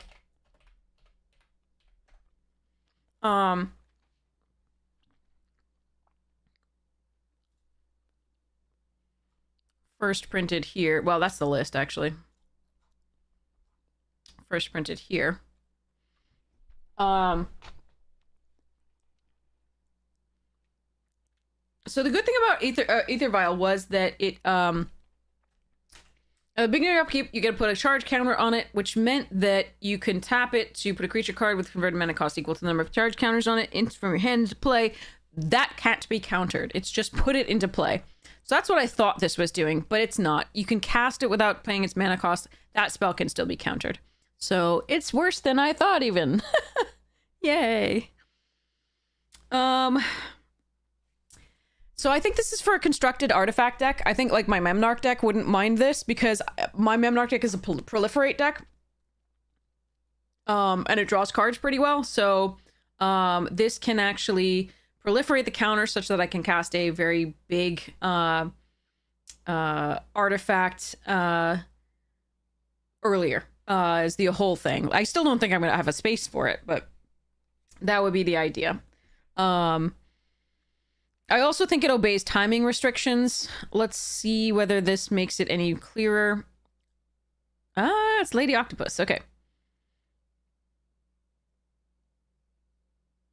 I would assume it obeys timing restrictions. It says cast, so it's not put it into play. Again, Ether Vial could flash them in, essentially, which is really cool. This card's great. This card, not so much. Okay. Ulks. Mouth to Many Eyes. 6 mana 4/4. Not a great ROI. Let's see what it does for that. You may look at the top card of your library at any time. You can cast spider spells and non-creature spells from the top of your library. Whenever you attack, you can mill a card. Interesting. Okay. Okay. That artwork makes me want to die a little bit, but it's really creepy.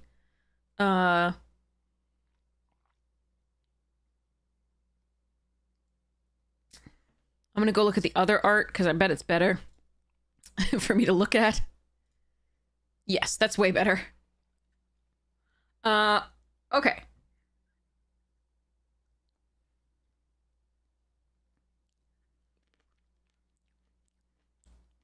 Give me a second to eat some blueberries. All right.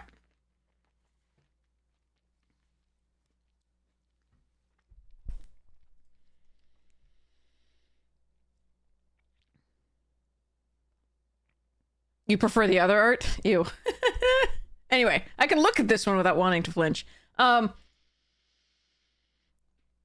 it's an uncommon. It's a 6 mana 4/4. Not a good ROI. It does allow you to look at the top card of your library at any time. We have seen things like that with Future Sight, which is a 5 mana. You played with it revealed, which is you looked at it, but also opponents did. And then you could play the top card of your library. This has restrictions on what you can play, spider spells and non-creature spells from the top of your library, so instant sorceries, enchantments, and artifacts, etc. I don't think there are any battles in this, but yeah, we'll see. Whenever you attack, you can mill a card, meaning if you don't like the top of your deck, you can attack and mill it and put it into the graveyard, which again, we get some synergies with this lovely Ozark here, right? Getting to that 8 is a little bit easier. And the mental game, yes. True.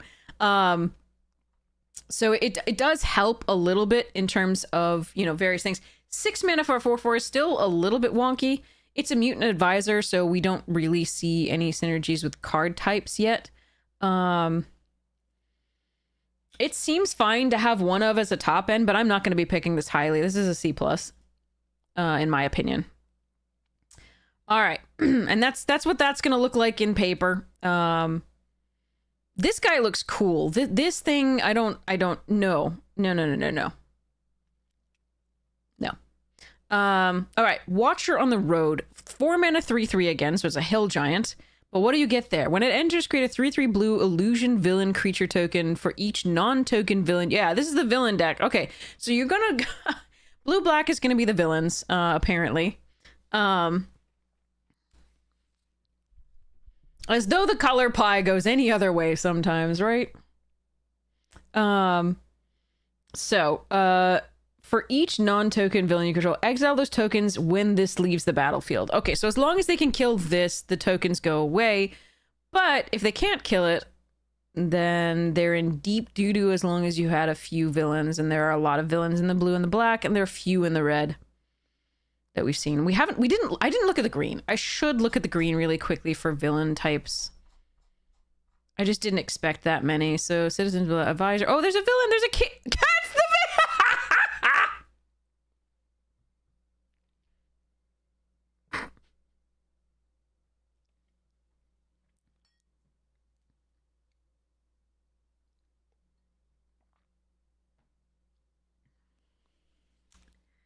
Disparaging cats in my presence.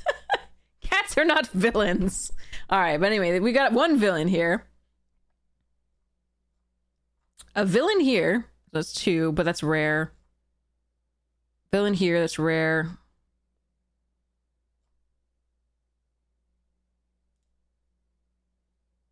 Okay, so not that many in green. Okay, and they're mostly rare. All right. So yeah, it's mostly a blue-black card, I think, that one. The Watcher on the Road and the Vexed Bots seem blue-black best. Obviously, you'll run them in stuff that has any villain stuff in it, but you want to prioritize it in the others. And if you can get like 1 or 2 counters on it, it's still probably worth the investment and like 1 or 2 of these. Because then they have to use removal on this. Seems okay. What is that, though? I want to know which one that is. Mysterio. Oh, okay. All right. I kind of like this art better. Kind of want this art in paper. The Watcher on the Road is such a cool feeling. Oh, it says here Mysterio right there if I clicked on the actual card. Okay. But I did want to see the actual card, so sorry. All right. So, fantastic. What? Okay, hold on.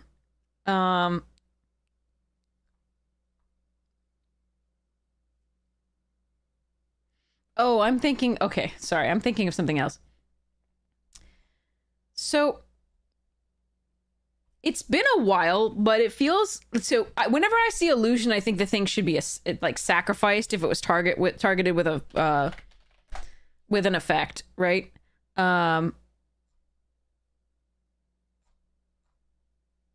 It's so funny. Not these.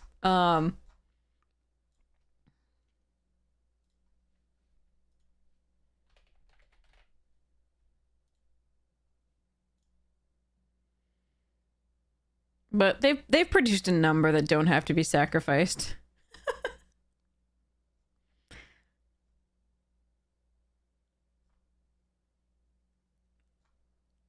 Since then, but it still feels like they should be. They either had like cumulative upkeep, right? Or when they, you know, illusionary servant, when they became a target of spell or ability, sacrifice it. But yeah, they've changed that a long time since. Target of spell, sacrifice it.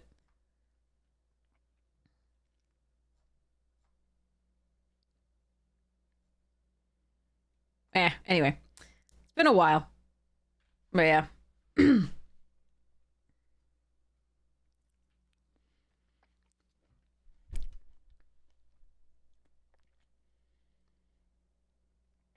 So yeah, you create the three blue illusion tiers, and you have an illusion villain here.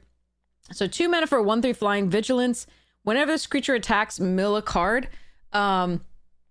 It's not both players. We've seen that before in black in Wilds of Eldraine, I think it was. No, Throne of Eldraine.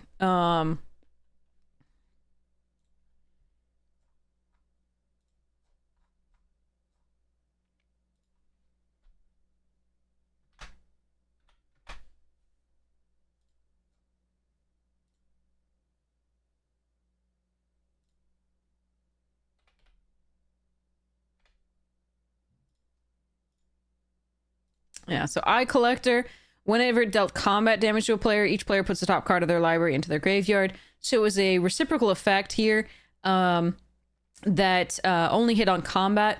This one triggers on attack. You mill a card, but they don't, which is interesting. I think the reason they made it not reciprocal is the fact that you don't want to enable your opponent's, you know, graveyard synergies. This card, for example. But I think the 1/3 body is pretty good against many of the flyers that we've seen so far. I don't think it's good with, again, vigilance in this set seems really bad for like getting web slinging going. But we haven't seen any web slinging since white. So maybe that's just white's thing and we just don't care about web slinging overall. It's just not that much as a mechanic. Like, I don't know. We'll see. But this is a, you know, serviceable C card, just fine. It does enable a lot of your graveyard shenanigans with this stuff, but, you know, if you're forced to run a couple of these, you definitely want a couple of these. Is the thing. All right, Gobin, Gene Splice Savant, 2 mana, can't be blocked. It's a villain, mythic. When it deals combat damage to a player, connives. And you can Grixis +1 transform it only as a sorcery, or you can play the other side of the card. It's Flame! It's Flame!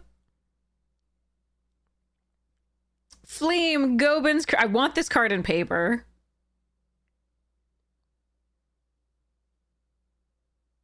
There was a thing... Our Lord and Savior. There's a whole thing online about whether people prefer loot to Fleam, okay? We're going to set up a poll right now, okay?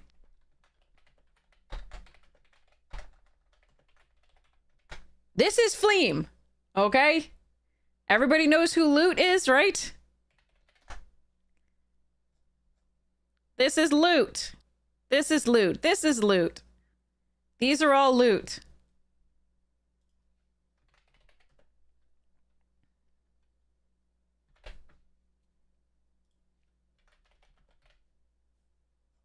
All right, we're going to start this poll.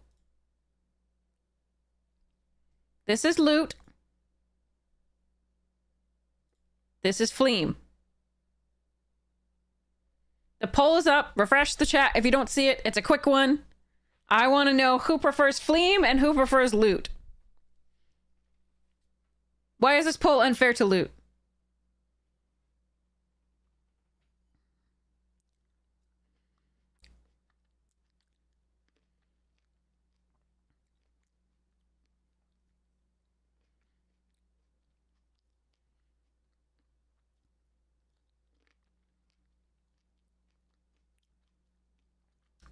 Loot is traumatized. Oh, I didn't read the story. What's Bikini Chandra? You've known Fleam for 2 seconds, but he goes, "You're burning the world down."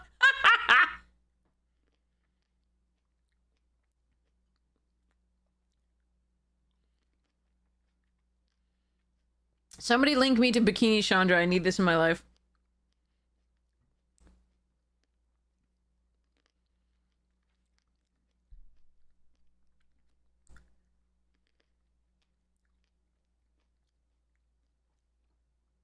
Oh, shit. No, maybe I'm not sure. Wait.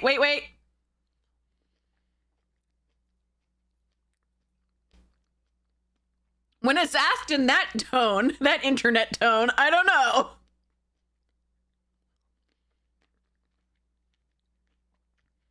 What did I just put my foot in?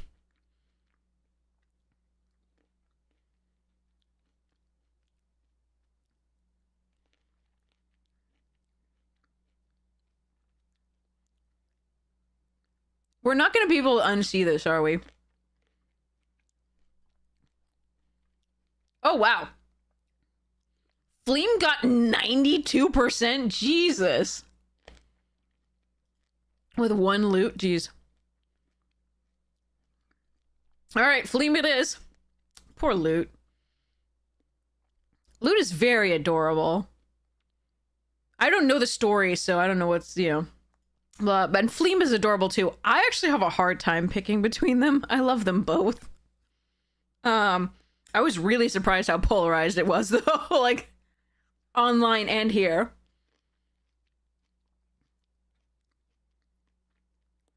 But maybe the story has something to do with that. I haven't read the story. So, huh. Loot seemed forced, and Fleam is not forced at all.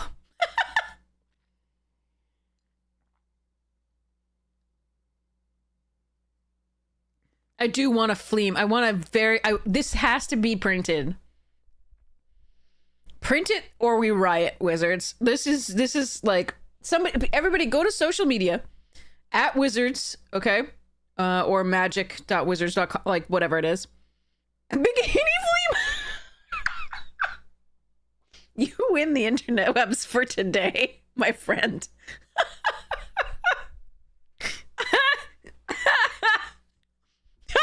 Sorry, I'm still picturing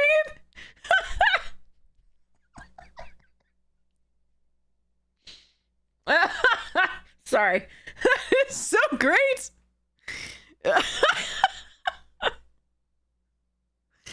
Oh, God. No, I still want the Bikini shrub, but Bikini Fleam has to happen too. Oh, man. A mascot commander deck, yeah. And then they have to allow us to run, oops, sorry, hold on.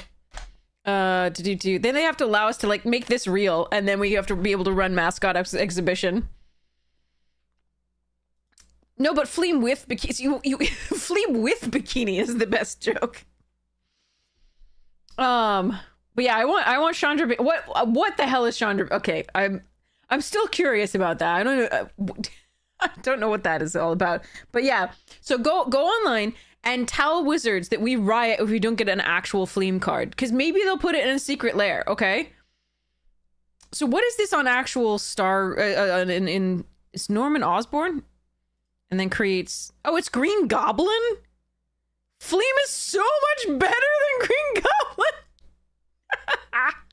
I love Fleam.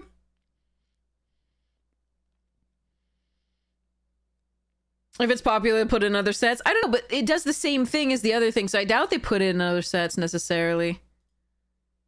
I don't know. I mean, maybe. Maybe. I kind of just want it as a secret lair. I don't really want this card in another set. But yes, we need one mascot in each of the colors, and like, although this was a Fleam is tricolored. Just proxy it, yeah. Just print out the artwork and go, yeah. But yeah, I want to run this, and I want to run it as a lesson. I actually want to run it as a lesson that I can fetch up with my learning things, because I really hate that they made it so you can't do that. It's really annoying. In like EDH, etc.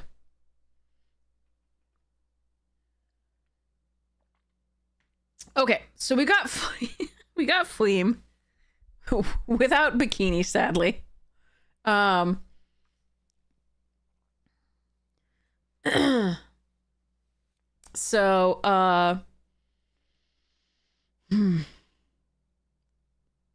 we got a 3/3 Flying Menace. That's fine. Spells you cast from your graveyard cost 2 less to cast. Okay. Each non-land card in your graveyard has Mayhem.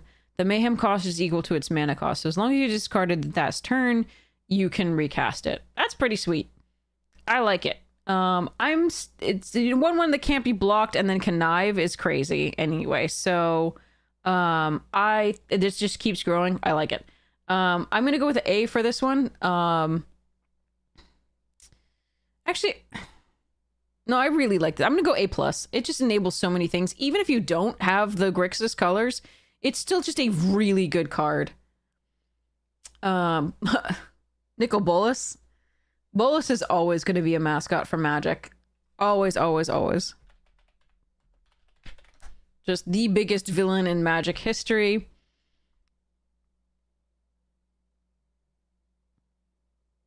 This and the horns, you know, yeah. Iconic for Magic. Fleam could replace him as the Grixis mascot. There's a different type of mascot. There's Derp mascot, and then there's Bolas.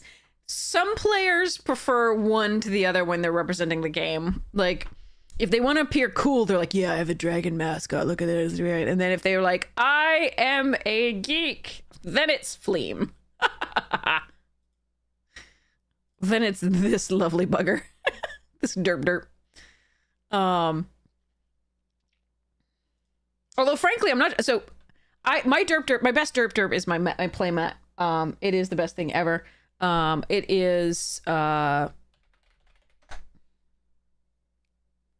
Where's my secret lair? This is my derp. This is best derp ever. I have a playmat with this signed by the artist. It is freaking fantastic. It's my baby. I love it. Best derp in the history of the game. So this... The story behind this is that this is an Extra Life secret lair in which they got a child to illustrate one of the cards, right? And then they got an artist to interpret that drawing. So here's the child's drawing. This is the child's drawing. Age 4, Mohammed, age 4, drew Lathless, the Dragon Queen, right? If you saw her, you'd go, ah, right? And then Tyler Jacobson, age 39, illustrated it there. It's so good. This is way better than the Craterhoof. The Craterhoof is great. Muldrifter's great, but this is my favorite. This is the best. So this is Lathless Dragon Queen, and it's my favorite derp that exists ever. Like, this is just the perfection. It is so good. And thanks to Muhammad, we have it. Now, Muldrifter, by the way, was treated in a similar way. So the secret lair drop, this is the artist's version. This is Magali's version of the kids' version.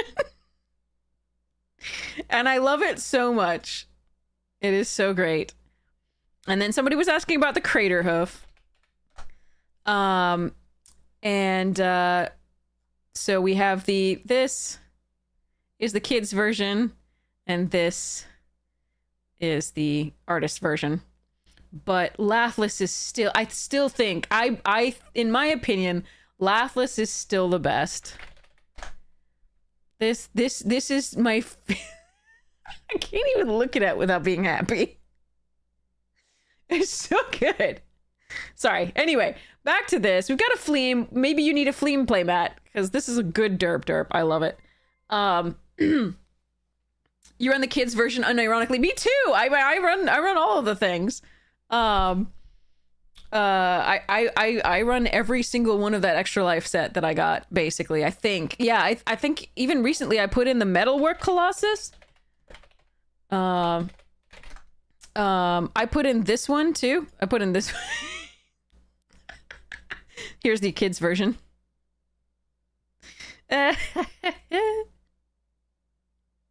It's so great. I put that in a deck. God,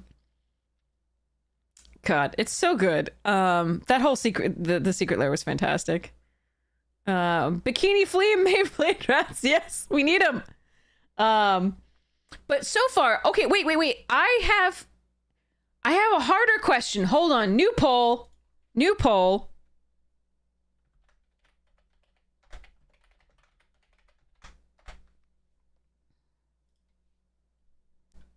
Oh God, this is actually, okay, hold on.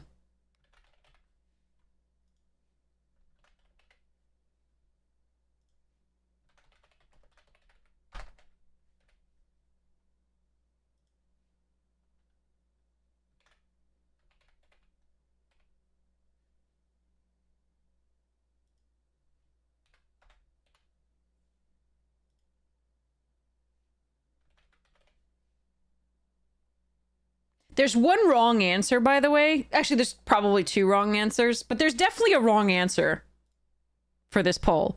Refresh the chat if you don't see it.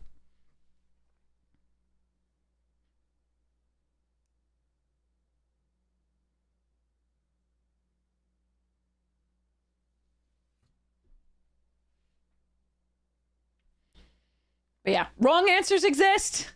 Fair warning.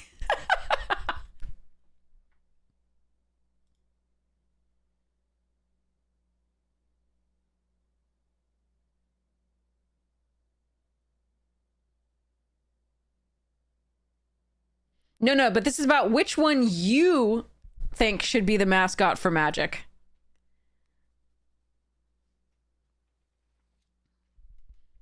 Which one you think is the best mascot for Magic?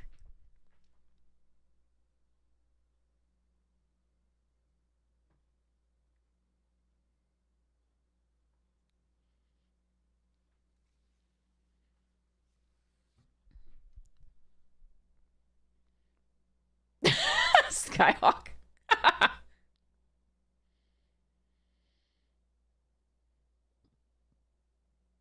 Oh, Takeru. Sorry, Takeru. That's a good question. That's a really good question. It's up to you. You can tell me whether, if you choose that, you can choose whether you want it to be the kawaii version or not. There is a kawaii version. Where's the secret lair version? No, I want all printers. Wait, hold on. It is Ravager, so I want all printings of this one. This one. So there's the kawaii version of Nicol Bolas. This was the cute to brute version. It gets less cute on the other side. All right, that's what I expected. That's what I expected. So you choose Nicol Bolas if it was cute too. Okay. So I that's what I had to do. So the actual people, the one people love most is Fibbles, huh? Is the mascot, true mascot for Magic. And yes, Jace was the wrong answer. Jace was absolutely the wrong answer. So thank you for not choosing that. Jace is a tool and a half. I'm sorry. For so long, he was kind of the face of Magic, like, and it was just like, oh. Eh. But yeah, here's baby, the cute Nicole. Sorry. All right, we got off track. Sorry about that, but I was just really interested. All right, I love that you all went Fibblethip. That makes me happy too. I love both of them, but like, yeah. Out of time, out of chat, exactly. Oh, Squee! That is a very good point. Squee has always been amazing too. I love Squee. My favorite Squee are like, I like this Squee, but the art that I prefer, this one looks too much like a child. I don't like that one at all. Is this the other Squee that I like better? This Squee is awesome with the Squeeze toy, but like, I swear there's another one. Oh, Immortal. Nah, I mean, I guess, why is there, I feel like maybe this is the art that I just remember and I like best. Squee is fantastic. Dubious Monarch. But yeah, okay. All right, so we've got Fleam. I still think this card is probably, like, the Goben part of this card is probably an A or A+. I really like this card. It does everything the deck wants to do, and it can just be a problem on its own if they can't find removal. But the keeping conniving to fix up your hand, fill up your graveyard is so important for that deck. So it's between an A and A+. Gerard was, for a time before Planeswalkers, Gerard definitely was. I think I need 2 R's, sorry. There we are. Gerard was the sort of a face of Magic for a while. Definitely, you're correct. It's been a long time. They kind of replaced him with Jace, which made me unhappy.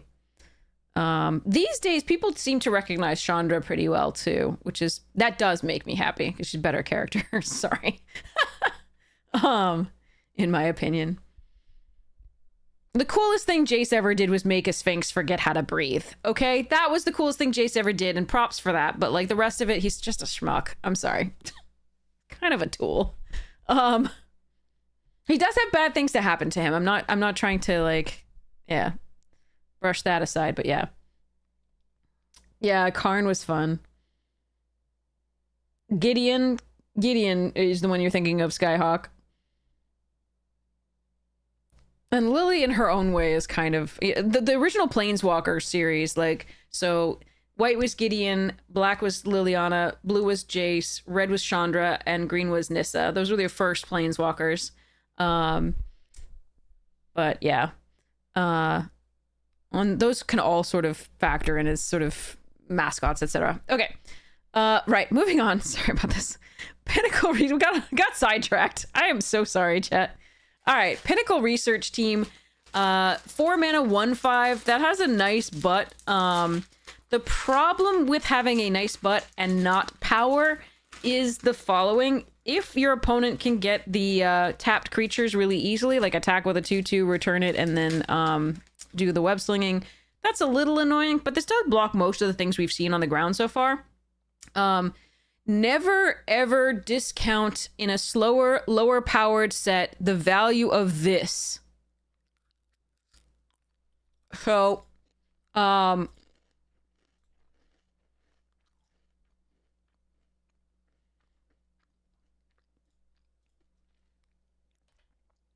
was it Bro?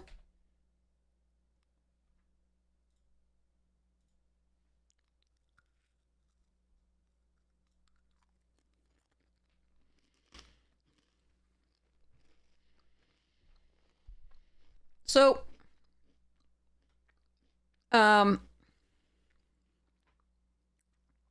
if the set is slow, and Bro wasn't particularly slow. It wasn't super fast, but it wasn't particularly slow either. A lot of the time. But this card was very good in games that went long for stopping the board stalls and just drawing you into further cards and further effects. And at 3 mana for a 2/3, it was pretty easily killed. 4 mana for a 1/5 might not be as easily killed, and that's kind of cool. It does require not just 7, but 6 and a blue. So that's a little bit of an interesting thing there, but there are times when this is going to be important to stop if you're in a more controlling deck, or if you're in a deck that has a bunch of Vex bots getting in the air and you need something to stop up the ground and then later draw cards. This isn't going to be awful. I think it's perfectly playable. I think this is a C. I think you want like 1 in your deck, maybe 2 maximum. Again, under the circumstances that we talked about, where everything's evasion and small and you need to stop up the ground and stop the big things from attacking you, this is a fine card. It's not unplayable at all. But if the set is very fast, it's not going to be good. So, okay. Robotics Mastery. 5 mana? Oh, at least it has flash. Oh,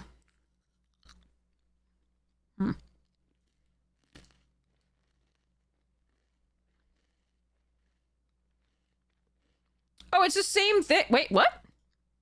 Oh, they were just allowed to call it Robotics Mastery because it doesn't actually have any relevance. Okay, relevance to Spider-Man. Okay. Hi, Megafly! Oh, so nice to see you! Normally a 5 mana aura is just like, oh god, this has to end the game, or you're not playing it in limited, but it has flash. And that is key. So you need to wait until they're tapped out so you don't waste 5 mana on nothing.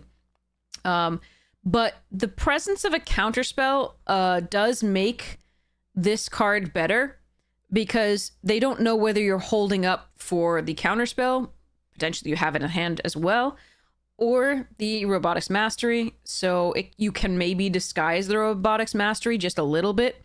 You have the potential to do so. So this card, okay, so 5 mana and flash, enchant creature, creates 2 1/1 colorless robot artifact creature tokens with flying, and enchanted creature gets +2/+2. That's fine. You get 2 bodies with flying. They are artifacts. I don't think we've had that many artifact synergies overall, but enchanted creature gets +2/+2, 5 mana. So you can maybe blow out an attack that they thought they were going to win, but then you have 2 extra bodies and one thing that's much larger, which is cool. I still think it's a B or C+ card. I certainly don't want more than 1 in the deck, I don't think. Well, I mean, there's sometimes if it's the entire top end, I don't really like it that much. I'm gonna go C+. Okay. So outsmart the amateur, 5 mana, choose 1, draw 3 cards, counter-target spell, draw a card. Okay, again, this robotics can be disguised by both outsmart and the cancel type thing. So I do think that makes it better, definitely. So they're not sure whether you have the counter or whether you have the the enchantment, so that's pretty sweet. Draw 3 cards at 5 mana. Draw 3 cards is something we've had before. So Jace's Ingenuity was 5 mana, draw 3 cards at instant speed. So this is power crept in that you could not only do that, but you could do something else instead. Counter target spell, draw a card. So this is a combination of Jace's Ingenuity and oh god, what is it called? Is it called Dispel? I forget what it's called. No. Freaking Dissolve. No, Dissolve is 3 mana. Anyway, there's a 4 mana counterspell, 2 and 2 blue that does the counter target spell, draw a card. So this is kind of, you get your choice of one or the other, which is really sweet because again, that's power crept because Bone to Dust is one of them that does that. Absolutely. It wasn't the one I was thinking of, but it does, wait, no. Bone to Dust? What there? Bone to Ash, right? Yeah, Bone to Ash. So this does it, but there's also another version of it that was prior to M20 that was from one of the earlier sets that starts with, I believe it starts with a D, but I could be completely wrong. That is the same mana cost, does the same thing, draw a card, but it's just a little bit earlier. And this is only creature. The other one does both. Does just counter target spell. Oh my god. I'm actually now curious which one it is. So like it's this. It's 2 and blue. Hello. And it is uncommon at that time. And it says counter.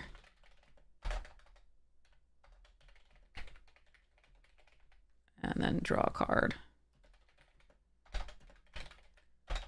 I can type, sorry, I'm not actually paying attention to when I type. Search with these options. Dismiss. There we go. So counter target spell, draw a card. So you're getting dismiss on a as an option on a 5 mana, which means you're paying 1 more for it, but you're paying 1 more for the versatility of being able to draw 3 cards instead. So this is sort of like a power crept Jace's Ingenuity because you can have the other option as well. So it just gives you the choice, and I like it. It's fine. Draw 3 cards at 3 instant. The 5 for instant speed is pretty sweet. It's still probably a B or probably a B or C plus. Just because I don't want to run too many in my deck, but it's still fine. Secret Identity, 1 mana instant speed. Choose 1. Conceal or reveal. So until end of turn, target creature you control becomes a citizen with base power and toughness 1/1 and gains hexproof. So you can protect a creature, but you're going to make it dinky at the same time.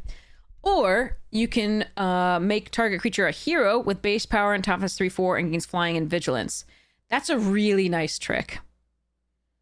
That's a super nice trick because you can get in for 3 damage in the air if you need to, or you can protect a creature and yes, make it small, but whatever. But you can also, block something that, you weren't going to trade before, and you can eat it potentially. So it's target creature you control. So yeah. So this is a good trick. I like it. I think it's a B. It's not a B plus yet to me, but it's still fine. Again, the hexproof is really important because you can stop people from killing your best card. It's going to be very important, I think, in decks like this Vexed Bot stuff because you want to protect these very badly. And so you don't care. Making this a 1/1, right? Base power and toughness 1/1 and gains hexproof is not going to make its power any less if it has +1/+1 counters on it, because the +1/+1 counters will still apply. Its base power is already 1/1. So like Vex bot stacks, when you're running multiples of those, you want to protect them with this. It would be really good. So I do like this card. Again, it's still like a combat trick. So again, probably B or B plus maximum. Still good stuff. Argeir, Tidal Spinner, 3 mana 2/2. When it enters, return up to 1 target non-land permanent to its owner's hand. Damn! That's a good card. That is a very good card. So this is harkening back to Mana War. You're gonna fill it in for me now? No? Okay. I can type. What the? Manomar. And then Talisman. So this is Mana War. So this was originally very early printed. So Visions, yeah. Oh no, that's a list. Oh yeah, Portal. I remember Portal. So here's the Portal art, but the classic art that I remember most is this one, which is just spectacular. So this is Mana War. When it comes to play, this only returns target creature, but this returns target non-land permanent. That's really sweet. I really like this card. I think this is fantastic. I think this is an A. I think it's up there with the other rares that we've seen, like some of the rares that we've seen. It's just really good. Being able to play something as a 3 mana 2/2 body that can bounce anything is very, very nice. You can also bounce your own things. Notably, this doesn't say opponent controls. So if you need to reset, for example, a Saga, or you really you put something under the Mothwing Shroud that isn't as good as something they played recently, so you want to get this back and put that on something else, you can do that. Yeah, if you want to get more value out of this, you can bounce the Remarkable Readings, put it back into play, get 3 more tokens. So if you want to reset, this, there's a lot of value out of this card, and I really like it here. So that's why I'm ranking this one so highly. I really like this. It's also a spider, which is super, super cool. Yeah. Arrest, so this one is, you can't actually, you can get your creature back, it'll ETB, but they can always recast this if you're freeing it up from under a Mothwing Shroud. That's cool. there aren't any arrests that we've seen. There are or pacifism types effects. No arrest and pacifism, just O-ring type effects. So that's less important because they still get to recast this. Then again, if you really want your EDB back, sure. But the spider type line does matter because it actually could come in as the 3/3 if you have this lovely little Aunt May. Zora, spider fancier. She loves her some spiders. Some spoods. Okay. Hide and Mundanity. 2 mana enchant creature. Citizen with base power and toughness 1/1. It has defender and loses all other abilities. That's pretty awesome.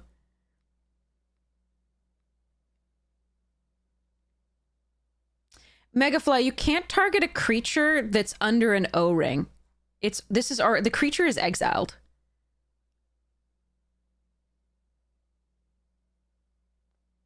If you're talking, like I said, if you're talking about a pacifism or an arrest, those are different. Those are auras, right? So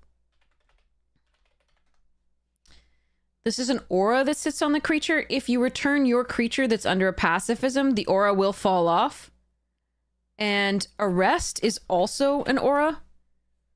Right? But there's no arrests in this. There's only Mothwing Shroud, which is an O-ring effect. It's an Oblivion Ring, so it exiles the thing. Yeah. So, okay. So yeah, Hide and Mundanity is really good. It's another version of the legitimate business person. I really just want to... I can't type that in for the type line here. I gotta like text, right? So yeah, let's just do yeah, witness protection. I'm just gonna search with legitimate business. So yeah, so witness protection, enchanted creature loses all abilities and is a green-white citizen creature with base power and toughness 1/1 named legitimate business person. Now, this one could still attack as a 1/1. So this is better, but it does cost 1 more, right? It has defender and loses all other abilities. So it's still good. But it has defender, so that's nice. So it's a good piece of removal that blue seems to get these days. Losing creature types, loses defender, is important. It also loses all the creature types is important because spiders, heroes, and villains we've seen matter so far. So that is key. So again, this is a good blue removal spell. You're going to take it like C plus B area, depending. Probably C plus at this point for that particular type. Is it better than Unable to Scream? It is...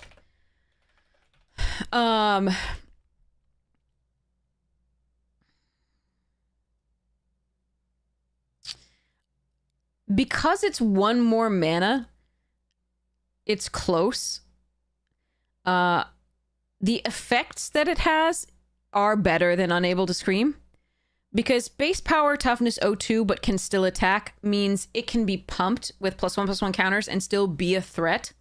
Whereas with this, there's a lot of +1/+1 counters in the set, notably. But with this, it has defender, so it can't even attack through that. Now, it does cost 2 mana, which is big. Unable to Scream is really nice for that reason. They cost 1. That's just a really nice, efficient card. And this is a little bit less. We have had Frogify, right? And other effects in the past. But they have still made a 1/1 that can still attack. So this is kind of the best for 2 that we've seen. And it is slightly better than Witness, but again, it costs 1 more. So, all right.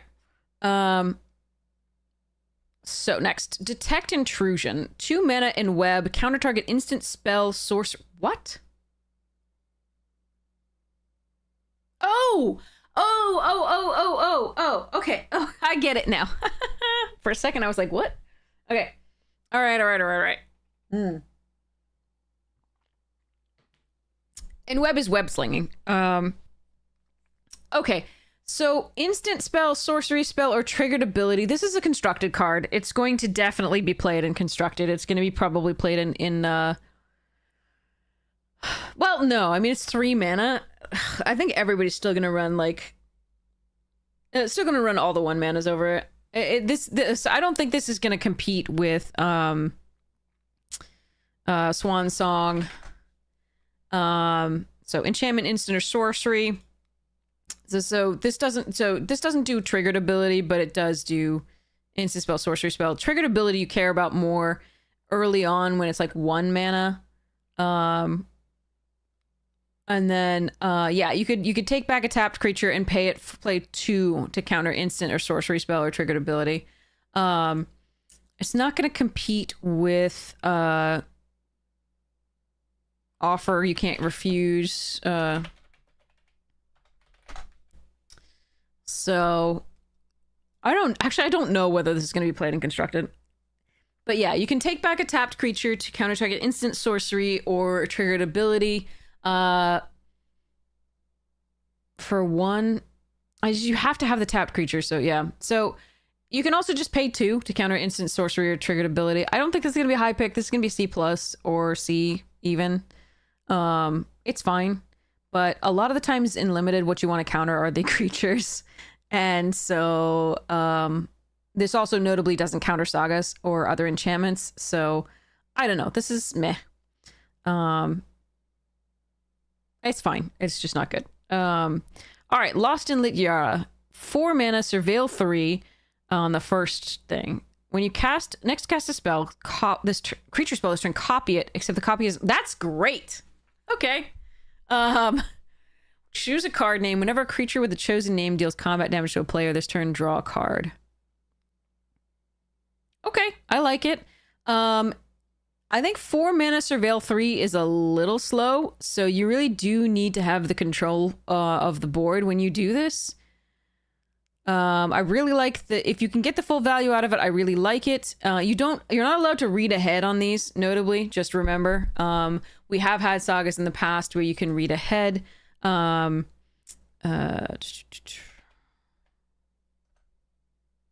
sorry, Gix. Hello.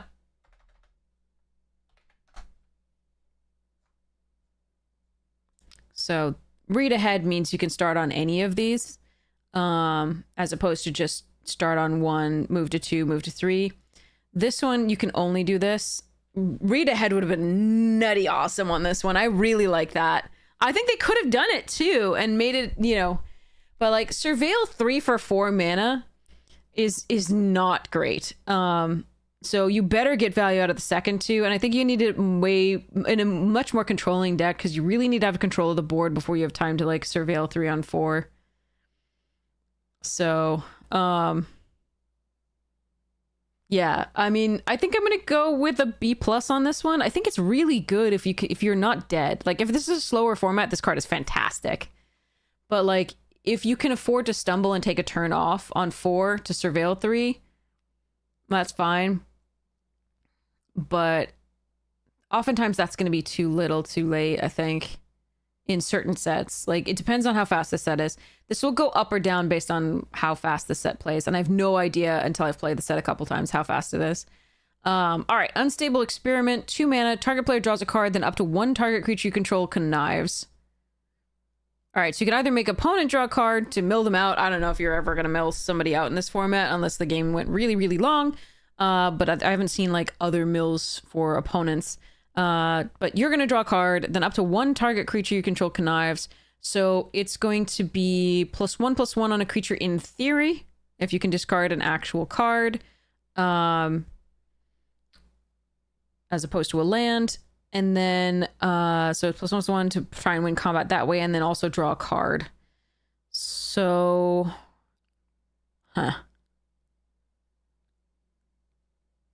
is there a way to make that really good?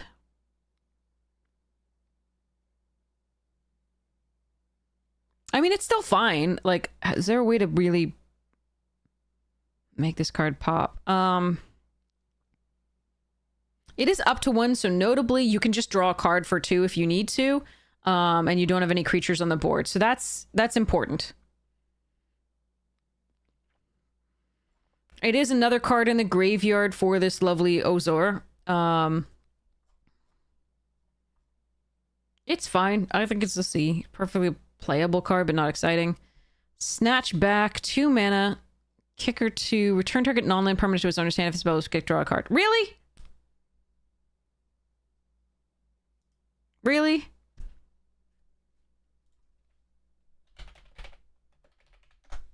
Alright, so they just reprinted Into the Royal. So return target non-land permanent to its owner's hand if the spell was kicked, draw a card.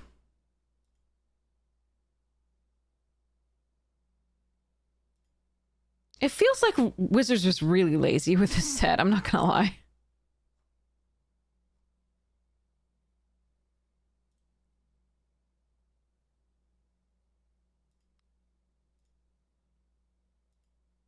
Sorry, I'm sorry. It just feels like everything's, you know, a reprint of something. There are some that are just better than other, like the previous one.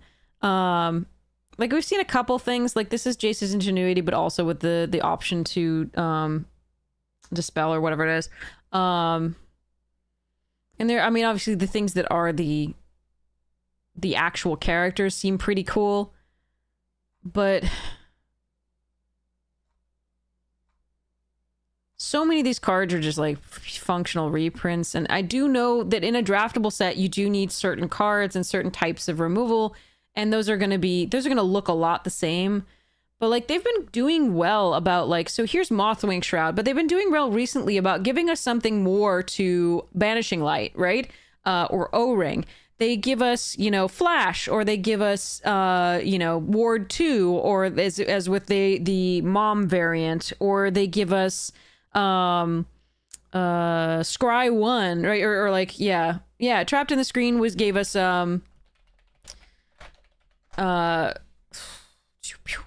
Trapped in the Screen gave us Ward 2 here as well. There was one before that in Mom that was uncommon that gave us Ward 2, I think, as well. But it was 1 white. So they do different things, and that's always been interesting to me. This one's just a functional reprint of Banishing Light and O-Ring. So it's just, I'm, yeah. So it's, yeah. I mean, I think Into the Royal is great. So Into the Royal was printed in Foundations, it was printed in Zendikar Rising, and it was printed in Zendikar. So it's been printed a lot. And it is a good card, but, you know.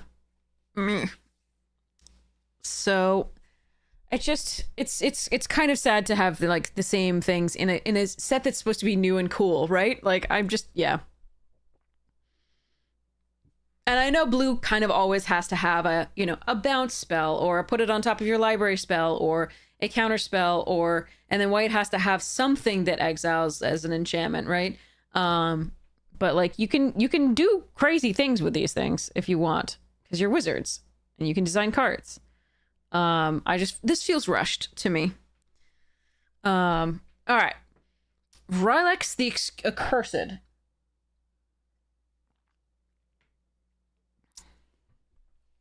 Three mana, 2/3 Flash Menace. Whenever another. Okay, yeah. This one I want for constructed. This is the Midnight Reaper sort of redo. So instead of a 3/2, you get a 2/3. It has Flash and Menace. And then whenever another non-token creature, although this one counts itself, whenever a non-token creature, this creature deals 1 damage to you and you draw a card. You draw a card and lose 1 life on this one. So I definitely like this card a lot. And it's pretty good. It's not a complete upgrade because there's a few things. Losing a life can't really be prevented. Damage can be. So that's just interesting. So you can design around this where you actually don't lose the life, right? Don't take the 1 damage, rather. And here you can't. You just lose the life. Necessarily. And then this one says whenever so even if they kill it, you get the card, at least it replaces itself. But the trade-off for that is Flash and Menace. Flash and Menace on a 2/3 is pretty good. I like the toughness here more than I like the toughness here. Like, This trades with everything, and so it doesn't block well. This one still blocks okay, and then you can, you know, go for stuff the next turn. Like this blocks a 2/2 or a 1/1, perfectly fine, or a 2/1, you're fine.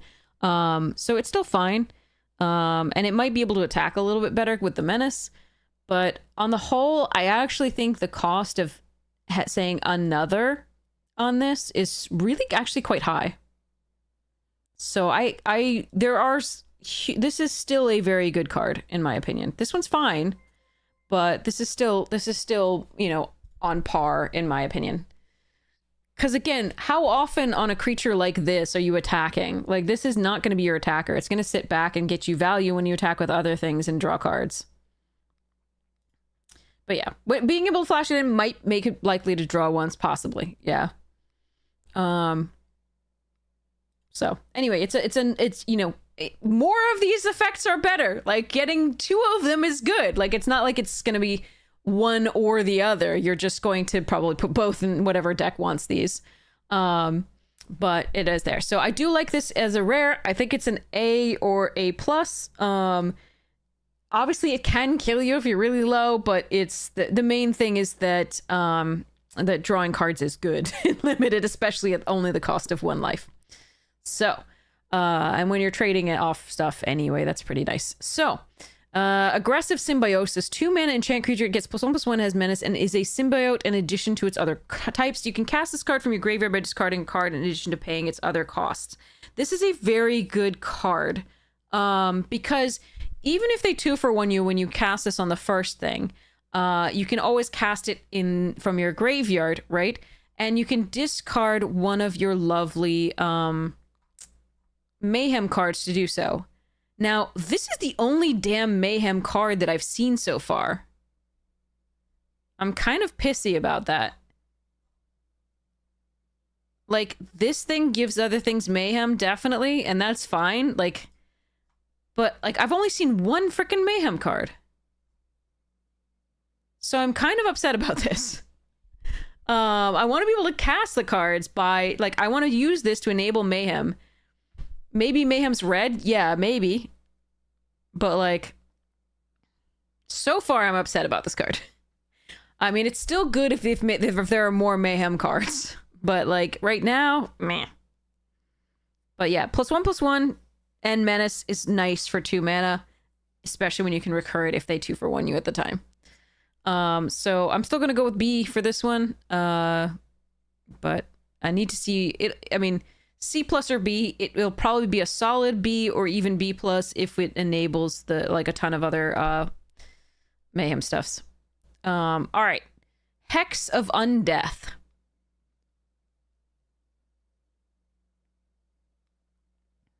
At sorcery speed. 7 mana to return up to 6 target creature cards with different names from your graveyard to the battlefield. This is more relevant in EDH than it is in Limited because you're actually going to have doubles of certain cards, especially commons. But I think it's probably worth, especially in a deck that's been putting stuff into the graveyard for so long with the Connive and a little bit of the mill that we saw off of this little phantasmal vision. So you can definitely get this thing to work, I think. And depending on how slow the format is, you might get to 7 mana pretty regularly. I think this still looks underpowered, and so it still looks like a set that's a little slower. So I think you can't probably get to the Undeath. 6 creature cards in the graveyard on 7 might be a little bit low. Like, we might not get 6 total creature cards, but it says up to, so at least you could get like 3 back. And if you do, that's probably winning the game anyway. So I kind of like this card. I think I'm going to give it an A. I think I actually would run this. And especially in a blue-black deck where I have Mill and I have Connive. So, okay. Wrench, Speedway Saboteur. 5 mana, 2... Ugh.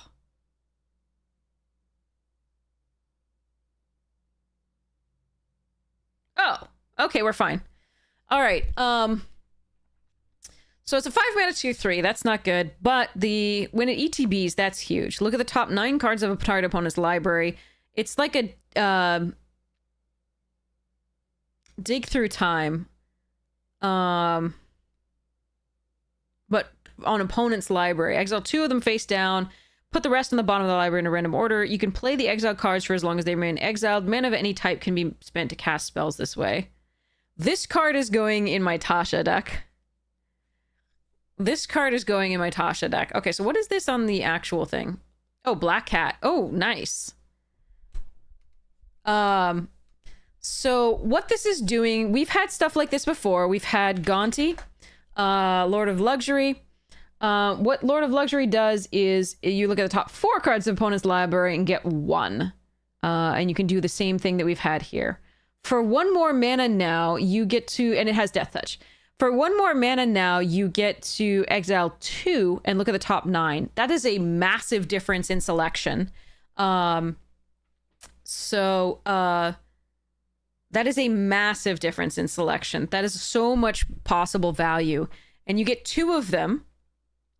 This doesn't have Death Touch, but you can play the exiled cards for as long as they remain exiled, and mana of any type can be spent to cast spells this way.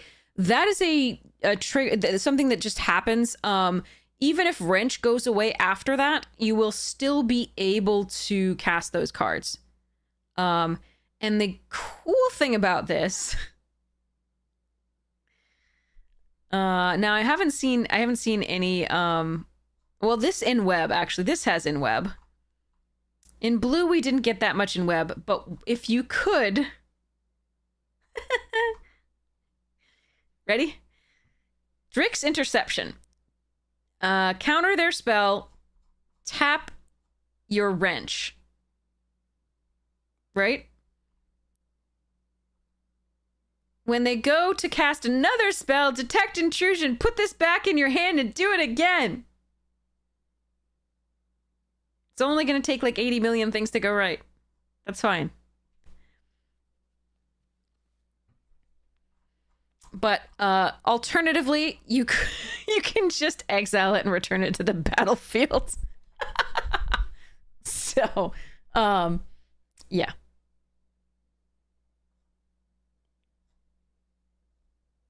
Just pixie it. Yeah, well, we don't have a pixie in this. But you can mana war it. You can argue it here. Tidal Spinner. Return it back to hand and get the ETB again. But anyway, basically, you're going to want to put any, like, return to sender effects / flicker effects that you get in the deck with Wrench. You're just going to keep doing that, and it's so good. So you just get 2 cards from theirs to be able to play with as you wish.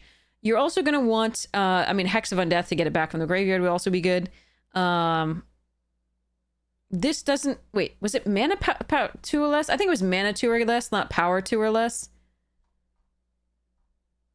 Yeah, mana value 2 or less. Okay, so that wouldn't work there. Okay. But there are some recursion effects. We did have one on the quintuple white thing. But yeah. Just steal opponent in web cards. Yes, exactly. Anyway, I like this card. I think it's great. I would slam this. I think this is probably, for me, this is an S tier card. For me. Because you're looking at the top 9 cards. You're getting really good card selection. 2 more cards. It's like drawing 2 cards that are really good and having a body in the the field. And you can maybe do this again. I really like this. I think it's fantastic. I really like this card. Gonti was amazing for just the 1 card, and obviously it was 4 and it had a Death Touch body. But like, I really like this card. I'm gonna go S tier on this. I do apologize if I'm wrong. But also that's just my love of this and playstyle style.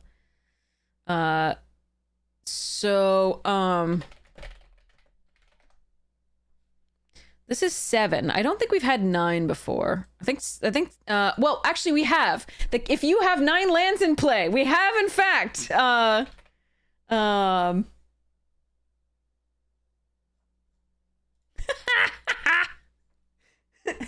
This can dig for 9. We have done this for 9 before, I think, with Kicked. So, sorry. But yes, you're correct. This is the one that says 9 on it. Yes. I don't think we've done it for 9 before. The other one is like Memory Deluge. What was the Yeah, if you spend... No, but this is only 7 as well, so yeah.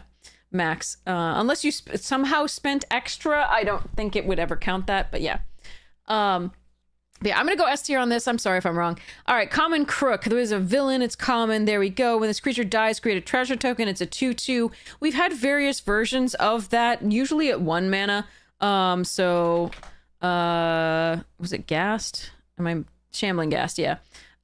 So I prefer them at 1, but you know, this is still fine. When it dies, create a treasure token. Seems fine. Can help you fix for some of the Grixis things, like if you want to cast Fleam. Okay, sorry. All right. Vigo. Aragorn? Sorry. Thanks, Megafly. Yeah, I know lots of magic cards. I don't know them by name as much as I know them by art. But, so that's why I have trouble and have to look them up. But, yeah. Art and casting cost and, like, thing, yeah. So Vigo, Enforcer of Yg's Crossing. 3 mana, 3/3. When it enters, return target creature card mana value 1 or less from your graveyard. Meh, fine. And then you have Jund +3. 5/5 Menace, Trample, Haste. Whenever it attacks, you may sacrifice another creature. If you do draw X cards, you may put a permanent card with mana value X, where X is a sacrifice. But that's fine. That's good stuff. Still a 3 mana, 3/3, which is perfectly fine. What was this on the other thing? Eddie Brock. Of course it is.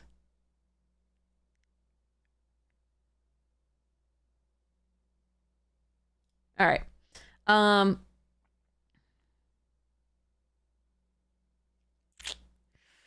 value 1 or less. What have we seen that matters? Mana value 1 or less creature so far.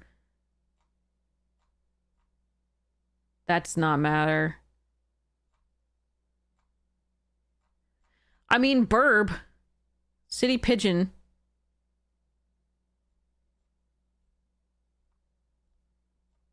City Pigeon's the only thing that I think matters so far to get back for 1. So far. We'll see what else we see, but yeah. I think this is fine in a... I don't think I'm going to prioritize this. I think this is an A or a B+.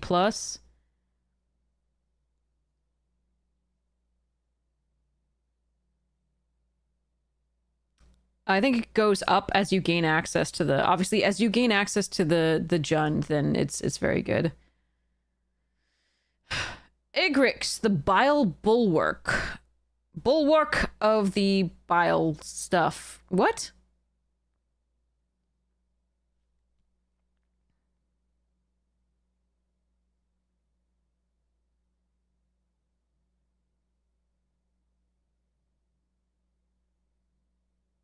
A bulwark of bile?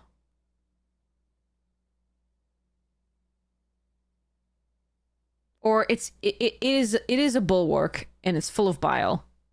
That's probably correct. All right, 5 mana, 4/4 Death Touch Lifelink. Symbiote Spider Hero. Wait. This is also a hero villain? Really? That's what we're going with like anti-hero type ideas? We're gonna go hero villain? That's hilarious. Okay. Symbiote Spider Hero. What is this? Gwenum.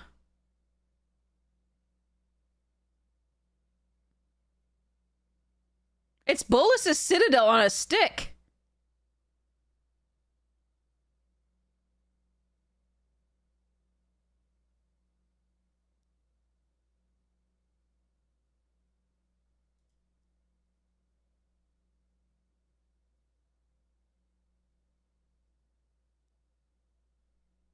By the way, my Shelob deck is getting better and better all the time. Okay. This is going to be nutty and constructed. Bolus's Citadel on a stick with lifelink. It triggers on attacks only, so it's not technically Bolus's Citadel on a stick. It has to attack.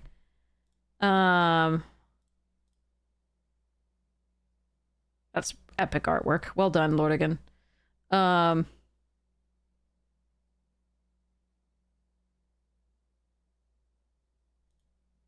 What is going on in the background of this art? Is this like a little tiny dinosaur and some merfolk? And then this ugly thing is blocking the way to like paradise here? Is everybody like bathing and it's like, I am gatekeeping this bath?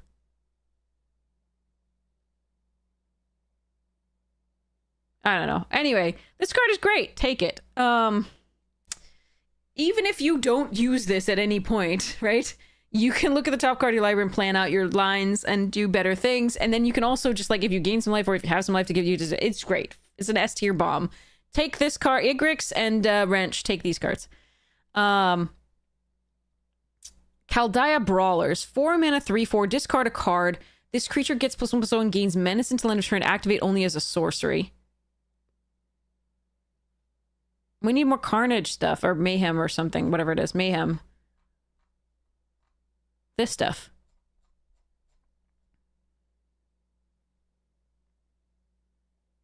I love the art on this one. Look at this, she's just like, coming through! She's got like that hand on face, like, that's awesome. And he's not only like he was swinging and like missed there. She's gonna be like, I'm gonna hit you with my turkey leg. Sorry, my giant dino turkey leg. And then she's like, oh, he's gonna be getting a stool over the head in a second. I love this art. Wait, what's going on in the background here? Is this person like cheering for the Tiny and cheering for them? What's happening? So like the bartender, like, but I don't understand the perspective here. Are you on the floor? And that's the bartender in the background, and then you're looking up at them, and I don't know, but it's awesome. Okay. It's a fine card. It's filler. It's probably a C. Merciless Enforcers. I mean, also it's a villain, so just notably, you want to remember that these are villains. Like, this is a perfectly playable card, right? This is nice. This is less playable, still fine to play like one of in a deck with any of the Mayhem stuffs. I'm not excited about it, but and it's especially if an activate only as a sorcery. But we need to see how many Mayhem things they have. We see one here. That's actually interesting. So this gets better the more Mayhem we have. So Merciless Enforcers, 2 mana, lifelink, 2/1, deals 1 damage. Yeah, this is great. I like this card. I actually really like this card. This is a C+. It's not just a C. This is a C+.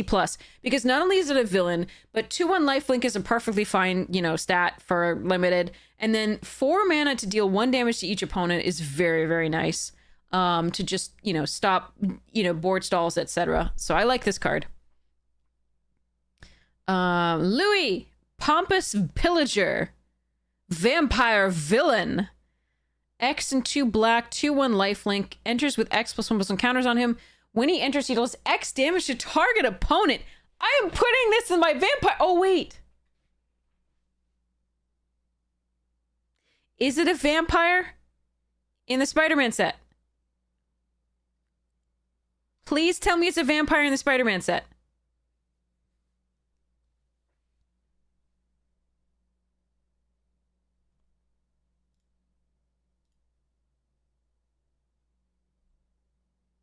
It's a vampire! It's a vampire! Oh man, I like this one for my Markov deck. This sounds like fun. My Markov deck is gonna love this. Yeah, Drain on a Stick is really nice.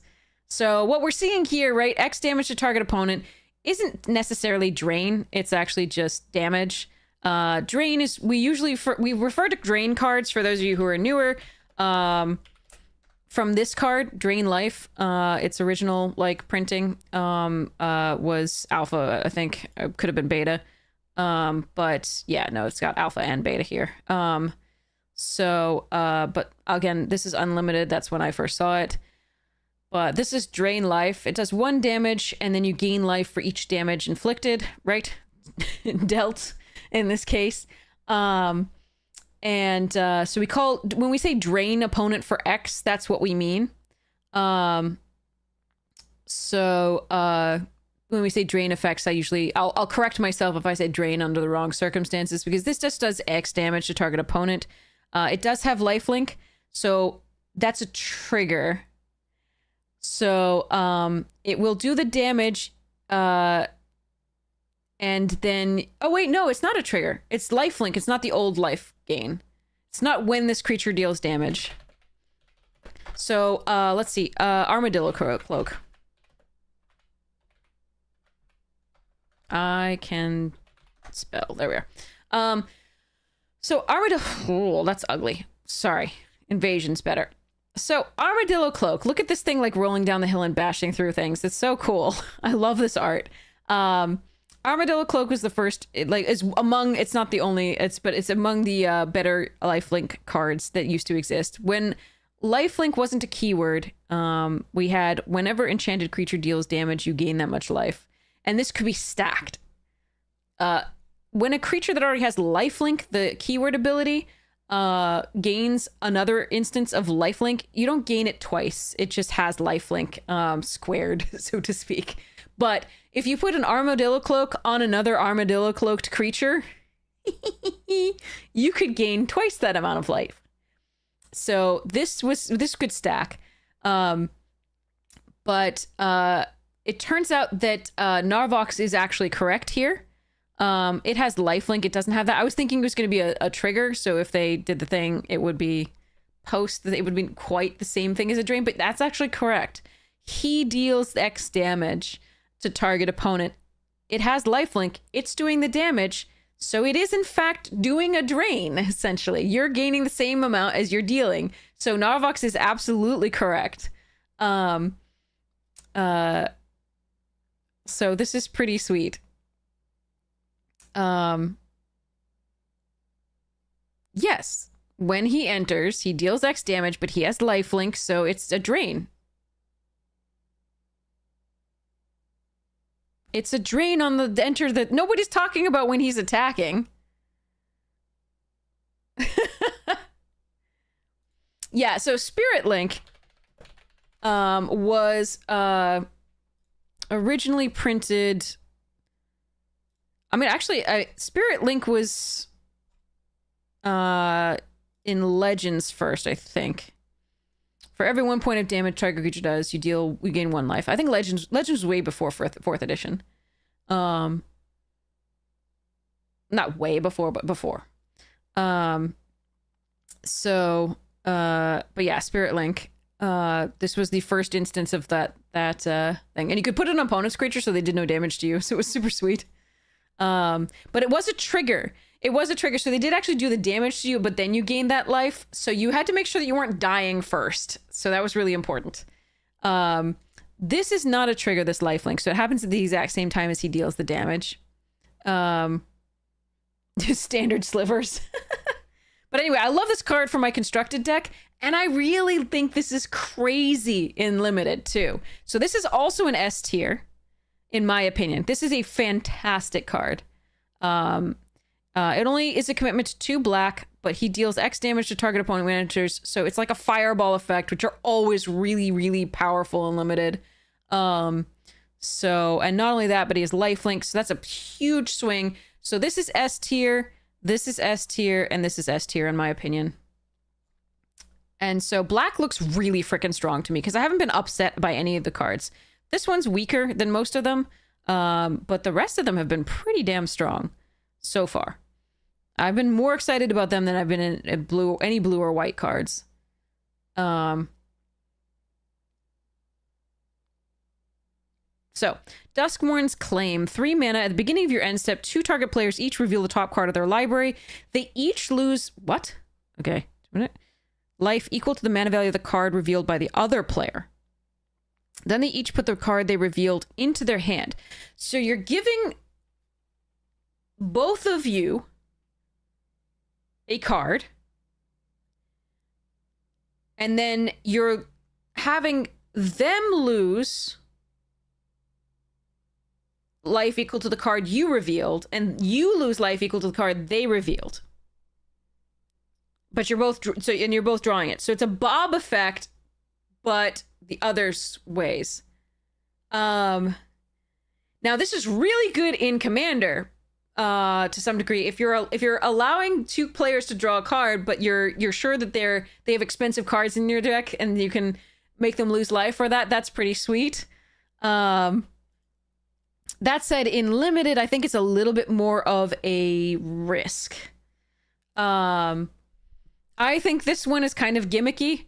If you have a pretty cheap, inexpensive deck, if overall your cards cost very little, like Louis goes very well with this because it only has an actual converted mana cost of 2, but you can run it as a 7-drop. Like if you're like, you know, white-black tiny things or black-blue tiny things, then Duskmourn's Claim is going to be okay, I think. Again, it could kill you, but it could also kill them faster if they have a bigger deck. It's bigger deck. I'm going to really pronounce that carefully. So like in general, their curve is higher. Their mana curve is higher. Then this card is going to be good. The other thing you can do is it is going to be a really nice sideboard in best of 3. At the very least. I think it's probably a B or C+, but it could go up in my estimation. We'll see. Prison Break, 5 mana. Return target creature card from your graveyard to the battlefield with an additional +1/+1 counter on it. We've seen... well, yeah. I mean, Louis goes so perfectly with this. If you can get these two, you're so happy. Prison Break seems like it... So we've seen stuff like this before with the... So it's a Zombify effect, but it adds an additional counter and it costs 1 more mana. But we've seen that before as well. So with return and get a +1/+1 counter, we've done that before with multiple different effects. There was like something Vigor, I think it was. Black, green, Vigor Mortis, yeah. But this one still cost 4, but as long as you spent a green with it, it had a +1/+1 counter. And then we've also had a few others that did this. So Prison Break is fine. Again, we are going to want... you are going to want the... What was that card that we said was really good with that? Oh yeah, Wrench. You're gonna... If you have a Wrench... Or like any of these, or Egrix. Louis doesn't go as well with this because again, he's just going to come back as a 2/1 because you're not paying the X. So he'll have 1 counter, so it'll do 1 damage. But yeah, but better with Wrench and Egrix to get back your bombs and do the stuffs. It does have Mayhem, so again, it works well with this Chaldea, and it does work well with the Conniving that we do in blue. So the Obscura and a number of others. So yeah, and like the Mythic, where's the Mythic? This guy, Gobin, and so on and so forth. So it's still good, as a card to cast for 4, get extra value as you're discarding for another effect, for Conniving or the other stuff. So it's just a good card. I think I could rate it a B or B+, probably B+.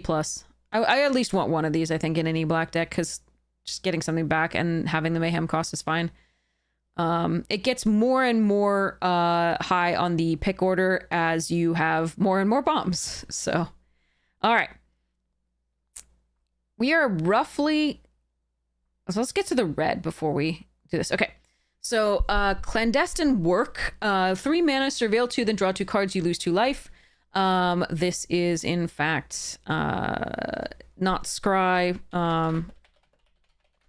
So read the bones of Scry 2, then draw 2 cards, you lose 2 life. This is better for this set because it's Surveil 2, because you get to put the cards in the graveyard, and we do have graveyard synergies for black. You lose 2 life, but we've had similar effects over the years to read the bones.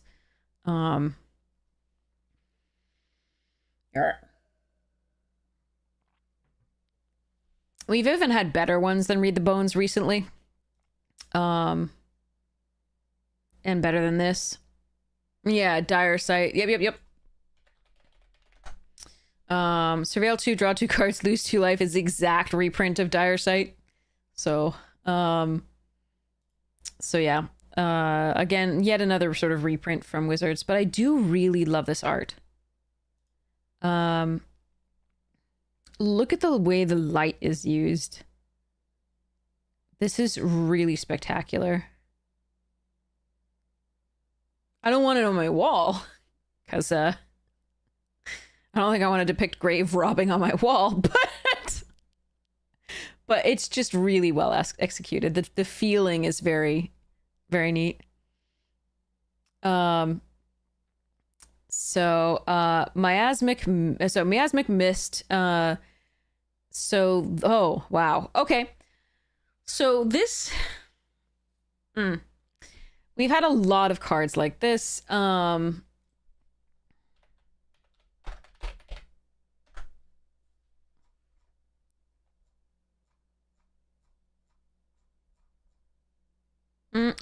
was it? What was it called? Double Black.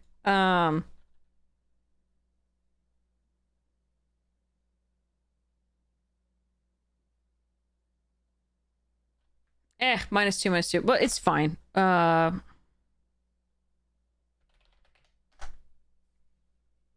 So Drown in Sorrow type effect. So Drown in Sorrow was from Born of the Gods. We've had several other iterations of -2/-2 in black. Neo had one, I believe. But this was one of the earlier ones. It's not the earliest, I think, but it's all creatures get -2/-2 until end of turn, scry 1. We've also had Pyroclasm in red that is, 2 damage, but the -2/-2 is pretty effective as far as like attacking and so and doing other things like that. For black, when it wants to remove when it's a more controlling deck and it wants to remove the early game from opponent. Look at that artwork though. Just take that in. That's look at the bodies of people on their sides here. And yeah, and then this sky reminds me of the Swamps of Sadness and Neverending Story and like the nothing in the background. So if we really just want to drown actually in sorrow, let's just look at this card for a little bit more. Anyway, but yeah, Choking Miasma is another one. So this was from Dominaria United, and then they had the kicker as well for it. But there was also, Neo had one as well. It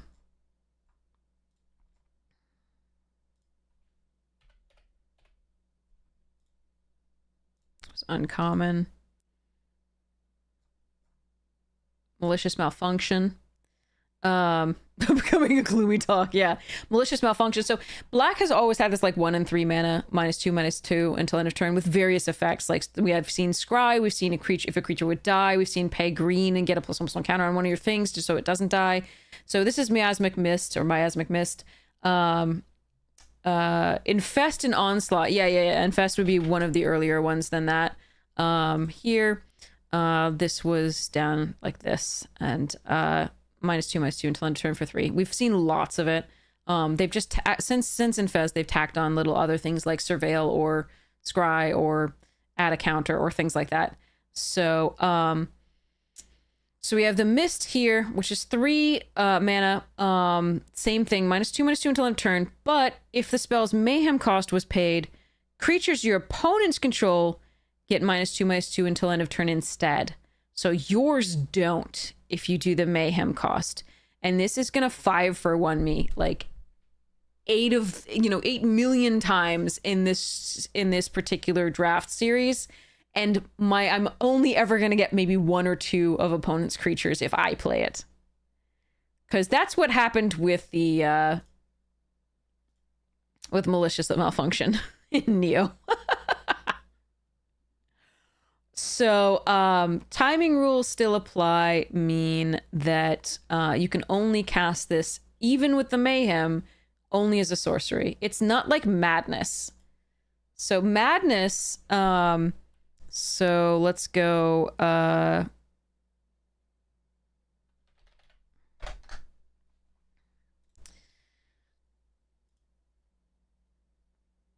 so Madness costs could be paid at any time, and you can cast that card at any time you paid the madness cost and discard it, like, as you discarded, right?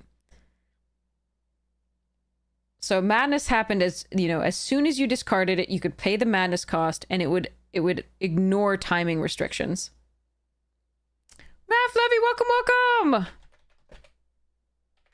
How was your stream? I hope it was lovely. Welcome, Waiters. We are doing a review of every card in existence ever. Sorry, we've been getting off track because I like to show what things harken back to. So, but yeah, you're welcome.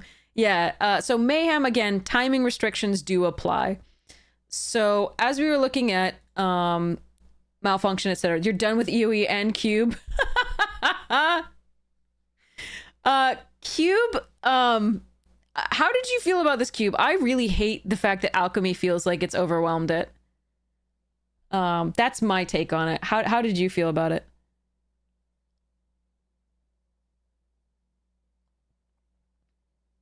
Testing the library memory, yeah. I still like EOE well enough to play, but the cube was just, 6 out of 7 trophies with Rakdos. Yeah, yeah. Did almost every one of those decks have the 2/1 flyer? Anything else didn't win. Oh, geez. We have several trophies that are non-Rakdos. But yeah. The one you lost is a 6/3. Got it. Yeah. What did that have the 2/1 flyer, the alchemy flyer that drained opponent in every single one of it, or like not really?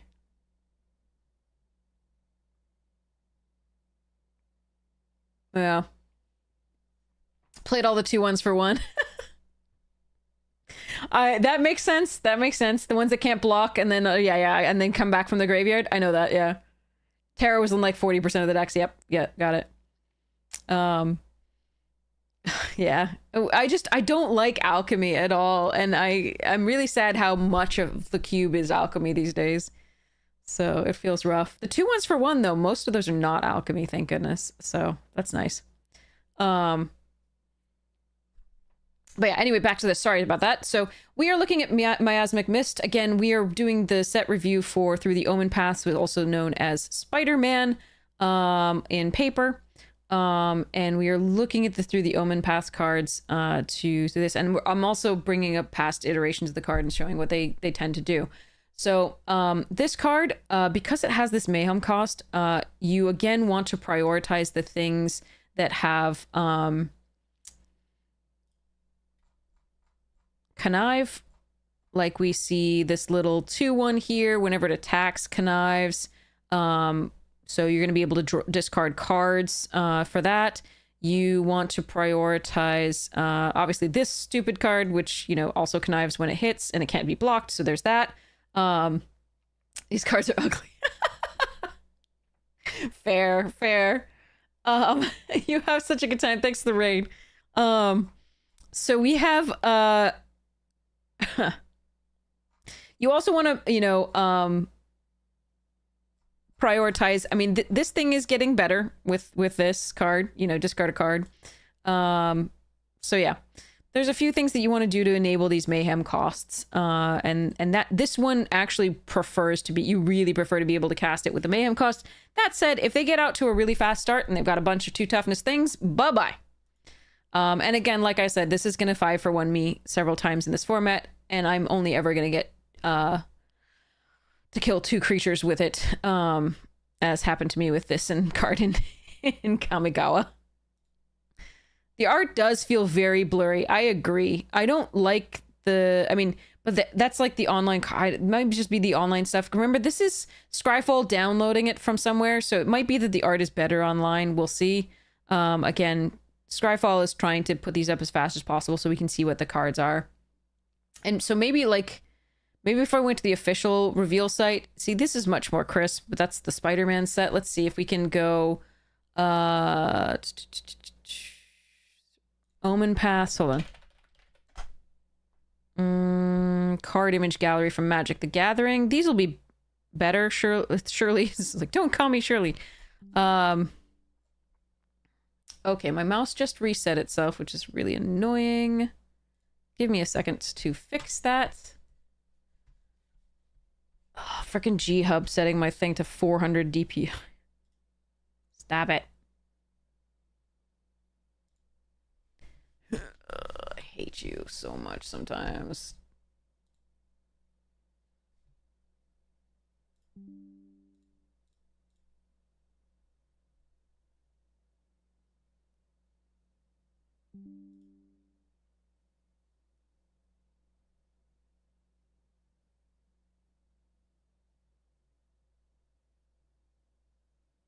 Okay. Hopefully that'll fix it. Okay. So, these look a little crisper. Not much. Wait, which card were we on? Sandman, so Quicksand, Miasmic Mist. Okay. Nope, they don't look much better.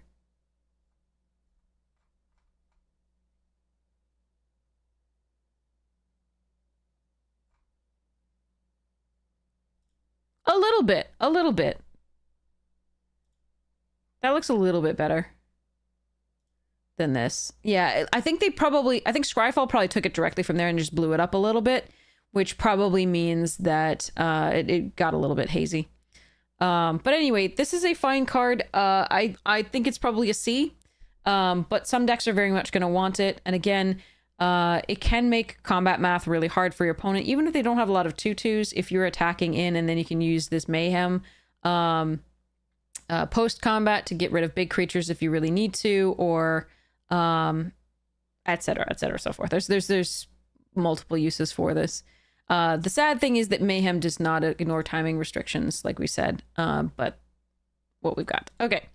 Scorvus Ames, Crime Lord, 3/3 villain, which is relevant.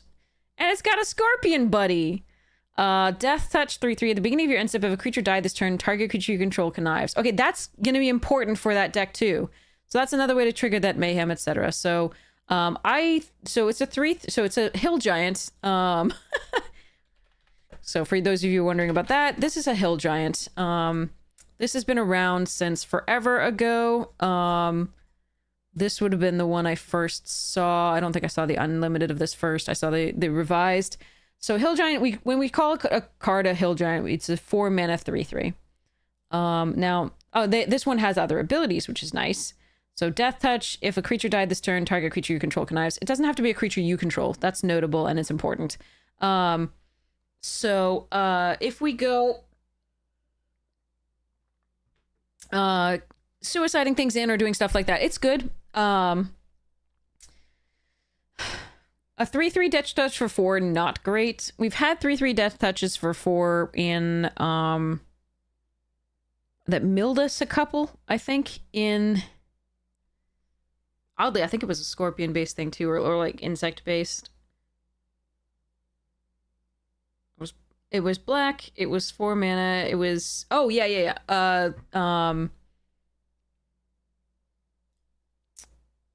okay. It was with the stuff that gets out of the graveyard, so it would have been Theros Beyond Death.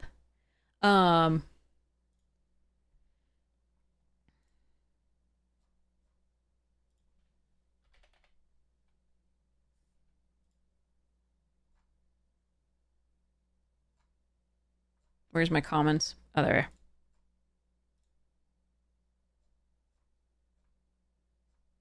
So yeah, Venomous Hierophant. Okay, it was a snaky snake. It wasn't a thingy. So yeah, so this one was also a 4 mana 3/3 of Death Touch. The thing that made it so good was that it milled 3 and in a deck with escape, in a set with escape, that was a huge bit of value in addition to the 3/3 Death Touch body that it left behind, like that it's also getting. This one, the 3/3 Death Touch body is pretty decent, and compared to what we've seen so far. It's not great, but it's still death touchy. I'd still prefer, I would really prefer if this were a 3 mana 2/2, honestly, or even less than that. But because a death touch body isn't the one you necessarily want to grow. It's the one you want to block something bigger and trade up with, usually. But the fact that this says target creature you control connives, and it doesn't have to be your creature dying, but it is at the beginning of your end step, so it is, yeah, it's fine. Like, it's fine. I'm still going to prioritize this card. I think it's a B or B plus. But I do wish that in the design it had been a 2/2 for 3. I think that would have been much better. But, you know, it is still a hill giant with death touch, just like this, that also enables what you want to do in the villain deck, which is connive for the mayhem, right? Discard cards for the mayhem cost. So, yeah, seems fine. Scorpion Sting, -3/-3 until end of turn at instant speed. This has always been around since Last Gasp. In Ravnica, City of Guilds. It is always a good effect. It's just solid, and it has been since then. So, -3/-3 at instant speed, we've got good stuffs. So that's Scorpion Sting here. It's just a reprint, a strict reprint of something that was printed, what, 20... How many years ago was... Oh, God, I don't even want to know. Let's go. Release date of Ravnica, City of... Oh, Lord. It has been around 20 years.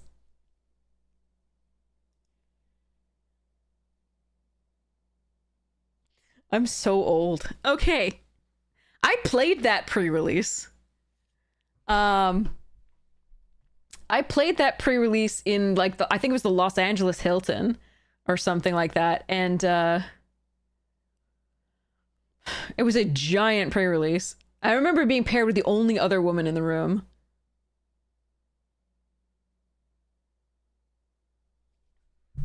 There were like 700 players too. And it was just like, it was a giant, like, they got the like full, like a full floor or something like that. It was kind of crazy. Of like stuff. And it was, yeah, anyway. Sorry, I am so old. Okay, moving back. So this is just a really good effect, and it has been for 20 years. Yay. Let's move on very quickly. Let's give that a B plus, and go on. We did become friends. It was, or at least we were very friendly at the time.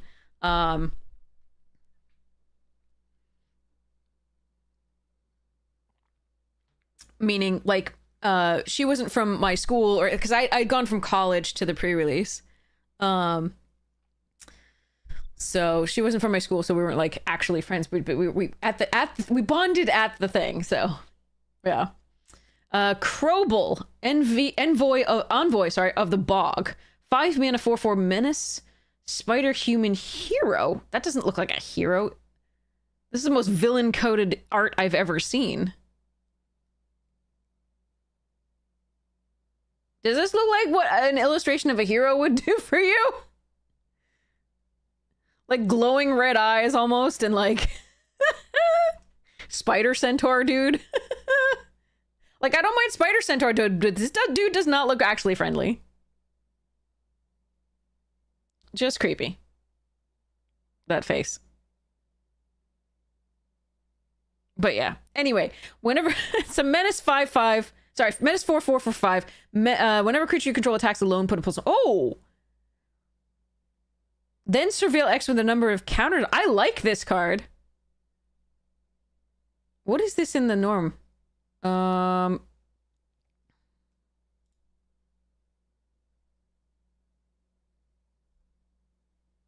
Spider-Man Noir, nice. Now try to buy fitting pants with those legs, especially with the hair on them. Jesus. I think they need that hair though to figure out where they are in time and space and stuff like that. I think the hair is for, I mean, also if they're urticating hairs, their protection.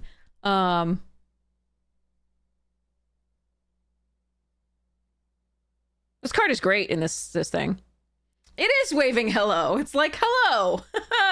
just like the, you know, the evil witch, the hello apple. Like, this thing is creepy beyond all reason.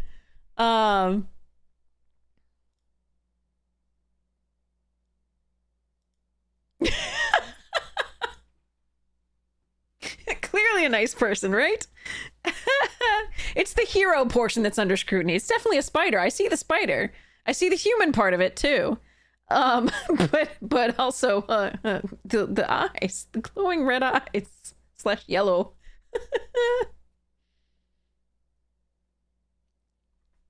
Yeah, I mean, bad guys don't wave. That's not a thing, apparently. If you wave at me, I'm going to assume that you are not a bad person, and walk right up to you and get in your nondescript white van.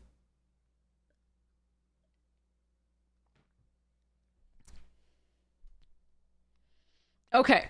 Crowble, Envoy of the Bog, 5 mana 4/4 menace. That's already fine. Whenever a creature you control attacks alone, put a +1/+1 counter on it. So this is great because you put it into play and you immediately get that +1/+1 counter. It goes really well in the in an Orzhov base because white really cares about the +1/+1 counters and the modified stuffs.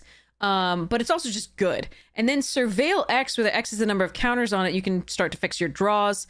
I really like that. That's fantastic. I really like this card. I'm gonna put this as I think I'm gonna put this as an A. Like, I think you actually really want to prioritize this card. I don't know how many you want in a deck, probably not more than 2, but, and it's also legendary, so you certainly don't want more than 2 because you don't want to have it, like, stuck in your hand with the other ones there. Yes, I have already seen all of white blue, but not the gold cards. Not white blue itself, but white and blue. But yeah, I like this card. I think it's very good. I think it's also very creepy, and the artist really tried, I guess, to make this looking like friendly, but it does not look friendly to me. I'm going to say, hi, have a nice day. I'm gonna go that way. Bye-bye. But yeah. So, Wekdu, Midnight Hunter. 3 mana 2/2 flash flying mayhem for 1. Insectville. Look at it. It's adorable.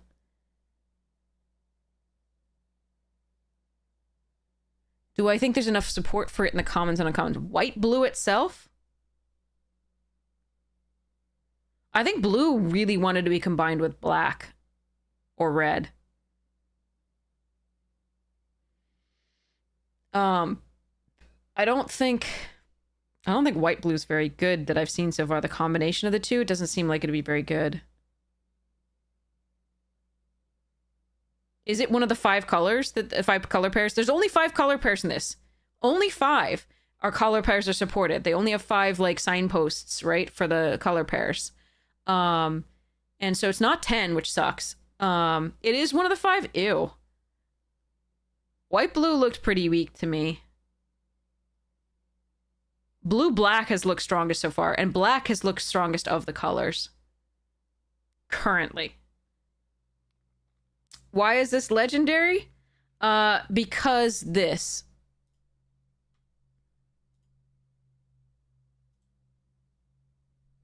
Because they had to have it be legendary because everything has to be the same between the Spider-Man card and the Omenpaths card except for the art and name.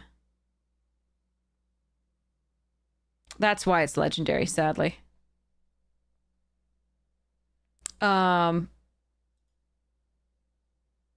So, I mean, Flash Flying 2/2 for 3 is not awful. In a limited at a common, that's fine. It's not great, but it's fine.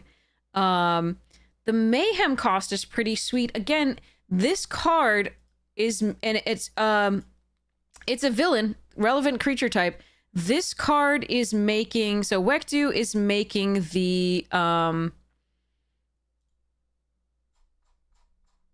it's making this card better, right? It's making,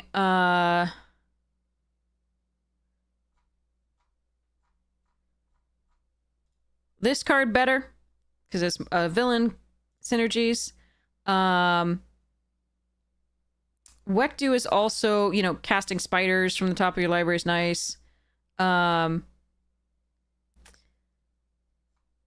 Etc. I'm pretty sure, so it has, I think it's still the timing restrictions of whenever you could cast it, which Flash does seem that you can absolutely cast it at instant speed. As long as a creature has Flash, you can cast it then whenever, and if you can Mayhem for that. Note that a lot of the mayhem stuff, like the triggering, conniving is only ever going to be done. So conniving at you could do it at instant speed on the attack with that thing. So whenever this creature attacks, it connives. So you could cast it when this attacks. Normally, you couldn't cast anything but instants, so that would work. But a lot of the things that allow us to discard cards are going to be sorcery speed that we've seen. Activate only as a sorcery, right? So, it's worth remembering that when you do the stuffs here. All right, the house grows hungry. We're going back to Duskmourn here for that. I swear they just recycled a lot of art they already had for other things and then just ran it for this. OTJ and but I mean they are visiting all of these things, which is kind of nice. They're revisiting OT, but it's all like really recent sets for the most part, so I think they just had like a ton of extra art. All right, house grows hungry, 3 mana, destroy target creature. Great, take it. This is an A or A+ card. It's just good removal. It's the best removal we've seen so far, so yay. Except maybe for the white. There was one in white that was very, very good. This card. Destroy target attacking or blocking creature. Now, of course, if they get a creature on the board that's just got an effect that's yeah, the recycle, yeah. The like Banishing Light is fine too. But Banishing Light is vulnerable to enchantment destruction, etc. But this card is very good. So unless they have a card that has like a triggered ability that can just sit on the battlefield and never attack, right? As we just saw with freaking this stupid card can just sit there and get value all day as long as you have other creatures to attack with. So in that case, this card is going to be nowhere near as good as the lovely House Grows Hungry here, but the other one at least is a 2 mana instant speed spell as opposed to a 3 mana destroy target creature thing. So, good card, take it. Terminus of Return. So this is the Soul Stone. This is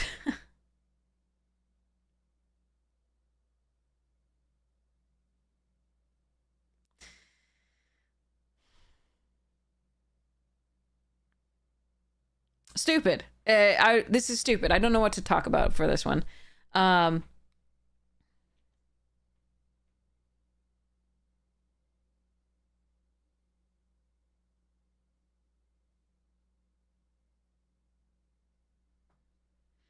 So this is the Soul Stone. We've seen there's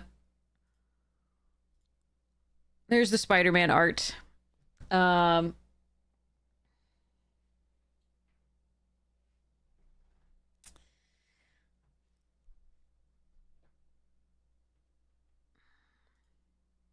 Now, note, by the way, that they couldn't say, even though most everything else shares a type with its actual card. So, if you look here, this is an insect villain, right? This is also an insect villain. They couldn't use, I think Infinity Stone, the term, is copyrighted. They couldn't use Infinity Stone. So they had to put Terminus here. Hey, Floof. Which I find hilarious. But so now we have an Infinity Stone. And it's harnessed the Soul Stone, right? I agree, Solid Mickey. This art is spectacular. Vulcan Baga is unbelievable. Notably, if I'm correct in my memory... Excuse me, cat. I love you. Vulcan Baga, I believe, is the student, or was the student, of Donato Giancola. My favorite artist, who is no longer working in magic, sadly.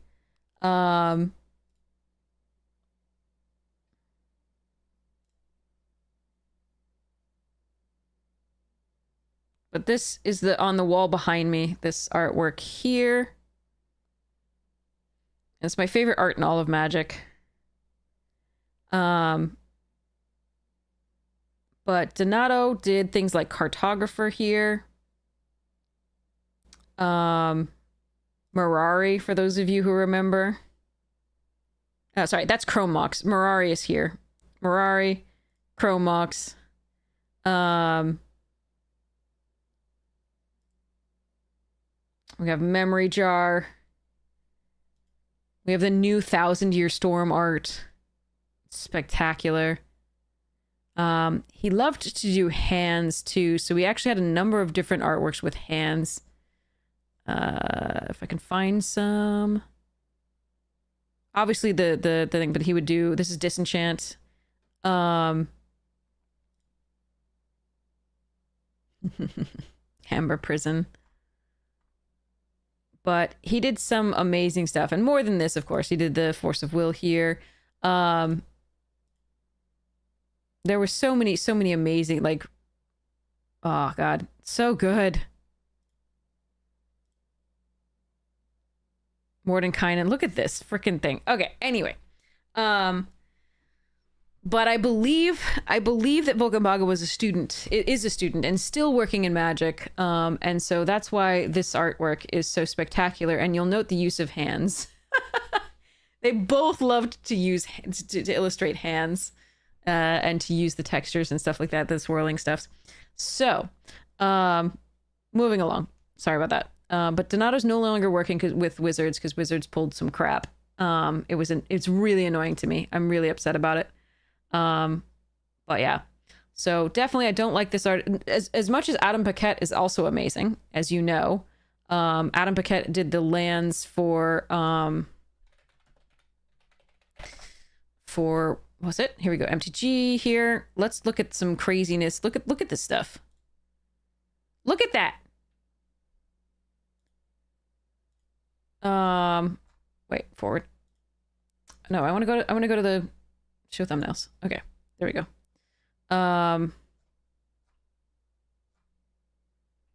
A lot of the lands, the full art lands for various things, like Paquette is amazingly gifted too. No. Oh yeah, here, this land, this is one of the full art lands you'll recognize. Just unbelievably gifted. So many, like, it's hard to pick a favorite in Magic, period. So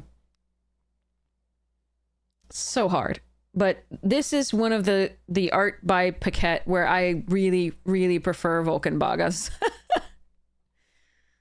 Again, no shade on Paquette. Paquette is supremely gifted. It's just, I really prefer this art. Sam Gui was a student of Bogagwe. They're not related whatsoever. That is crazy. I thought Sam Gui was a... You can't be serious. They're not related?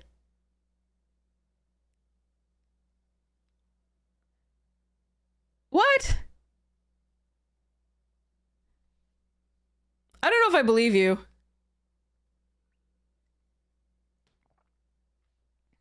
Yeah, I get distracted at how cool the art is. Yes. That's one of the wonderful things about Magic, is it's not just about the game, it's about the art too. But yeah, anyway, so let's get into this one. So in Constructed, this is going in every black EDH deck you've ever made and some, because it is a 2-mana black ramp artifact that's indestructible. That's just dumb.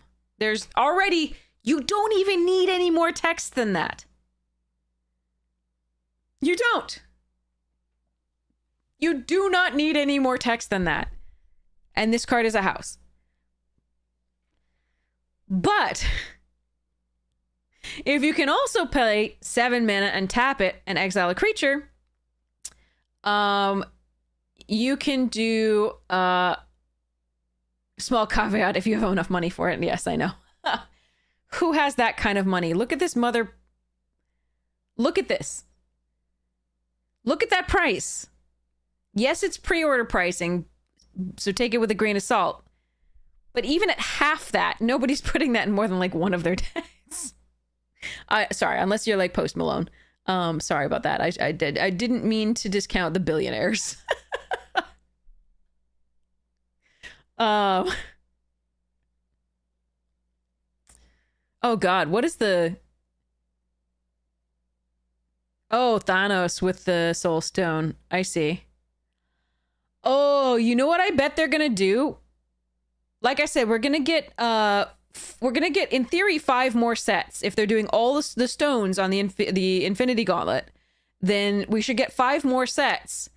And they're gonna make one for each of these. It's gonna be Thanos, and it's gonna slowly fill up, one would assume.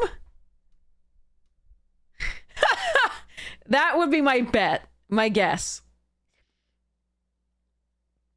So anyway, so what this is at the beginning of upkeep, return target creature card from your graveyard to the battlefield. So at that point, like 7 mana plus exile a creature you control, you're getting something like the original Sholdred, except you don't, opponent doesn't have to sacrifice a creature. But at the beginning of, so return target creature card from your graveyard to the battlefield.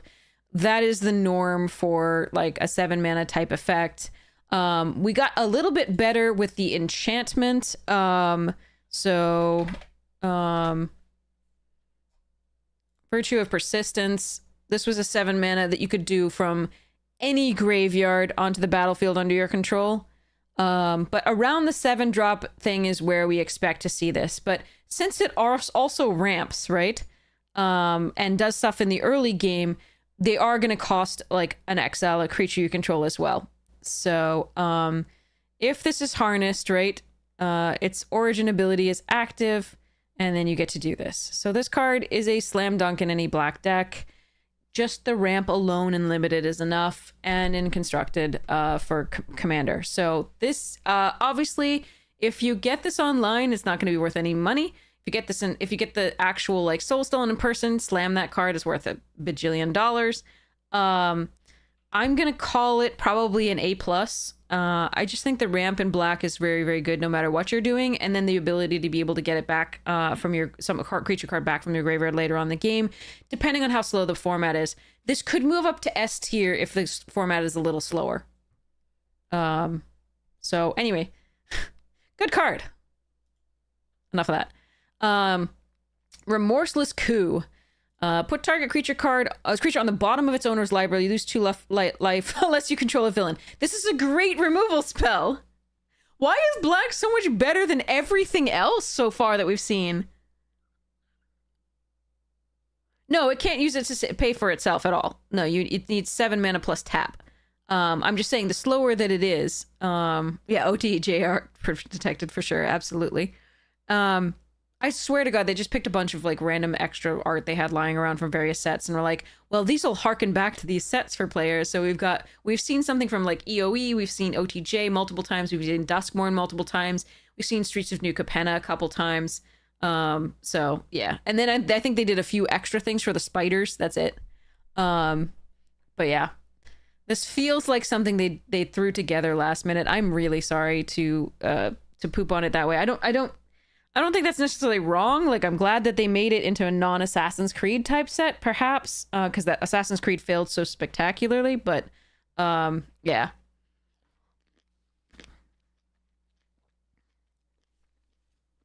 It feels rushed. It feels somewhat repetitive based on cards we've seen in the past. But yeah. If you control a villain, you don't have to lose 2 life, but this is still good anyway. Target creature on the bottom of its owner's library is effectively the same way as killing. We don't really have a lot of ways to shuffle the library in this. Seems great. Take it. I think it's a B+ or A. I think it's B+, yeah. Nil, maybe even A. Nil, Vessel of Valgavoth. 3 mana 2/2. When it enters, return target villain card from your graveyard to your hand. Okay. Villain spells cost 1 less to cast. Sure. Villains better be a recurring thing for this to be a thing. Still a good card. Return target villain card of your graveyard to your hand. There's a lot of villains that we've seen in black, and we've seen a couple in blue and a couple in red. So, and like the kitties in green or so that weren't rare. Yeah, I like this card. Okay. I think it's a B or B+. Shapeshifters, right? Yeah, changelings. Changelings. Okay. Tethex, Gift of Malice, 5 mana, 4/5 Death Touch, a common symbiote villain. 3 mana, exile this card from your graveyard. Put 2/2/1 counters on target creature. It gains Death Touch until end turn. Activate as a sorcery. Again, we looked at these things with relationship to the renew stuff here. It's 2/1/1 counters and a reach counter. This one gains whatever the ability is until end of turn, but gets the counters. I still think they should have called it renew. Whatever. Yark. So this thing is a 4/5 Death Touch, which actually has been, you know, a perfectly fine stat in the past. But it also gets value once it dies. Yeah.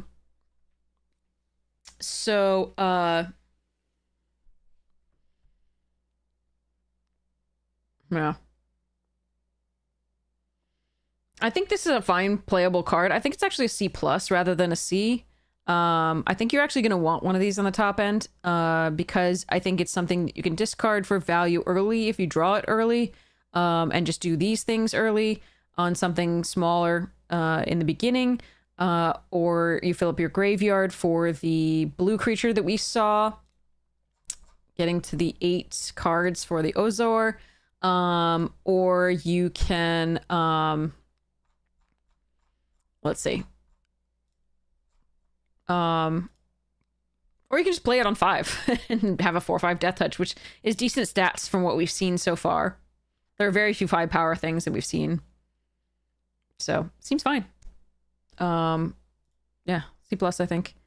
Bane-marked Leonin. Kitty. Whoa, what kind of... What? It looks like somebody drew a monster and then hollowed out their artwork and put a weird-ass thing inside. I don't like this. I don't like this art at all.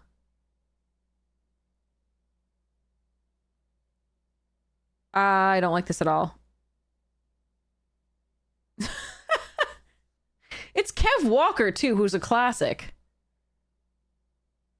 Kev Walker's been around forever as an artist for Magic. But I think this doesn't look like Kev Walker's art. The rest of it does, but not this. Hold on.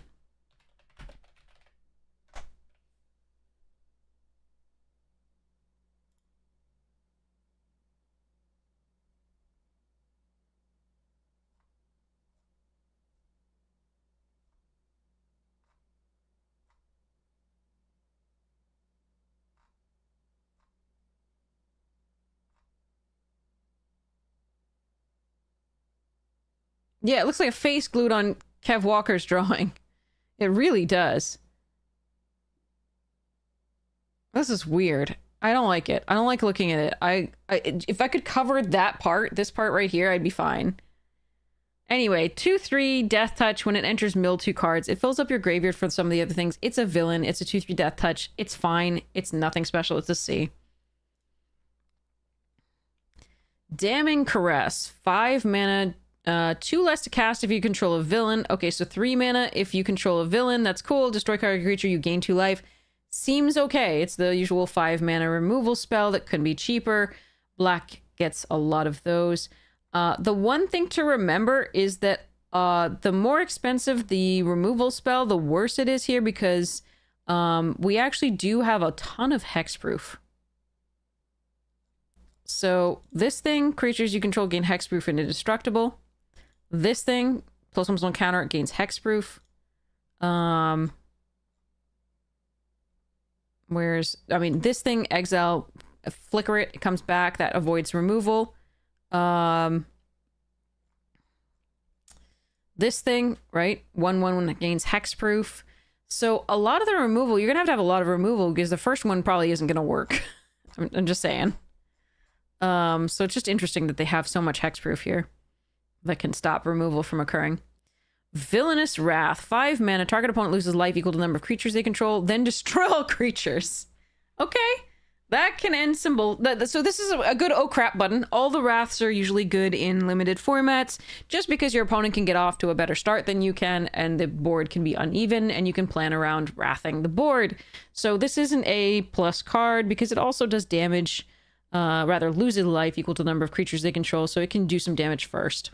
Reverse Fumigate, yes. So for anybody wondering, Fumigate gained life equal to the number of creatures on the board before you destroyed them all.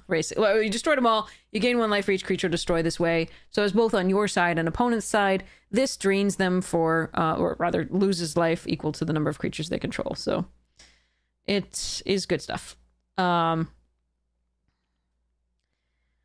So, okay, so that's the black. I think we should do the red and the rest of it tonight, so that we can really delve into those as well. So we've got red, green, and just the lands. Oh, no, we've got the gold stuff, too, and the lands. Okay.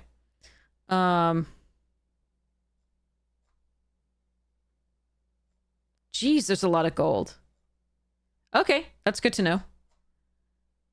And then a few fixers, as we looked at before. Okay.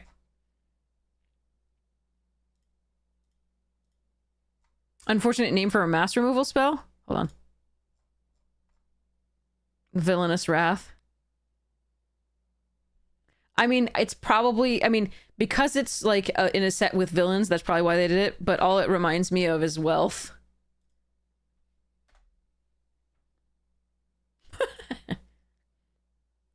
Villainous Wealth and Villainous Wrath.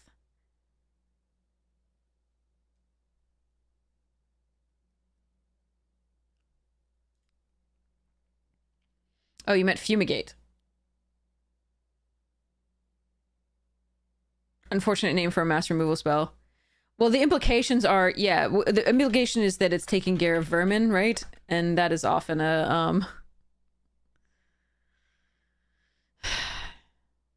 somewhat problematic assertion these days. Since that's what most fascist governments call the people they don't like. Also, these gremlins were cute, and I don't understand why they're fumigating them, but there we are. So yeah, we'll come back and we'll do more of the, all of the rest, basically. Spider Cat Hero.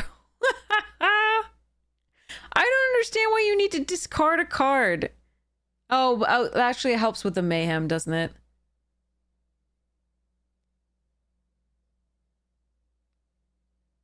Yeah, fine. Okay, anyway. I don't want to sacrifice my cat. It's this one's not very cute. That doesn't look like a cat. It looks weird. Oh, Spider Cat. That's why. Okay. It's got multiple eyes. The other Spider Cat's really cute. And I don't want to sacrifice it. This thing is adorable, and I never want to sacrifice it. Look at it. It's so cute. I can't. Anyway, moving on. So, all right, let's go raid somebody awesome, and we'll go from there. And, yeah, Kev Walker. Okay. I mean, this art is fantastic, so we know he can do cats. It's just the other one, just like me. Putty tats. And look at this. Look at the lighting on this one. Like, you feel like you're there in amongst the corn with this human wearing a, like, taxidermied cow's head that has a sewn up mouth. Like, damn.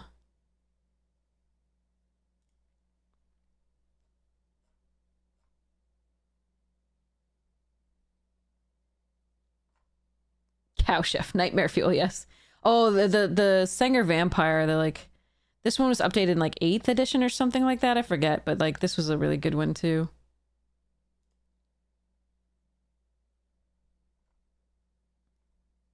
Ooh, and the rats. Pack Rat, the most infamous card in Return to Ravnica. I got beaten by this card so many times in draft. I didn't know that was Kev Walker. Damn you. Nah, he only illustrated it. The Wizards is to blame. But okay, so let's go rate somebody awesome and go from there. So, takeaways so far. I really like black so far. I think white and blue have been less exciting and also less strong. Just in terms of synergies and in terms of just power level of the cards. That said, additionally, we've decided that Fibblethip is the winner of the mascot of Magic, of all Magic, and Fibblethip won over Fleam and Loot and Nicol Bolas and Jace. So there we are. We have determined. We have also determined that we must have a Fleam card printed. Absolutely, I must have this. And we must have a Fleam and Bikini card as well. So, who's online and whom should we raid? Just Lolaman and Scotty Nada are actually doing a set review and are already in the artifacts, it looks like. I'm sorry. Oh, Numot's on doing Forcing Oracle of the... oh, Fleam Plushie, yeah. It has to look appropriately derpy or I'm turning it back in. So 3 Omega's doing Cube and Numot's doing Cube. And then Scotty Nada and Just Lola are together doing a set review. They're already in the artifacts though, so it looks like they're almost done. I'm sorry about that. But I always recommend getting another person's set review because they'll think of different synergies and various things and rate things differently based on their play style. So always get several opinions if you can.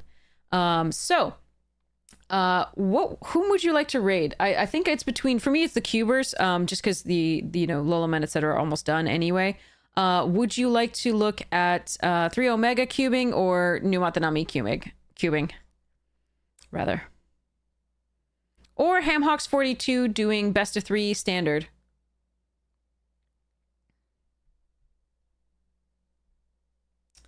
Does anybody have a preference? And we'll go there.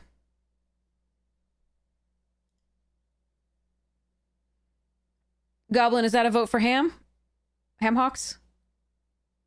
Doing standard? We can do that. Okay. We haven't raided Hamhawks in a while. So we will start that raid. And tonight we'll do the rest of those and more drafts. I promise more drafts. But I want to get through the Spider-Man limited set review before we start on the 17th.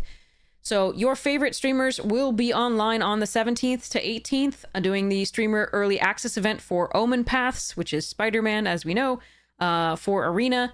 And you'll get a better sense of the set. You can watch all the streamers and get a better sense of the set for your own pre-releases the coming weekend, and go from there. It'll be sweet. Remember, a lot of the Spider-Man cards just hold value, period, because they are hard to get. And very pricey and expensive. And I'm really sorry for you Spider-Man fans, for us Spider-Man fans, really, we Spider-Man fans who are priced out of the market. I'm really sorry. I hope you get a chance to play with these cards anyway. I hope you get to put them in cool decks. Do wait until things settle a little bit with the prices, because I think the pre-order prices are quite inflated for many cards. Not all of them. I can't predict which ones really will still go up.